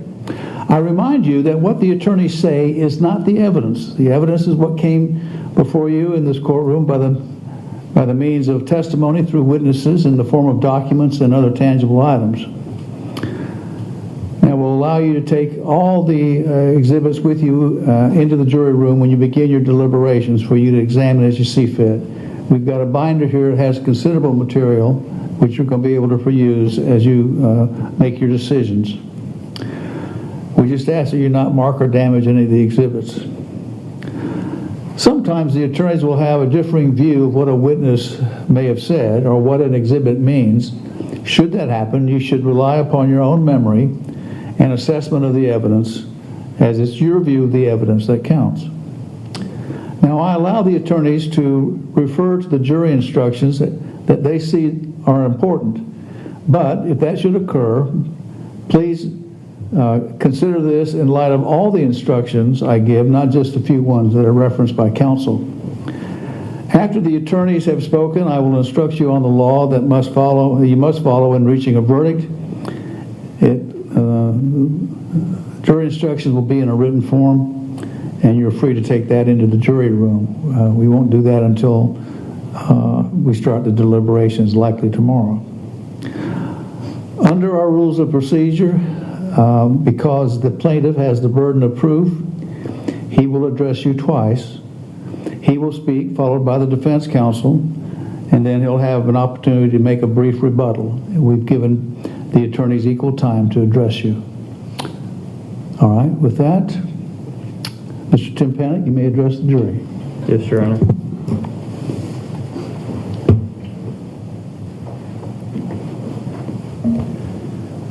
Good afternoon, ladies and gentlemen. It feels like only yesterday we were going through the voir dire process to decide whether or not who would be on our jury. And finally, we're here. You've heard all the evidence. Now it's time to see, let's review, if it were, what we heard. I told you in openings that our case would be about the facts and circumstances of the case, of this incident. On November the 18th, 2016, Rod Jacobson went with his dog, Candy, to the property that has been mentioned numerous times. That dog and Mr. Jacobson have been on the property numerous times by everybody's testimony. They were there to decorate the boat for the Venice Boat Parade. As Mr. Jacobson told you, the boat was her happy place, a place where she felt safe. Mr. Jacobson arrived, and as we stated, Candy decided to seek refuge from the sun underneath the truck. Mr. Jacobson walks towards the docks, where his boat is docked, at the permission of his friend, D. Deaterly, the grandfather of the defendant, Zachary Deaterly. He walks, and he hears a voice yell, "Hey, Rod." And he starts to come back. In the process of walking back, he sees Mr. Deaterly kick dirt at Candy. And he walks up to grab a hold of the collar. And as he's doing that, because obviously he turned away to grab Candy, bullets start to fly. Mr. Jacobson cannot actually believe what he hears. He's in complete disbelief. And as you heard from the veterinarians, that bullet wound came in the side, the left side of the dog. Immediately, dog takes off, runs to the place where she feels safe, the boat. Mr. Deaterly continues to fire. By his own admission, the first time he speaks to law enforcement, he says he fired 3 shots, but doesn't remember hitting anything. So that's the day after the incident. 5.5 years later, to you, last Friday, he tells you, I missed on the first shot, I missed on the second shot, but hit the dog on the third. Yet, we have testimony from 2 veterinarians who have experience treating gunshot wounds, as they stated, and they noted a suspected second gunshot wound on the right elbow of the dog. The dog, if it's facing Mr. Deaterly face to face, as he claims, shooting across his body to be able to hit that point. Unless the dog's running away and his body's turned around and running, she's running towards the dock. So now her back is to Mr. Deaterly and her right elbow is parallel to where Mr. Deaterly would be firing the gun. Immediately after the incident, Rod Jacobson, still in utter disbelief at what had just transpired, turns to Mr. Deaterly and says, "Did you just shoot my dog?" Defendant's own admission, on the stand. "You're damn right I did." He tried to tell you about how remorseful he was, yet immediately after the incident, he called Mr. Jacobson an effing moron. I'm going to pull back the language. We've already heard it enough in this courtroom. Effing moron. GD idiot. Brandishing the firearm at him. Does that sound like somebody who's truly remorseful You're damn right I did. That's not something you say to someone right after you shoot their dog, even if you are in fear for your life. That's something you say to someone when they ask you whether or not you ordered the code red. It's just not in reality. Mr. Jacobson, still in disbelief and fear for his own safety after multiple gunshot wounds just went off right next to him, and in fear for a man who's brandishing and shaking a firearm, taunting him, fearful that that man is going to turn the gun on him. Without thinking about himself, he goes to the boat and he uses the trail of blood from Candy's bullet-ridden body, and he finds her on the boat on a bunch of life jackets, bleeding profusely, moaning. And from there, he grabs the dog, not thinking about anything, and walks her back to the vehicle, not knowing that one of his tires is blown out. And he drives to this Blue Pearl veterinarian clinic. And he explains what actually happened. And as you see in the medical records, and as both Dr. L and Dr. Ellis testified, multiple gunshot wounds. Multiple. Meaning more than one. And when I asked Captain Tudko about the investigation, well, actually we'll get to that. From that incident, he has to put down $2,700 for emergency surgery. That's what he had to pay. And eventually a decision was made to transport Candy to Tampa from Sarasota. And Rod rode with her in the ambulance as she was transported. She met Dr. Morris up there, who also suspected the wound we pointed out on the right elbow was a gunshot wound. Multiple gunshot wounds. Despite their best efforts, Dr. Blyart's as well, who you heard from today, Candy passed away. The cause of which was a gunshot wound from the gun fired from Mr. Deaterly. Undisputed. My first question, did you shoot and kill Candy the dog? Yes, I did. There's no issue as to causation about who actually fired it, whether the bullet itself caused her death. There's zero doubt. Subsequently, following that incident, a few days passed. Obviously, Mr. Jacobson had to tell his wife that Candy had passed away. Same wife and him who adopted Candy in 2014 to save her from being euthanized because she was pregnant. And she eventually gave birth to 12 puppies. The dog that went everywhere with Mr. Jacobson, to every job site, every car ride, every boat ride, everything. That man right there was Candy's best friend. And he sat there and watched her get shot. Defense is going to try to say that what defendant said was true, that he did nothing, based on everything that you heard. The pictures on the boat, in the car, everywhere. The testimony. Does that seem believable?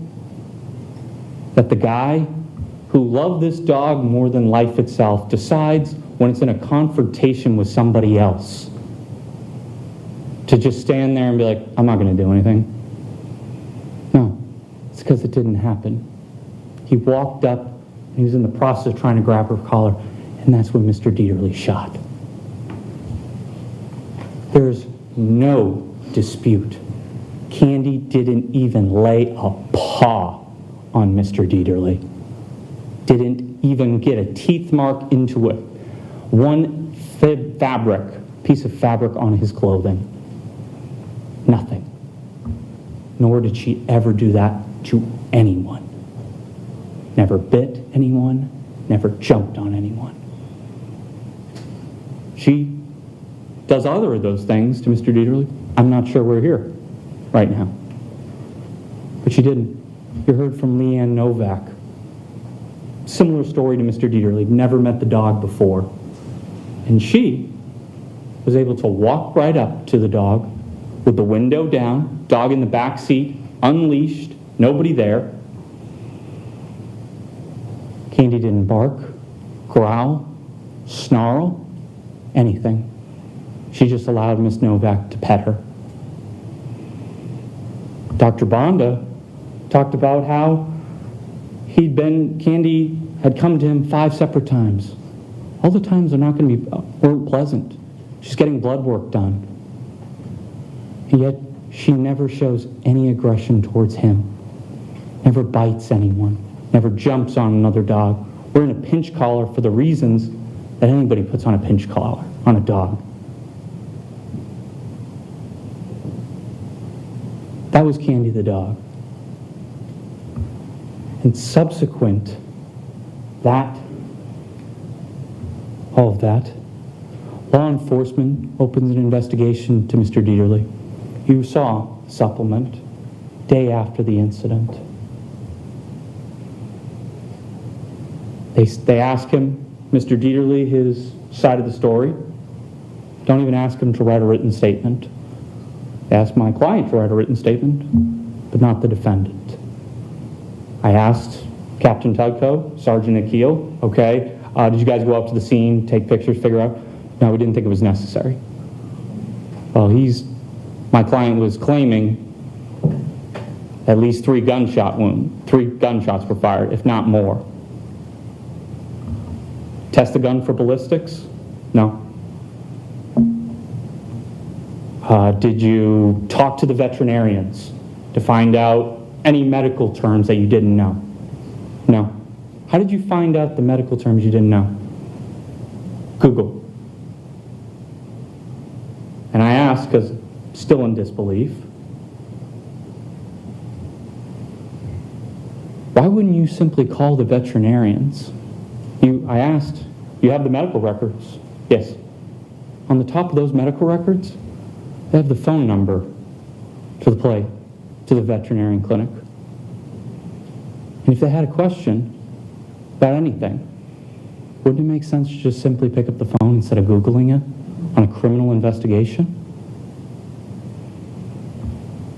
That doesn't sound like a thorough investigation to me. Captain Tudko used those very words earlier today, a thorough investigation. That's not a thorough investigation. This is what somebody said to me. Okay, sounds good. I'm going to take them at their word. Not do anything with it. Not to investigate further. Not to ask questions you don't know the answers to, but rather type in words in Google. And if they asked, they would have said, yeah, we knew 1 gunshot wound for sure, and we suspected another one. And I asked them, I asked both Sergeant Akil and Captain Tudko, are you guys experts in gunshot wound analysis? Answer, Sergeant Akil, no. Captain Tudko, no. Okay, Captain Tudko, you oversee animal investigations, correct? Yes. And you've done thousands of investigations. How many investigations have you done for an animal homicide? Answer, none. They didn't do an investigation because they didn't know how to do one. And you look at the photographs that were taken by the sheriff's office and Candy's bullet-ridden body. You could see exactly what the veterinarians were pointing to, the wound on the right elbow, on the left side of the dog. They saw it, but law enforcement didn't, and nor did they follow up at all.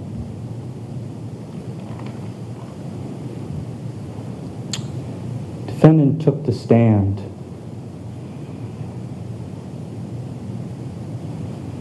And he tried to, I don't know for what reason, tried to tell a different story than what he told law enforcement. He told them, I don't remember if I hit anything. That's what he said, right after the incident, 5.5 years ago. And what did he say? Well, I hadn't eaten, I hadn't slept, I haven't drank any water. But that's the statement that he gave to law enforcement, and they eventually declined criminal charges. Yet now, he was able to tell you that he missed twice and then he hit the third time.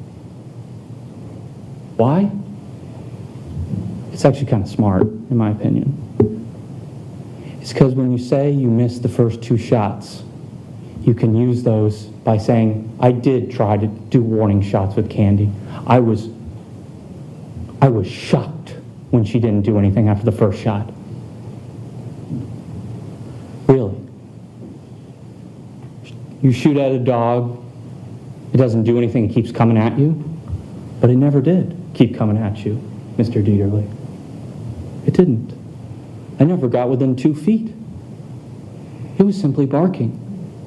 The only time the dog got any closer was Mr. Deaterly kicked dirt at it or kicked it in the head. It didn't even get so much as one bite mark, one paw on him. How is that self-defense? How is it that a dog deserves to be shot simply for barking? I heard what he said about it just kept coming in an attack. What attack? Running around and then stopping and barking? That's an attack? It's not. An attack, for me, as I understand it, would at a minimum involve at least just a paw mark on Mr. Deaterly. Not even so much as a bite mark, just even a paw mark. Landing a paw on him. She didn't. She'd been over at that property countless times. You heard from Brian Williams. He had a similar incident, dog barking, running around. Mr. Williams doesn't shoot Candy. Never even thinks to. She just shoos Candy and she's on her way. You heard from Richard Moldaville, who still works for defendant's father for the last 26 years. And he tries to tell you about an aggressive incident of a dog, of Candy the dog, jumping and barking in the car. When I asked him, is the window open? No. Door open? No. Who hasn't had a dog bark at them from inside a car? That's considered aggressive? And even when you think of Dr. Hopp's testimony, when you hear about the different bark noises, aggressive versus non-aggressive, I honestly couldn't tell the difference, and I honestly couldn't believe that was testimony. What is an aggressive dog? Not Candy. Not according to the people who knew and loved her so much, and even the people who just interacted for even a brief moment. And even the people defense introduced talk about the aggressive incidents. She didn't bite them. She didn't jump on them. She barked at them. Dogs bark. That's the truth. Subsequent this whole incident, as you heard, defense counsel's own witness, almost 3 years later, Mr. Jacobson is still crying, sobbing, were the exact words of Dr. McGovern over this incident, 3 years later. Because he went and saw Dr. Edlin, and you remember his testimony. He was the one who actually diagnosed him with PTSD. Based on what he was saying, and he broke down for you exactly why. Reliving terror over and over again. Nightmares where you sit there powerless to do anything. That's exactly what you heard from Mr. Jacobson. And his wife said the same thing. And it's so bad, they sleep in separate bedrooms because of that. Because those terrors are so bad. Defense counsel talked a lot about his not reporting it to August 15, 2018. You heard what I asked Dr. Mark Antonio. Do people always tell you what's ailing them right after immediately happens? No. Does sometimes it take months or years? Yep, possibly. So bad, he went and saw Dr. Edlin. He's the one who actually diagnosed him with PTSD. Dr. McGovern takes the stand and says, no, based on my evaluation, he doesn't have PTSD. Yet he's never been qualified as an expert in post-traumatic stress disorder.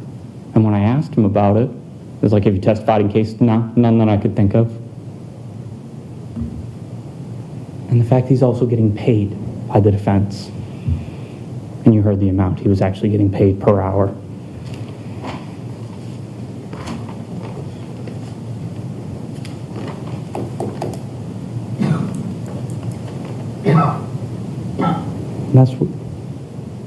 And that went on for years. Reliving the same day, and it still sometimes does, over and over again. Rod sees Candy in his dreams, getting shot over and over and over again, reliving it, as if only a bystander, to be a bystander, just to watch. That's endless. It's on endless loop. That's not something he's ever going to forget.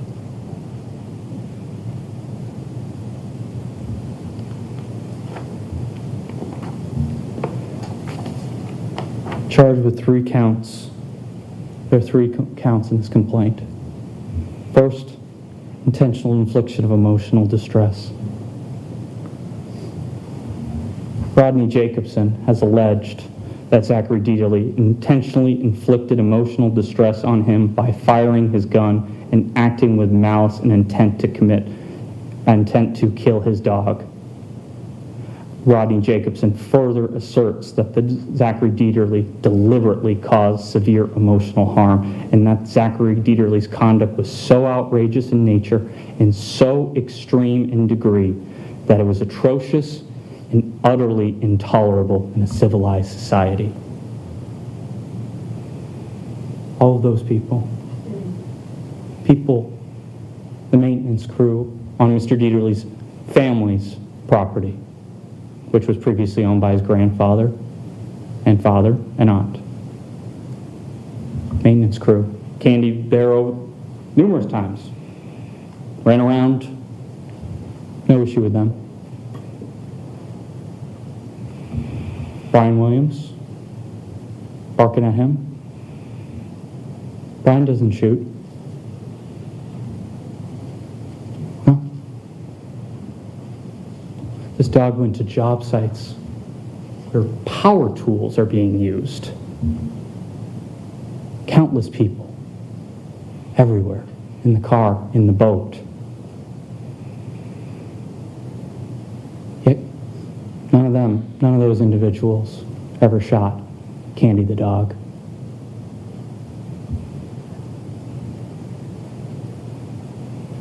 Deaterly's conduct was so outrageous in character and so extreme in a degree that it was atrocious and utterly intolerable in a civilized society. He's on the stand and he's telling exactly what his options were. The truck is to the east. Understand. The dog, by his own testimony, this is just based on him, controls the south. Okay. He says that the waste area to the north was muddy. Okay. But then I ask, you called out to Mr. Jacobson, correct? Yes. So you knew by saying that, you suspected that the dog you encountered was Mr. Jacobson's. Yes. And he testified that he saw Mr. Jacobson walking towards on the shell path towards the dock when he turned around. Yet he never I understand he didn't want to turn his back, and I wholeheartedly understand. But he didn't need to. Like I was showing to him, could you just simply keep your eye on the dog and just walk over to where you know Mr. Jacobson to be when you suspect it's his dog? He didn't have an answer for that. And when I ask him how far it is, he says, well, I don't know how far the distance is. He was able to tell you that the dog was in a few feet of him, a few inches actually, in this spur-of-the-moment incident. But by his own admission, he couldn't tell you how far the dock was on a property. By his own admission, he'd been to thousands of times. Does that sound believable? No.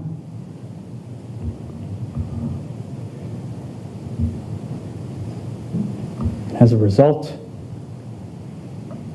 you must decide whether Zachary Deaterly's conduct was intentional. He didn't just fire once. He didn't fire twice.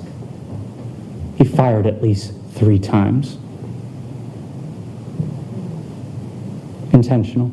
Of a dog that didn't even lay a paw on him. He had to squeeze the trigger 3 times. At least. He knew if he intended his behavior, knew or should have known his emotional distress would result.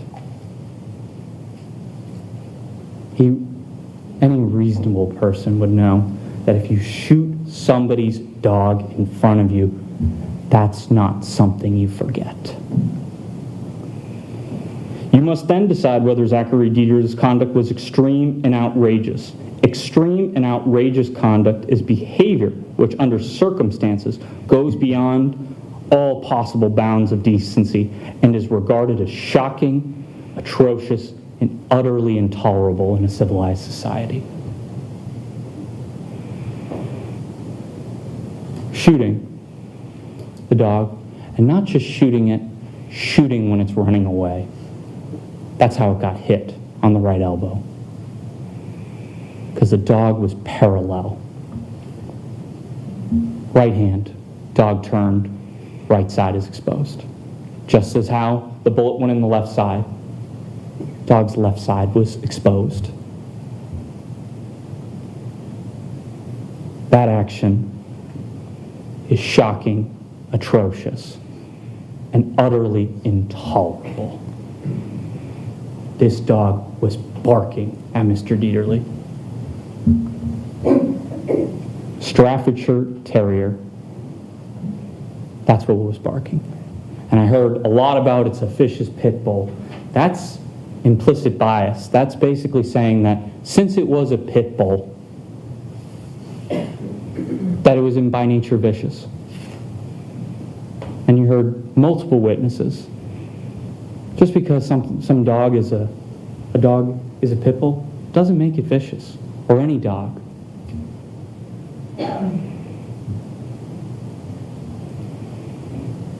But that's what he needs to convince you of, to justify. It was a pit bull. Ooh, scary dog, could hurt me.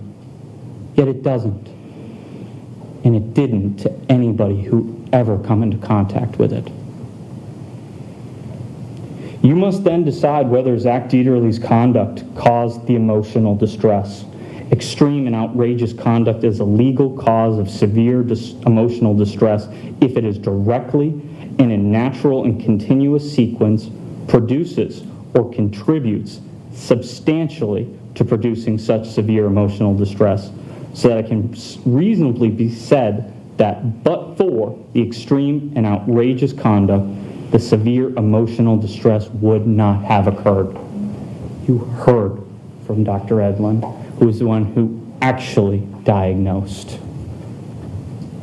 Mr. Jacobson, post-traumatic stress disorder. You heard it. You heard his testimony. You heard of his wife's.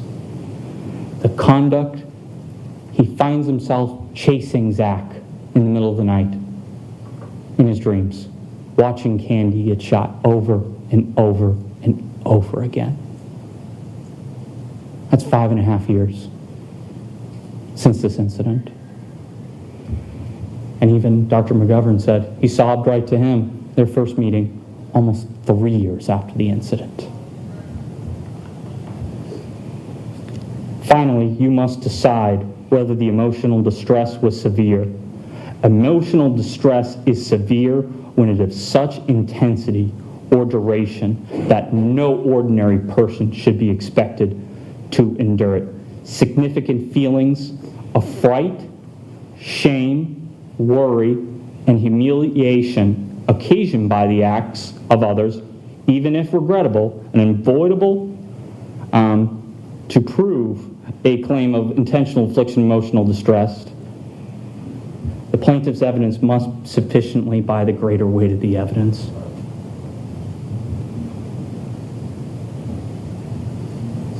Like you heard in the testimony, that went on for years. Sobbed for 10 seconds, 3 years later. Woke up in the middle of the night, screaming and crying many a times before. Of such intensity or duration that no ordinary person should be expected to endure it. Cindy Watson and Rod Jacobson are not sleeping in separate bedrooms because it's a no issue. No, it's because it's of such intensity or duration that no ordinary person should be expected to endure it. Nobody should ever have to watch their pet, their best friend, be shot right in front of them for doing what dogs do, and that's bark. And bark at strangers.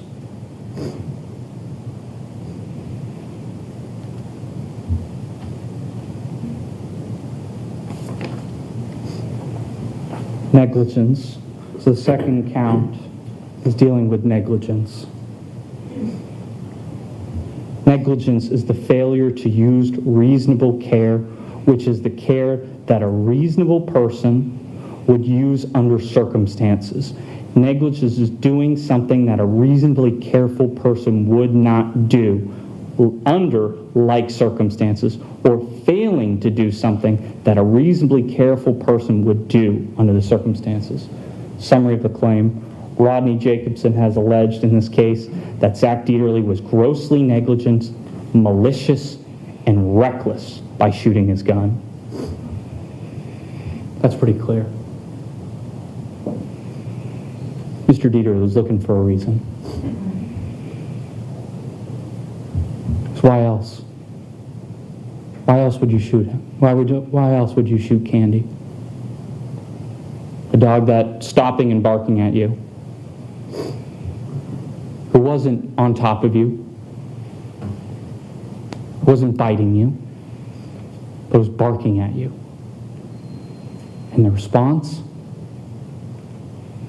To shoot it. To shoot her.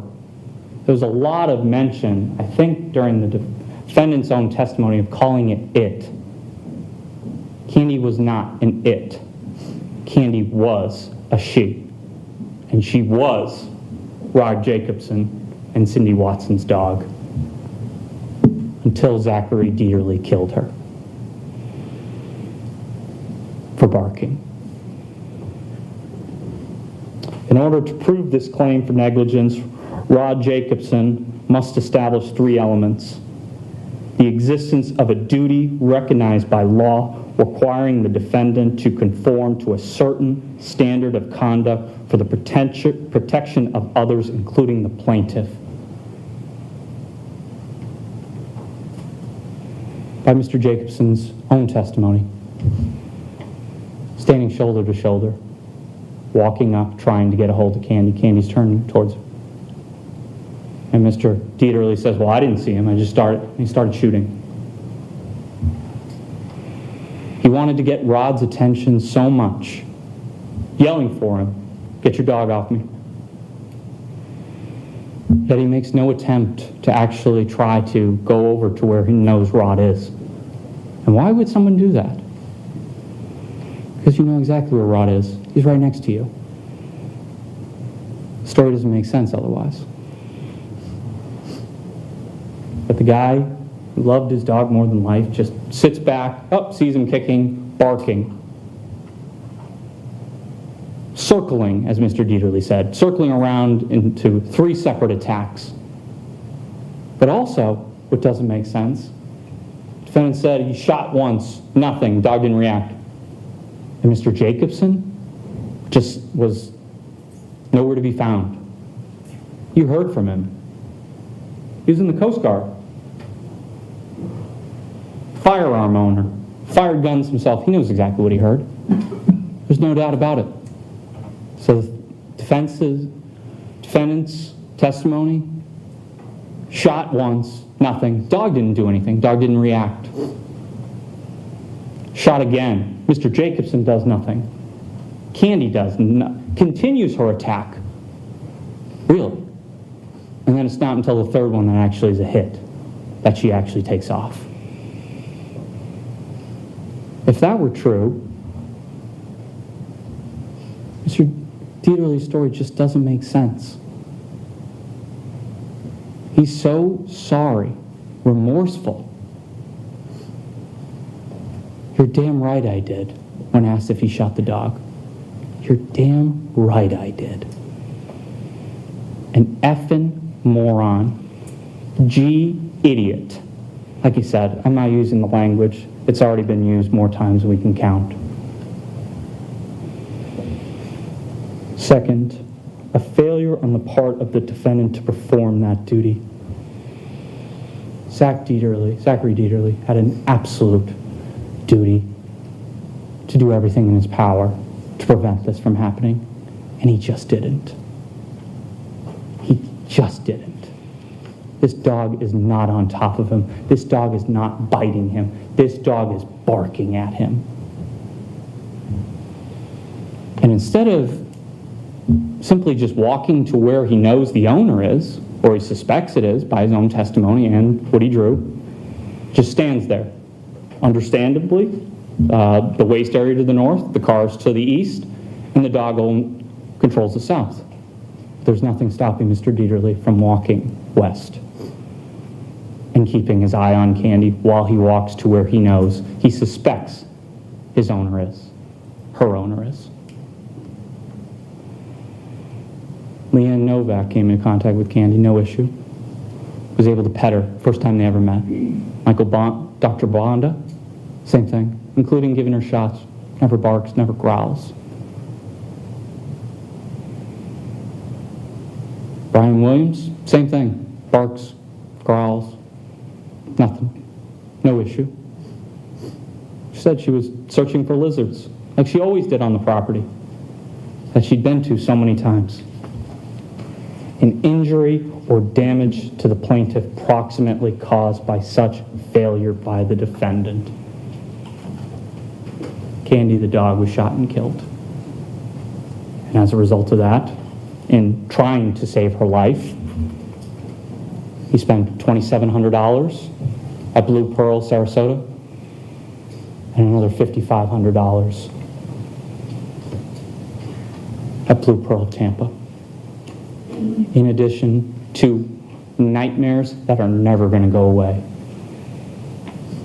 Time will be a flat circle for Mr. Jacobson. He will relive that moment forever.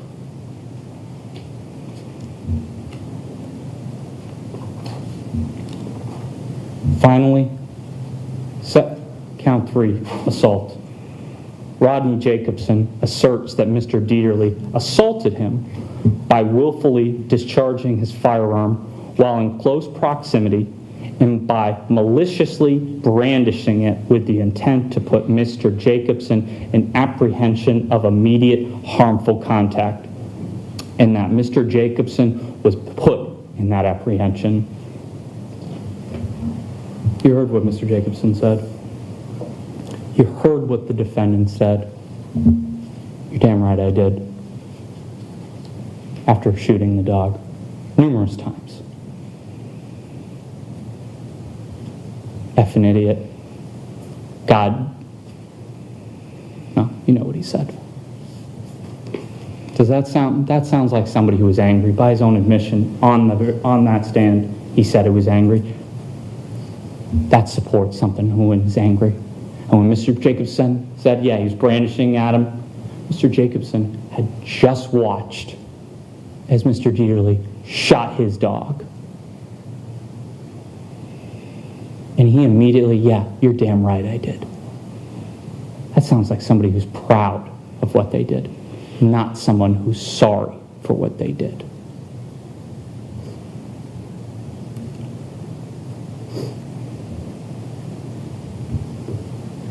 Assault is defined as an intentional, unlawful offer of corporal injury to another by force or force unlawfully directed towards another under such circumstances as to create a fear of imminent peril, coupled with the apparent present ability to effectuate the attempt. Brandishing the gun at him, huh? Yelling obscenities immediately after just shooting his dog. Showing no remorse for it. Bullets flying. Yeah, he absolutely was in fear that Mr. Deaterly was in fact going to turn the gun on him next. Those words. Mr. Deaterly thought he could fool you with his testimony on Friday. Tells the story, yep, I missed first 2 shots. But says to law enforcement a different story. I don't know if I hit. Right after this incident. When I asked him questions, did you call him this? He said, I didn't say that. I'm like, did you say he was? You're damn right I did. Yes, I did. That kind of obfuscation or deviousness is somebody who knows they're busted. Caught in a lie. And not just one, numerous ones.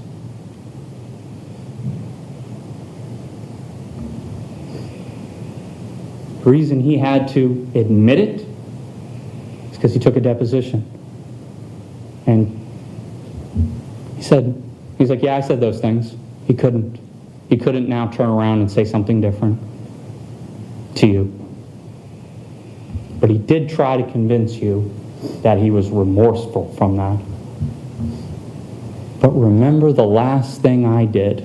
I took out the picture of Candy's bullet-ridden body and I showed it to him. Nothing on his face.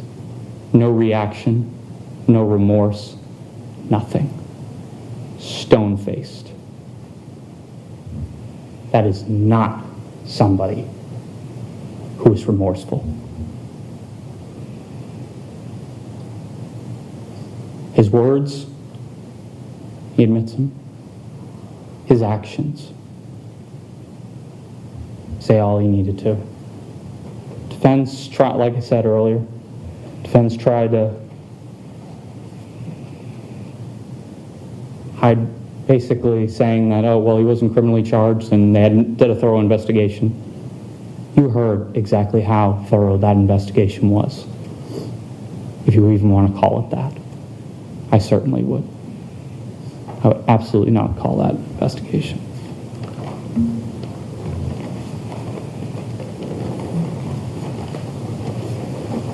Counsel, you have 15 minutes. Defense counsel is going to speak to you about this case. And then I'm going to speak to you one last time.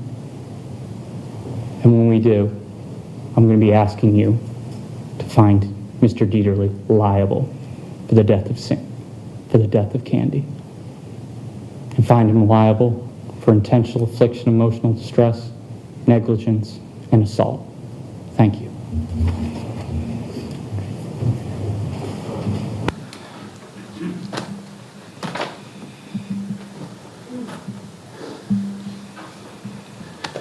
May it please the court. Good afternoon, ladies and gentlemen. James Madison once said, in suits of common law, trial by jury in civil cases like this is as essential to secure the liberty of the people as any one of the pre-existing rights of nature. In that regard, jury duty should be viewed as both an honor and a privilege. These past 2 weeks have been quite an experience for you, but each of you have handled your duty as jurors in this case with diligence and resilience. And this is an experience that you would never have had if Mr. Jacobson had his dog leashed. For your service as jurors in this case, I want to thank you on behalf of myself, Attorney Johnson, and Mr. Deaterly. When you go back to retire for deliberation, you're going to be handed jury instructions, you're going to be handed a verdict form.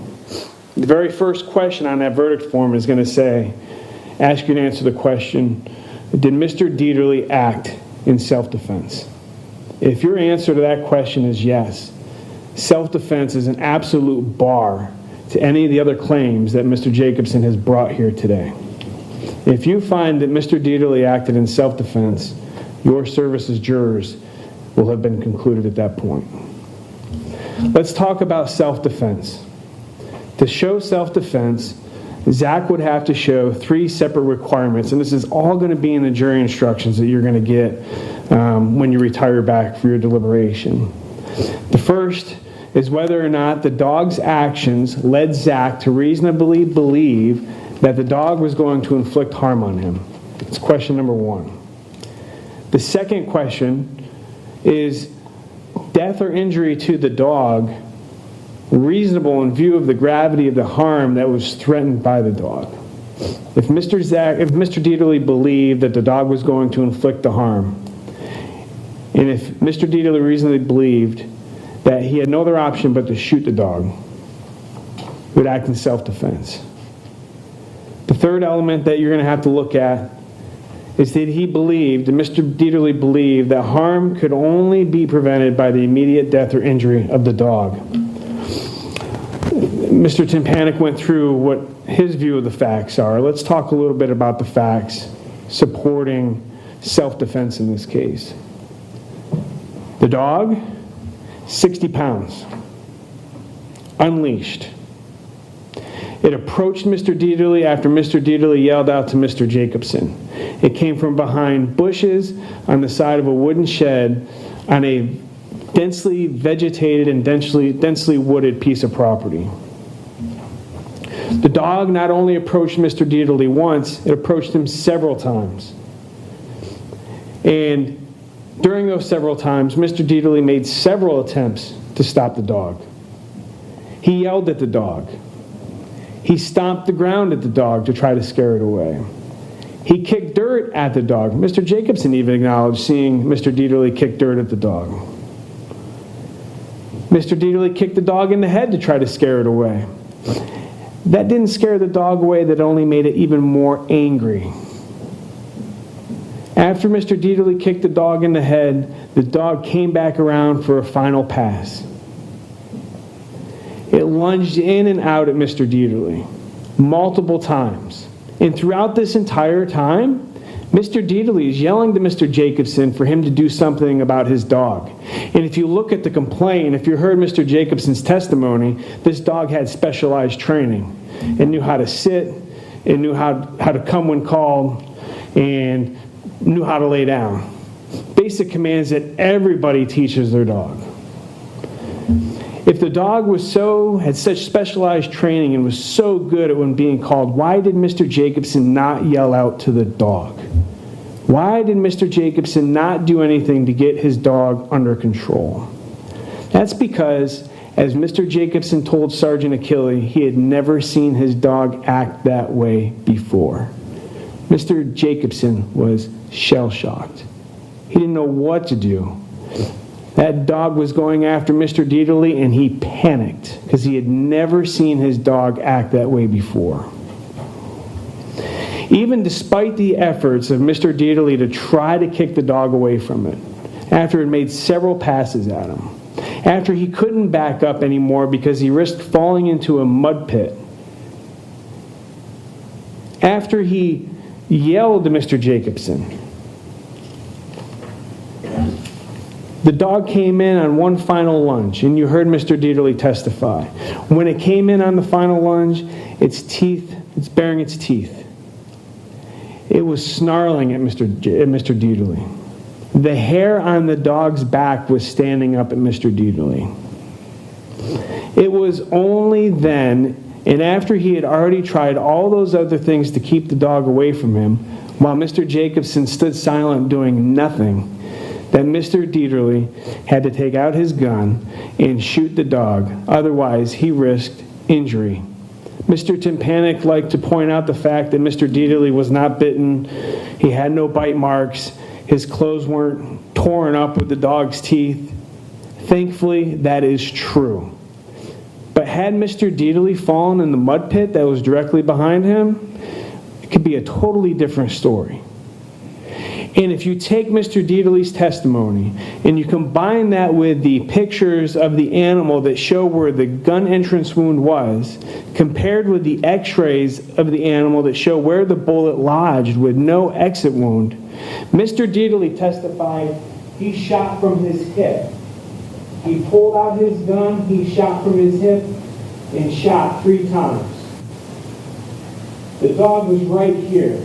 The bullet entrance was on the left side of the dog, traveled front to back in a downward motion. It's not indicative of a gunshot of a dog running away and being shot in the back, as Mr. Jacobson would like you to believe.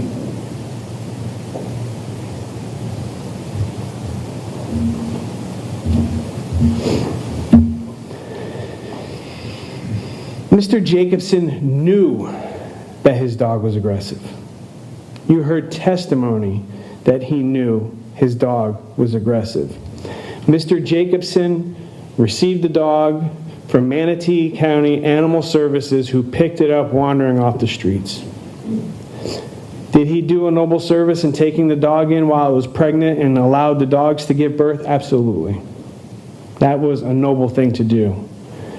But having the dog unleashed on that property was an injustice to that dog.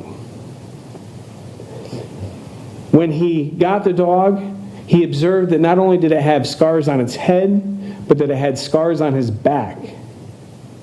All indicative that the dog had been abused. In fact, Mr. Jacobson himself said it really looked that the dog had been abused because of all the scars on the back, and the scars on the head of the dog. Mr. Jacobson even told Brian Williams to be careful around the dog. Why? Because Mr. Jacobson knew nothing about the dog's background and was scared that it might hurt somebody. You heard Mr. Williams testify that when the dog got outside of the confines of the property, that Mr. Jacobson was concerned, that he was afraid of what his dog might do, because he knew that his dog was aggressive. In fact, when Mr. Williams came on the property and had interaction with Mr. Jacobson and the dog, Mr. Jacobson would put the dog into the truck.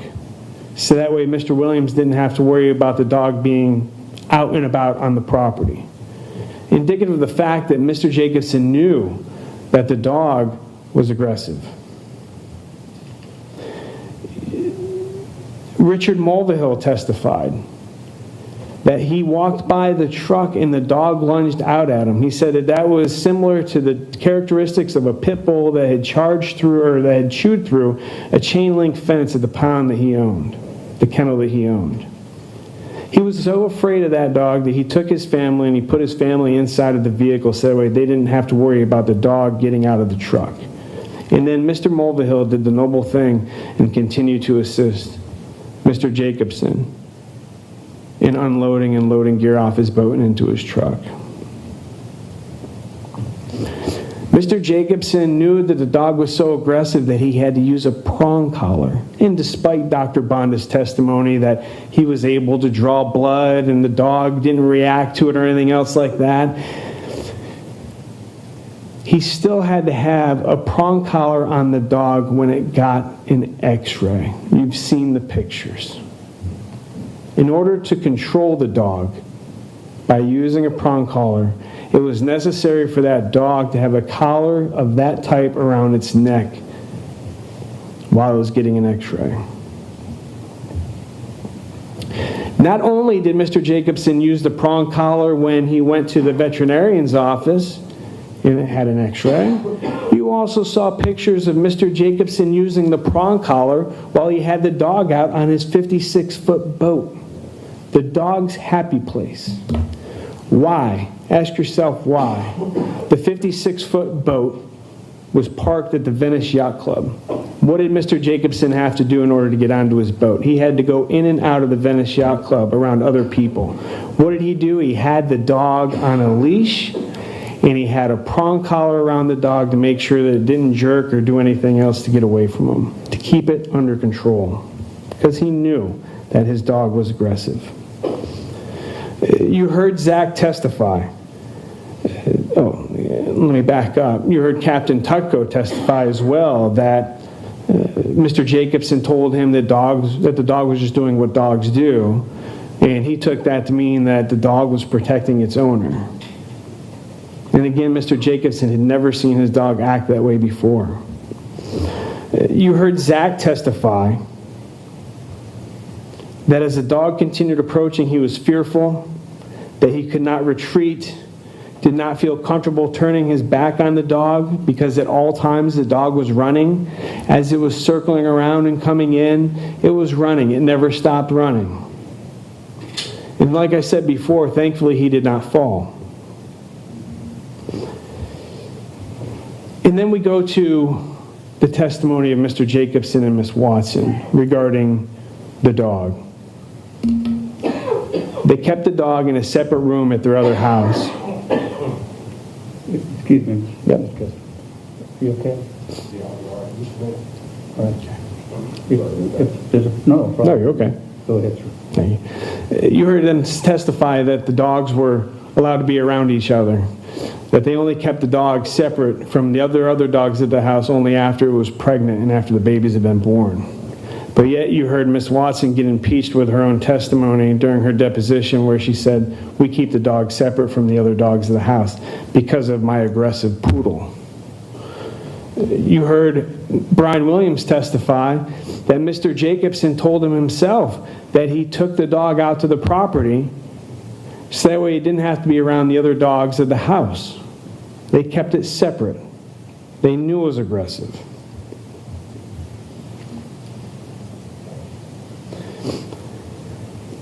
Even Mr. Jacobson himself acknowledged that Zach felt afraid when he shot the dog. We played the clip for you during his testimony, wherein he acknowledged that. And it was only until after Mr. Jacobson did nothing to control his dog, and the dog came within inches of Zach and was about to bite Zach, that Zach pulled out his revolver and shot the dog. That's not an issue. Mr. Deaterly has never said that he never shot the dog. He did. When considering the evidence leads to three conclusions. Zach knew or reasonably believed at the time that the dog was lunging in front of him, baring its teeth, snarling at him, with its hair raised on the back, that dog was going to inflict harm upon him. That dog was going to bite him. The evidence shows that the death or injury to the dog was reasonable in view of the gravity of the harm threatened. The evidence also shows that Zach reasonably believed that harm to himself could have only been prevented by shooting the dog. He exhausted all other options that he had before he pulled out his firearm and shot the dog. He yelled at it. He kicked it. He stomped the ground. He kicked at it. He yelled to Mr. Jacobson to get his dog under control, but Mr. Jacobson did absolutely nothing. Mr. Deaterly acted in self-defense in shooting the 60-pound pit bull that was staring him down. As Mr. Timpanic mentioned, the first cause of action is intentional infliction of emotional distress. Okay? There's three questions that you're going to have to ask. Or excuse me. 5 questions that you're going to have to answer, that you'll be asked to answer. The first question is whether or not Zach's conduct toward Mr. Jacobson was deliberate or reckless. Even though Zach shot the dog, he was justified in doing so, and did not do so in an effort to cause Mr. Jacobson emotional distress. It was self-preservation at that point.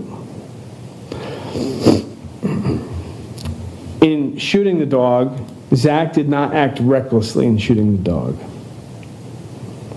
The second question that you're going to ask, or you're going to be asked to answer, in the event that you don't find self-defense, is whether or not Mr. Jacobson suffered extreme emotional distress of such intensity or duration that no ordinary person could be expected to endure it. Let's go through the facts. Mr. Jacobson had pre-existing depression for 20 plus years. He had taken 50 milligrams of Zoloft for several years prior to the incident.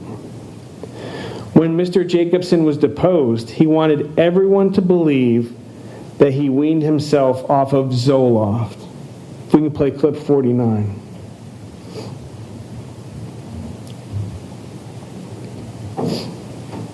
Did he prescribe you any medication? Yeah, I was on Zoloft for a while. How long were you on Zoloft for? Probably, I'd only saw him a few times, but it probably a year after that. And then I saw my another physician and weaned myself off it. That's what he testified to in his deposition. But when we got the medical records, he had in fact taken Zoloft continuously for 20 plus years. He didn't wean himself off Zoloft until 2018, after he allegedly went to his doctor with a worsening symptoms of his already pre-existing depression, as Dr. Mark Antonio testified to while we went through the medical records today.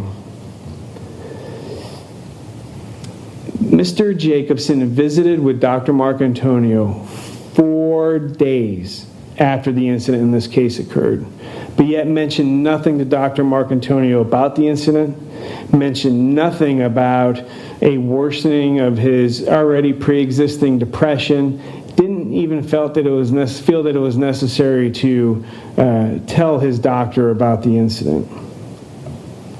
In fact, Mr. Jacobson filled out an annual wellness exam form either before or during that visit that Dr. Mark Antonio went over Mr. Jacobson with. If I can get Exhibit 10. Mr. Jacobson did not mention the incident or any worsening of the pre-existing depression.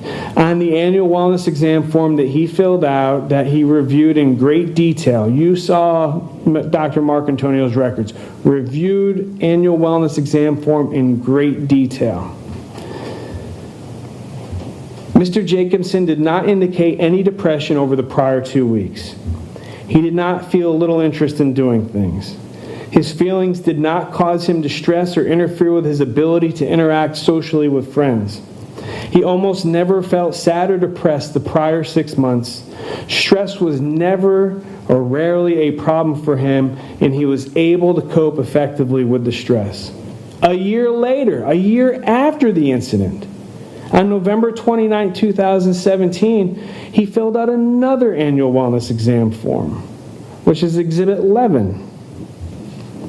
On Exhibit 11, a year later, he filled it out. He met with Dr. Mark Antonio, and Dr. Mark Antonio again said in his records, reviewed annual wellness exam form in great detail.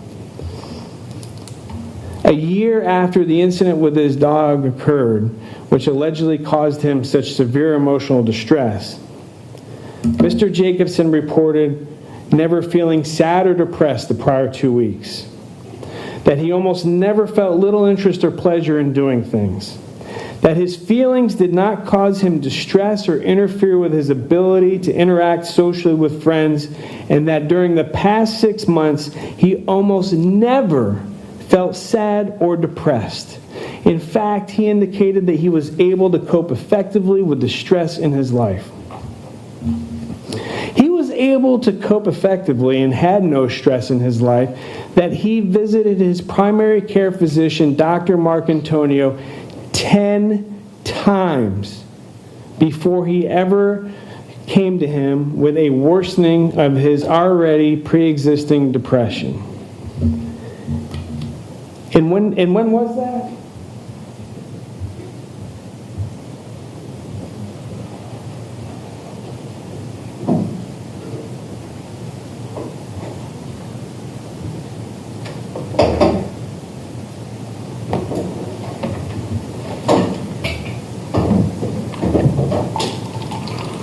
When was that? That was 2 days after he received notice that his medical records were going to be subpoenaed for this case. We can't have medical records be subpoenaed and not have any mentioning of this incident. So 2 days later, on August 15, 2018, after he received notice that we intended to subpoena his medical records, he presents to Dr. Marcantonio. Not only does he present them to Dr. Marcantonio, but his wife accompanies him. He has worsening depression as a result of seeing his dog get shot and post-secondary issues related to his divorce, which would be the alimony modification that Mr. Jacobson was unsuccessful. He was unsuccessful in it at the trial court level. He appealed that decision, was unsuccessful at that time. Spent over $600,000 in pursuing that action. The 10 visits that Mr. Jacobson had with Dr. Marcantonio included things for wellness visits, right shoulder pain, follow-ups, deep cough, persistent cough, cough and congestion, redness resulting from removing a sliver in his arm, scratch on the left side of his face, but no mention about any worsening depression symptoms. During this time, from November 22, 2016 to August 15, 2018, Mr. Jacobson traveled to Ireland. He didn't stop working. He didn't stop boating. He didn't stop fishing. Despite Cindy Watson sitting there on the witness stand saying, "My husband didn't boat. My husband never fished after this incident," and Mr. Jacobson having to testify, "Well, that's not true because I did boat and I did continue to fish." As a result of the visit on August 15, 2018 with Dr. Marcantonio, his dosage of Zoloft was increased from 50 milligrams to 100 milligrams. At that point, as we went through Dr. Marcantonio's testimony this morning, Mr. Jacobson would have had 1.5 months left of Zoloft. Mr. Jacobson testified Dr. Edlin never prescribed him medication. Dr. Marcantonio testified, "I never prescribed him medication in 2018 or 2019. A month and a half after August 15, 2018, Mr. Jacobson, assuming that he was taking it as prescribed, would have run out of his antidepressant medication. Yet, as he routinely called Dr. Marcantonio to refill prescriptions or for new refills, he did not do so.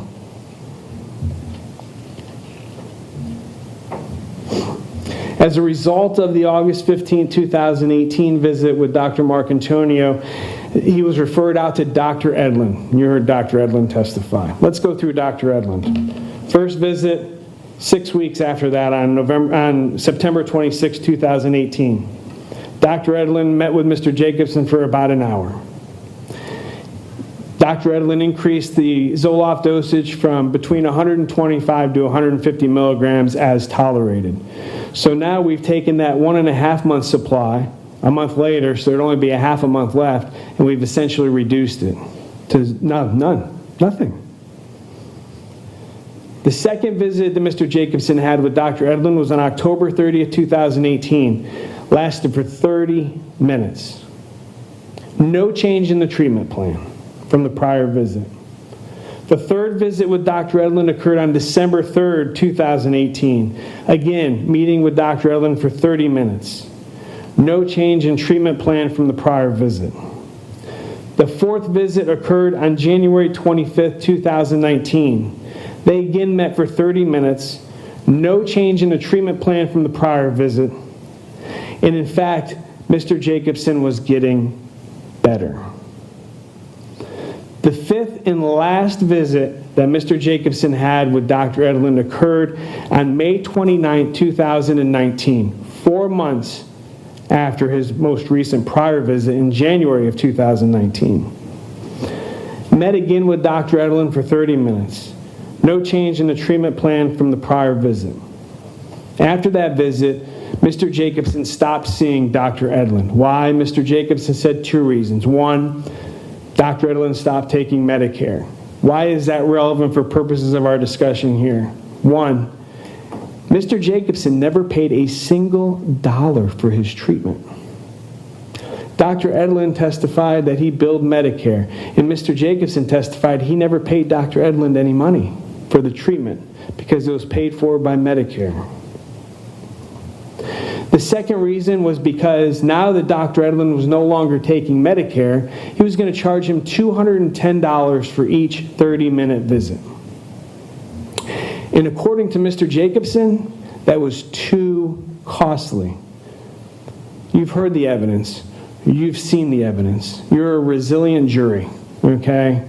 $210 was too costly for a man that spent $600,000 on an alimony modification case.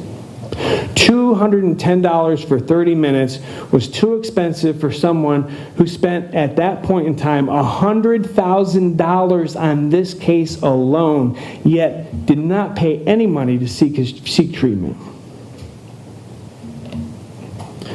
Mr. Timpanik mentioned that we had Dr. McGovern up here testify. Yes, we hired him to testify as an expert to examine Mr. Jacobson, but let's put this into perspective. Dr. Edlin met with Mr. Jacobson a total of 3 hours over 5 visits. Never conducted any objective testing whatsoever on Mr. Jacobson. Relied on Mr. Jacobson's self-report regarding his symptoms. Now keep in mind that Cindy Watson, his wife, is a nurse, and that PTSD symptoms are commonly known.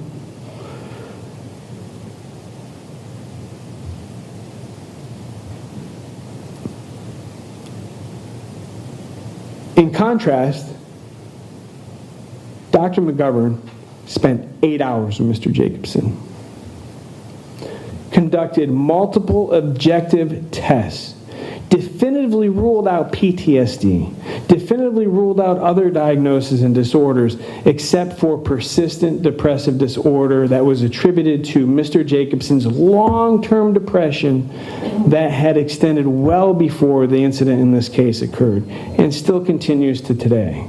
As you will see in the records, when you go back to deliberate, Mr. Jacobson has since seen Dr. Cantero, and told Dr. Cantero that the Zoloft was no longer working for him. This was after he had suffered the traumatic fall, fractured his skull, suffered a traumatic brain injury. He went and sat with Dr. Cantero and told Dr. Cantero, I do not feel that Zoloft is helping anymore. So Dr. Cantero prescribed Mr. Jacobson Wellbutrin. Mr. Jacobson went for the next visit and said, well, Butrin's not working for me. So Dr. Cantero went ahead and said, all right, I'm going to prescribe you Abilify with the Wellbutrin, taking 2 separate medications now, totally off the Zoloft. The following visit with Dr. Cantero, and you'll see in the records, Mr. Jacobson said, the Wellbutrin, a low dose of Wellbutrin is not helping me. So Dr. Cantero increased the dosage to 200 milligrams of Wellbutrin and continued the Abilify. But here's what Dr. Cantero did. He referred Mr. Jacobson out to psychiatric care because the medication, he could no longer give him any additional medication for the depression that he was suffering as a result of the traumatic brain injury that he suffered. He stopped working. He stopped driving. He stopped doing things.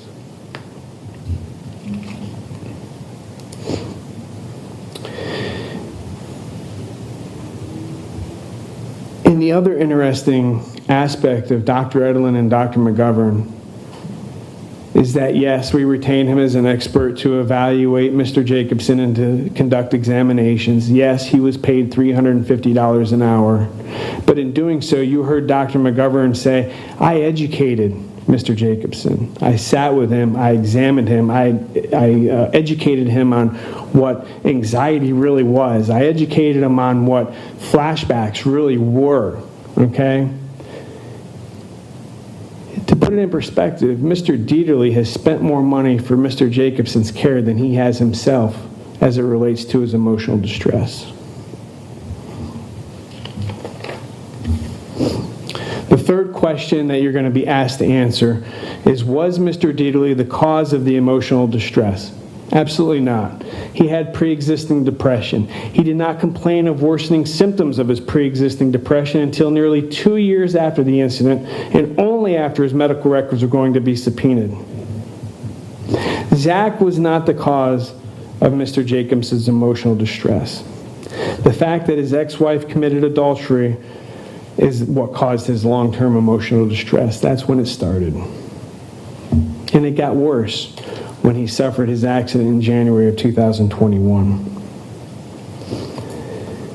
The fourth question that you're going to be asked to answer is, was Zach's conduct so severe or outrageous and so extreme in degree that it went beyond all bounds of decency?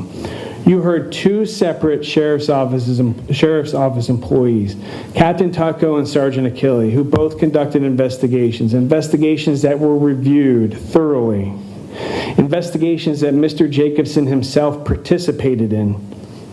And they found that his actions were justified based on the totality of the circumstances and all of the evidence that they had received and reviewed. They made the determination that Mr. Deaterly's actions were justified. How can someone whose actions are deemed to be justified by law enforcement officials be considered to be so severe or outrageous and so extreme that it goes beyond all bounds of decency? It doesn't. They were not severe or outrageous. His actions were not so extreme in degree that it went beyond all bounds of decency. Number 5, you're going to be asked if Mr. Jacobson suffered any damages as a result of the emotional distress he allegedly suffered.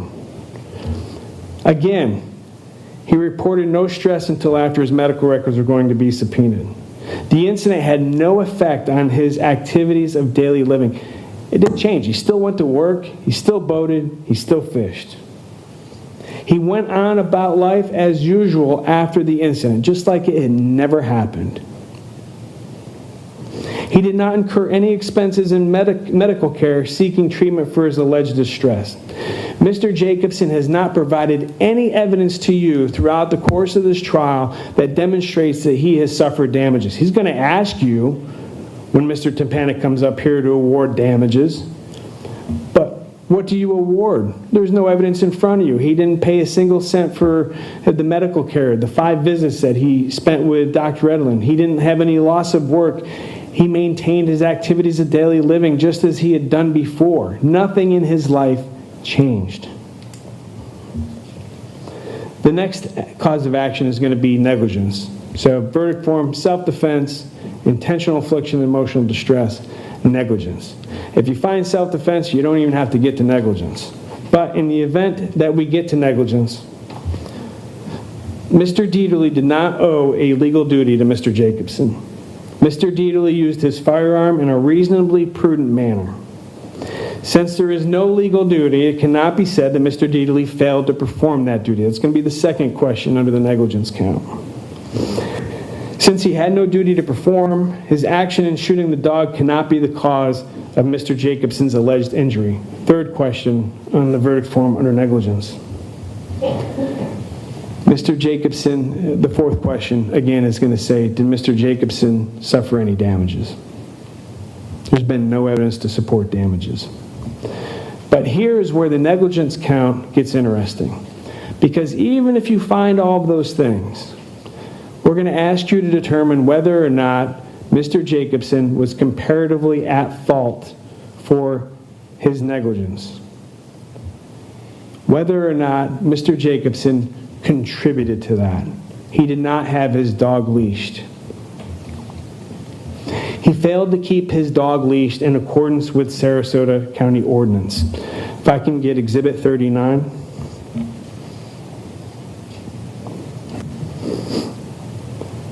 Pursuant to Sarasota County Ordinance, no person shall cause, permit, or allow a dog to run at large, which I'll define for you next, unless it is leashed in any of the following circumstances: upon any public street, the property of another, or any common areas of condos and mobile home parks. It's the property of another that's relevant here. Mr. Jacobson did not own the property. The Deaterly family owned the property. If we look at Exhibit 38 on the first page, let's look at what the definition of at-large is. At-large means off the premises of the owner and not under direct control, custody, or charge of or possession of the owner. That's at-large. What does direct control mean? Let's look at direct control, Exhibit 38, page 3. Direct control means immediate and continuous physical control of an animal at all times, such as by means of a fence, leash, cord, or chain of sufficient strength to restrain the animal. So let's go back to Exhibit 39 and let's look at the legal definition of the ordinance, and let's see if Mr. Jacobson failed to comply or adhere to this ordinance. No person, Mr. Jacobson, shall cause, permit, or allow a dog to run at large, meaning that the dog is off the premises of the owner. The property was not owned by Mr. Jacobson, so it was off the premises of the owner of the dog, and not under direct control. And the only way that a dog owner can have direct control under the ordinance is if they have immediate and continuous physical control of an animal at all times via a leash or a fence. Mr. Tympanic may come up here and he may assert, well, there was a fence at the property. We've seen pictures of the fence. We've heard Mr. Williams' testimony that the dog escaped the fence. We've heard Mr. Jacobson's own testimony that the dog escaped out of the fence. It escaped the confines of the property.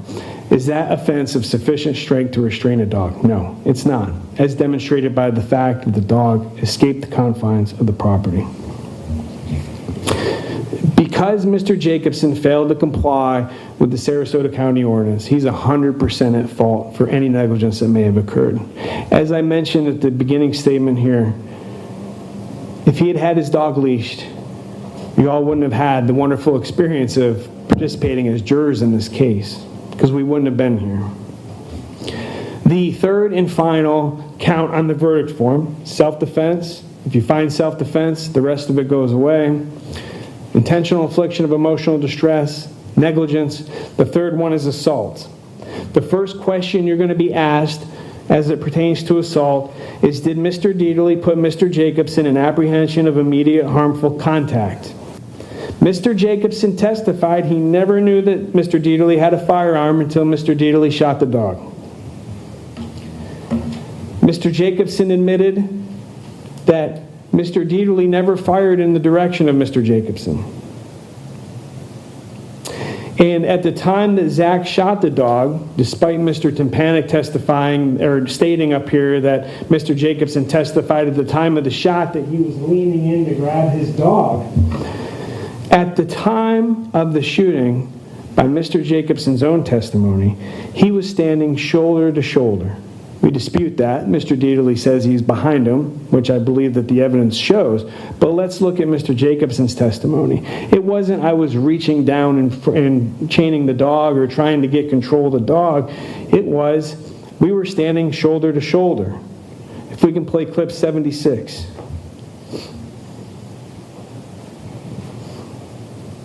So she was coming to you when Zach shot Candy. Right. She was approximately, I would think, 10 feet away from him when he shot. She was. You said she was approximately 10 feet away from him when he shot her. When he shot her, and approximately how far away were you from Candy at that point? 10 feet. We were literally standing next to each other.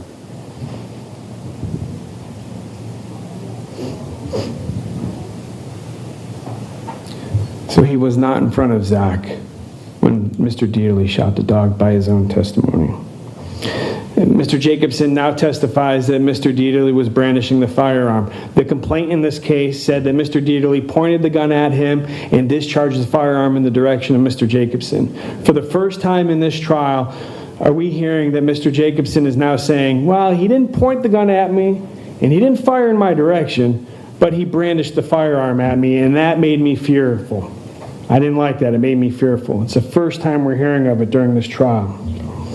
And is totally against the allegations of the lawsuit in this case. And nevertheless, Mr. Jacobson acknowledges that none of those things happened, that he never pointed the gun at him and never fired in his direction. The second question you're going to be asked with regard to assault is whether Mr. Jacobson reasonably believed that he was about to be put in immediate harmful contact. Zach testified that immediately after shooting the dog, remember as I demonstrated earlier, right-handed shooter, dog coming at you, hip shot, dog, front to back, downward action. He testified as soon as he got finished, he immediately put his firearm back to his side as he had been trained to do. And he was trained to do that during his shooting club while he attended the Florida State University. And it was during that club that he learned proper gun safety.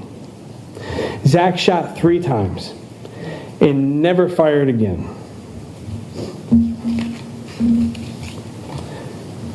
Zach did not want this to happen. You heard him testify. It's an unfortunate thing that Mr. Jacobson kept his dog unleashed, failed to go over and try to get his dog under control. And Zach had no other option but to shoot the dog. He did not want to do that, nor does he ever want to do it again.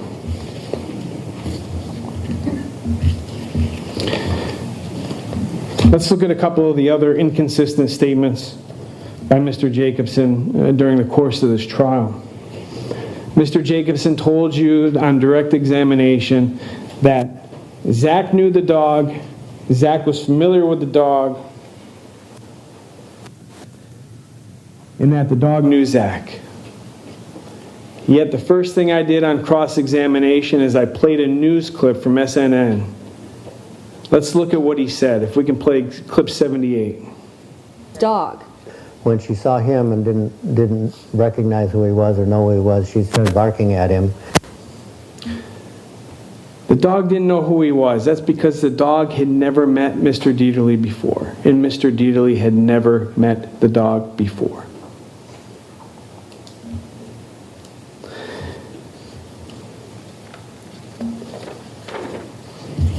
And again, it's important to keep in mind that had the dog been leashed, we would not be here today. And in fact, there's one last thing I want to do, and that is I want to pull up Mr. Jacobson's witness statement that you're going to see in evidence when you get the big binder with all the documents that I know you've been waiting to look at. You're going to get it. I believe it's Exhibit 5. And let's look at what Mr. Jacobson said in his witness statement.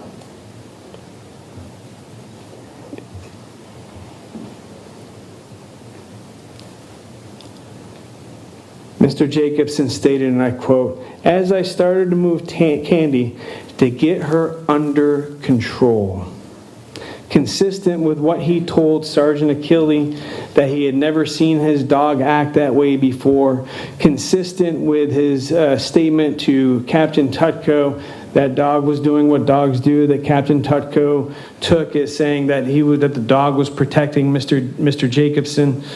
He acknowledges that his dog was not under control. He failed to do anything to get that dog under control.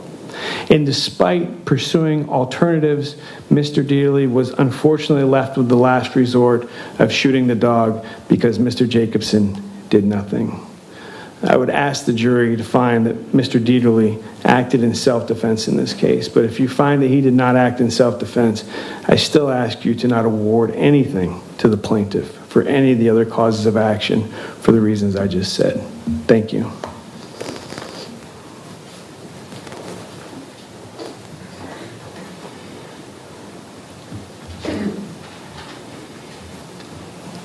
Defense counsel talked to you about how we wouldn't be here if he was on a leash. She was on a leash. Yet we heard evidence from Leanne Novak, who interacted with the dog unleashed. We're not here. Leanne Novak isn't the plaintiff. Candy didn't do anything to her. Unleashed when interacted with Richard Muldahill. Unleashed when it interacted with Brian Williams. We are not here because Candy was unleashed. She had been unleashed on that property more times than any of us can count. We are here because the defendant shot and killed her. That's why we're here. I agree with defense counsel. You are a resilient jury. These last 2 weeks have not been easy. But yet you're still here. And as a resilient jury, you're not going to believe what his defendant has tried to sell to you today. And I mean last week. The story he told, which was in direct contradiction what he told police immediately after the incident. You just said, he told you that Mr. Jacobson wasn't doing anything, yet they just pulled up his witness statement. He was trying to get Candy under control. That's what they just brought up.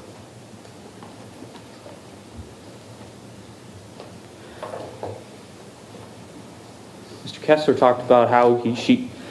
Deaterly shot 3 shots point blank from the hip. Okay. But remember when the defendant testified, talked about his marksmanship scores? He was very proud of those. Yet that dog is 2 feet away and not inches away from his gun. Yet he misses twice from point blank range. You saw the demonstration, Mr. Kessler did. Shoot from the hip, dog's here. That dog, based on the height and weight as described, a foot. Someone with marksmanship scores, like Mr. Deaterly so proud of, misses from a foot? Twice? Come on. That's because that didn't happen. That doesn't even make sense. Talked about the criminal investigation. It's like, they didn't find enough to charge him. With that investigation? Well, understandably so. The lack thereof. And remember, that was a criminal investigation. The standard is beyond a reasonable doubt. That's not the standard in a civil case. It's the greater weight of the evidence. What does the evidence say?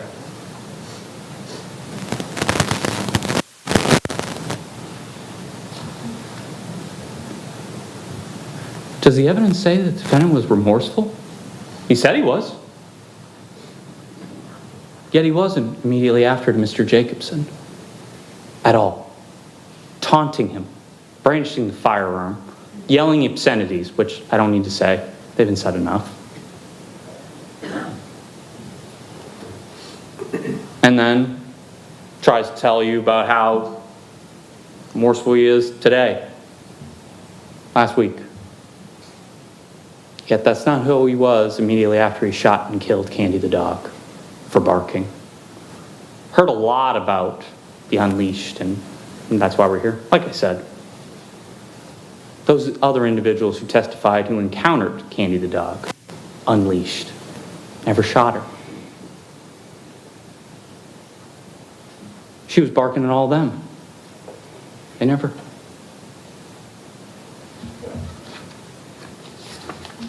Self-defense. The dog's actions led Zachary Deaterly.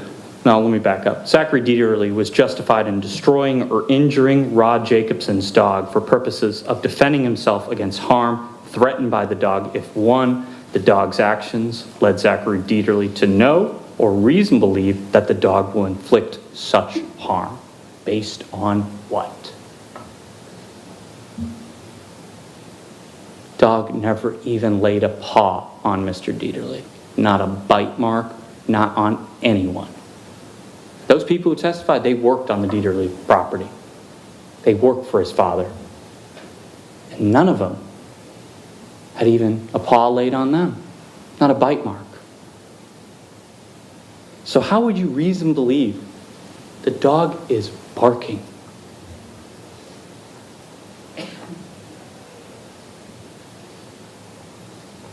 I don't know how you get there. 2, if destruction or injury is reasonable in the view of the gravity of harm threatened. Talked a lot about an attack. What attack? Running around and stopping and barking? That's literally every neighborhood in the United States.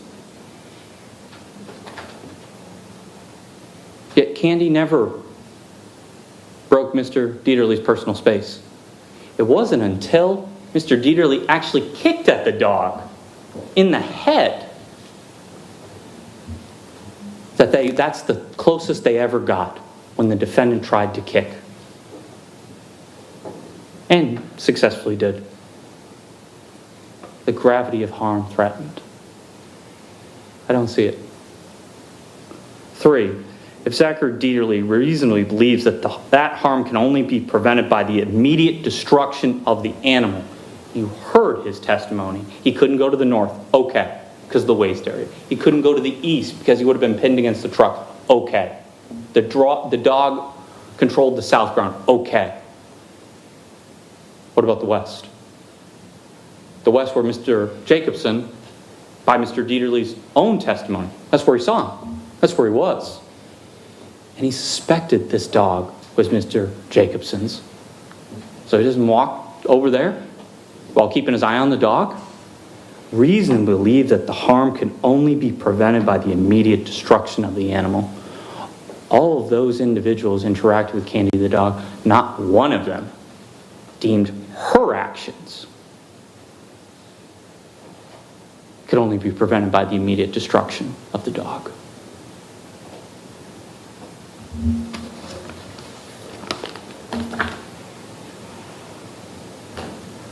Talks about how he didn't spend any money. There were no damages from this incident. Well, that's not entirely true. As you heard, after Candy was shot, she had to go to the vet for emergency surgery in Sarasota. $2,700. That's what he had to pay. Goes to Tampa. $5,500. He wouldn't have had to pay it but for the defendant shooting his dog. Talks about how he doesn't have emotional distress. Really? Dr. Edlund seemed to think so. His doc, who he was referred to, told him exactly what he was going through. Seeing his dog shot and killed over and over again. He broke it down for you beautifully about what somebody with post-traumatic stress disorder has and why they have it. And they say, Dr. McGovern's like, well, Dr. McGovern says, no, he doesn't. Dr. McGovern, who's never been qualified as an expert to speak on post-traumatic stress disorder, never testified to it and is paid for by the defendant himself, as opposed to Dr. Edlund.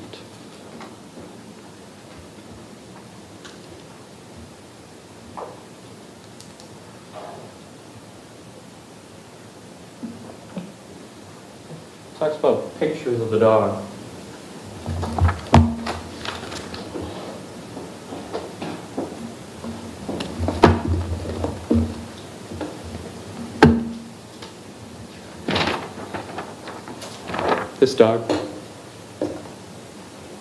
This dog was so aggressive, vicious, that she deserved to be shot and killed. That's what Mr. Deaterly is. This dog, on the defendant's own grandfather's boat. Vicious, agreed.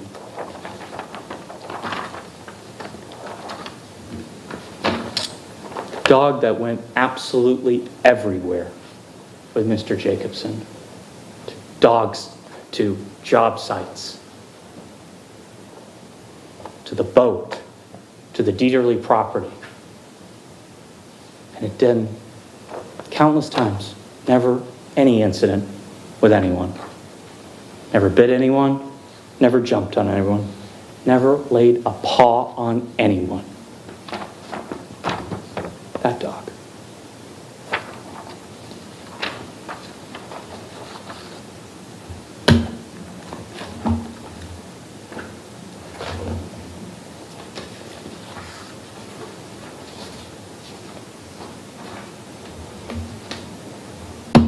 That dog that Mr. Deaterly did this to.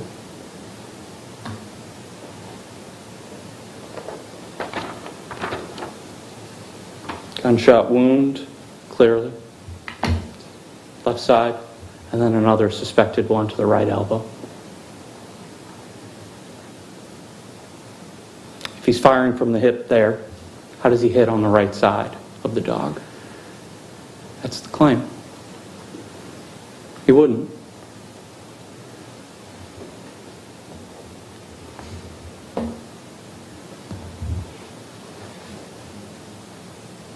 You are a resilient jury, because I know you don't actually believe the story he tried to tell you last week. That was in direct contradiction to himself. Not just Mr. Jacobson's version of events, himself. His actions. Willful, extremely reckless, negligent, grossly negligent, and above all, malicious, is what actually caused the death of Candy the dog. Something that Mr. Jacobson lived with for years and still lives with to this day.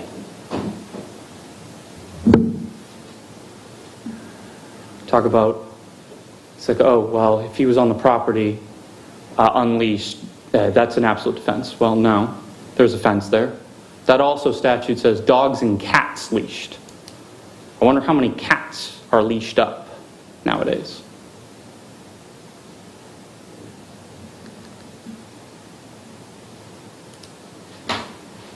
Greater weight of the evidence. Facts and logic support what Mr. Jacobson says, and the defendant's own words immediately after the incident that he wholeheartedly admits to. That's who Zach Deaterly really is. That a man who just shot a dog responds, "You're damn right I did." After he just shot this guy's dog. Effing idiot. Moron. That guy. That's who he really is. We're asking for $450,000 in damages. And we're asking you to hold him liable and accountable. Thank you very much.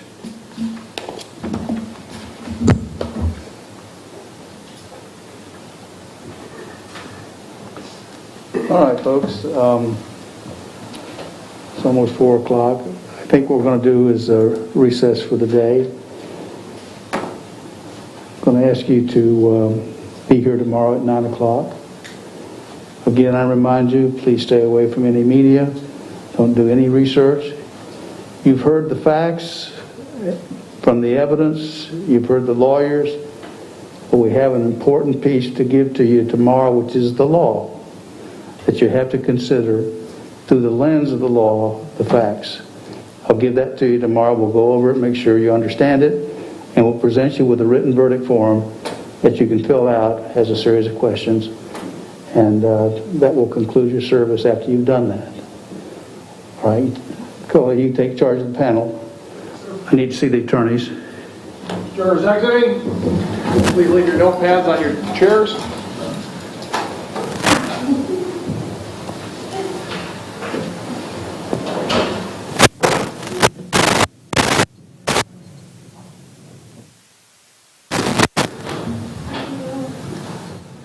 Okay.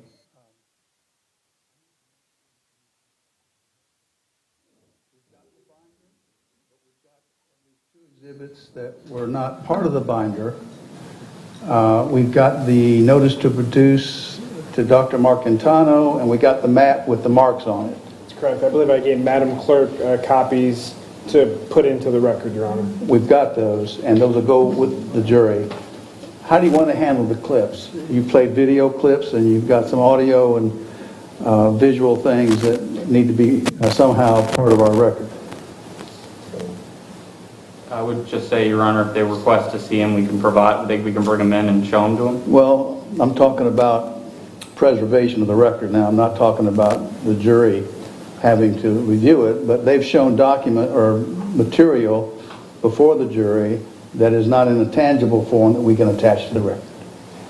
And Your Honor, I believe that Richard has done a very nice job of being able to transcribe what is being played in the clips. So the actual statements that are being made in the clips are preserved for the record. They are part of the record. Okay, so you see no need to include the video portions, just the audio? Well, the audio portions that Richard has put down into the transcript and made a part of the record, I don't think we need to have the actual video clips, Your Honor. That's fine with me. No issue, Your Honor. Okay, great. Anything that you want to add? I do want you to spend some time. I've been through enough of these that I worry about automation and preparing jury instructions. Just make sure they're good, okay? There's no mistakes made in it. And then we can go do our business tomorrow. Perfect. Thank you, Your Honor. In this set of exhibits, make sure that it's the right one. Can I see, does Madam Clerk have the original binder? I just want to make sure that we have everything in there.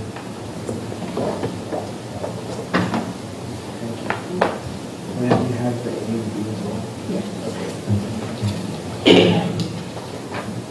Mr. Timpanik, just double check, make sure the jury's going to get the correct set and it's complete.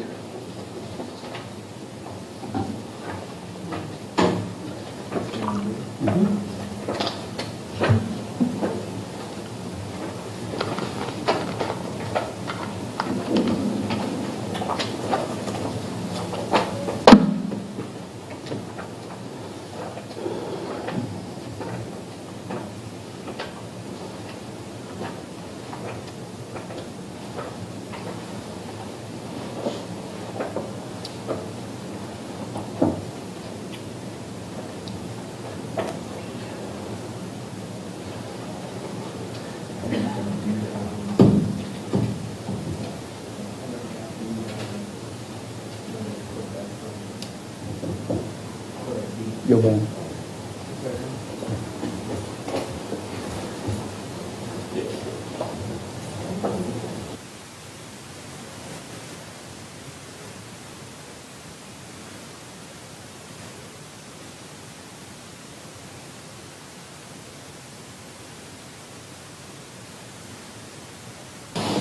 Thanks.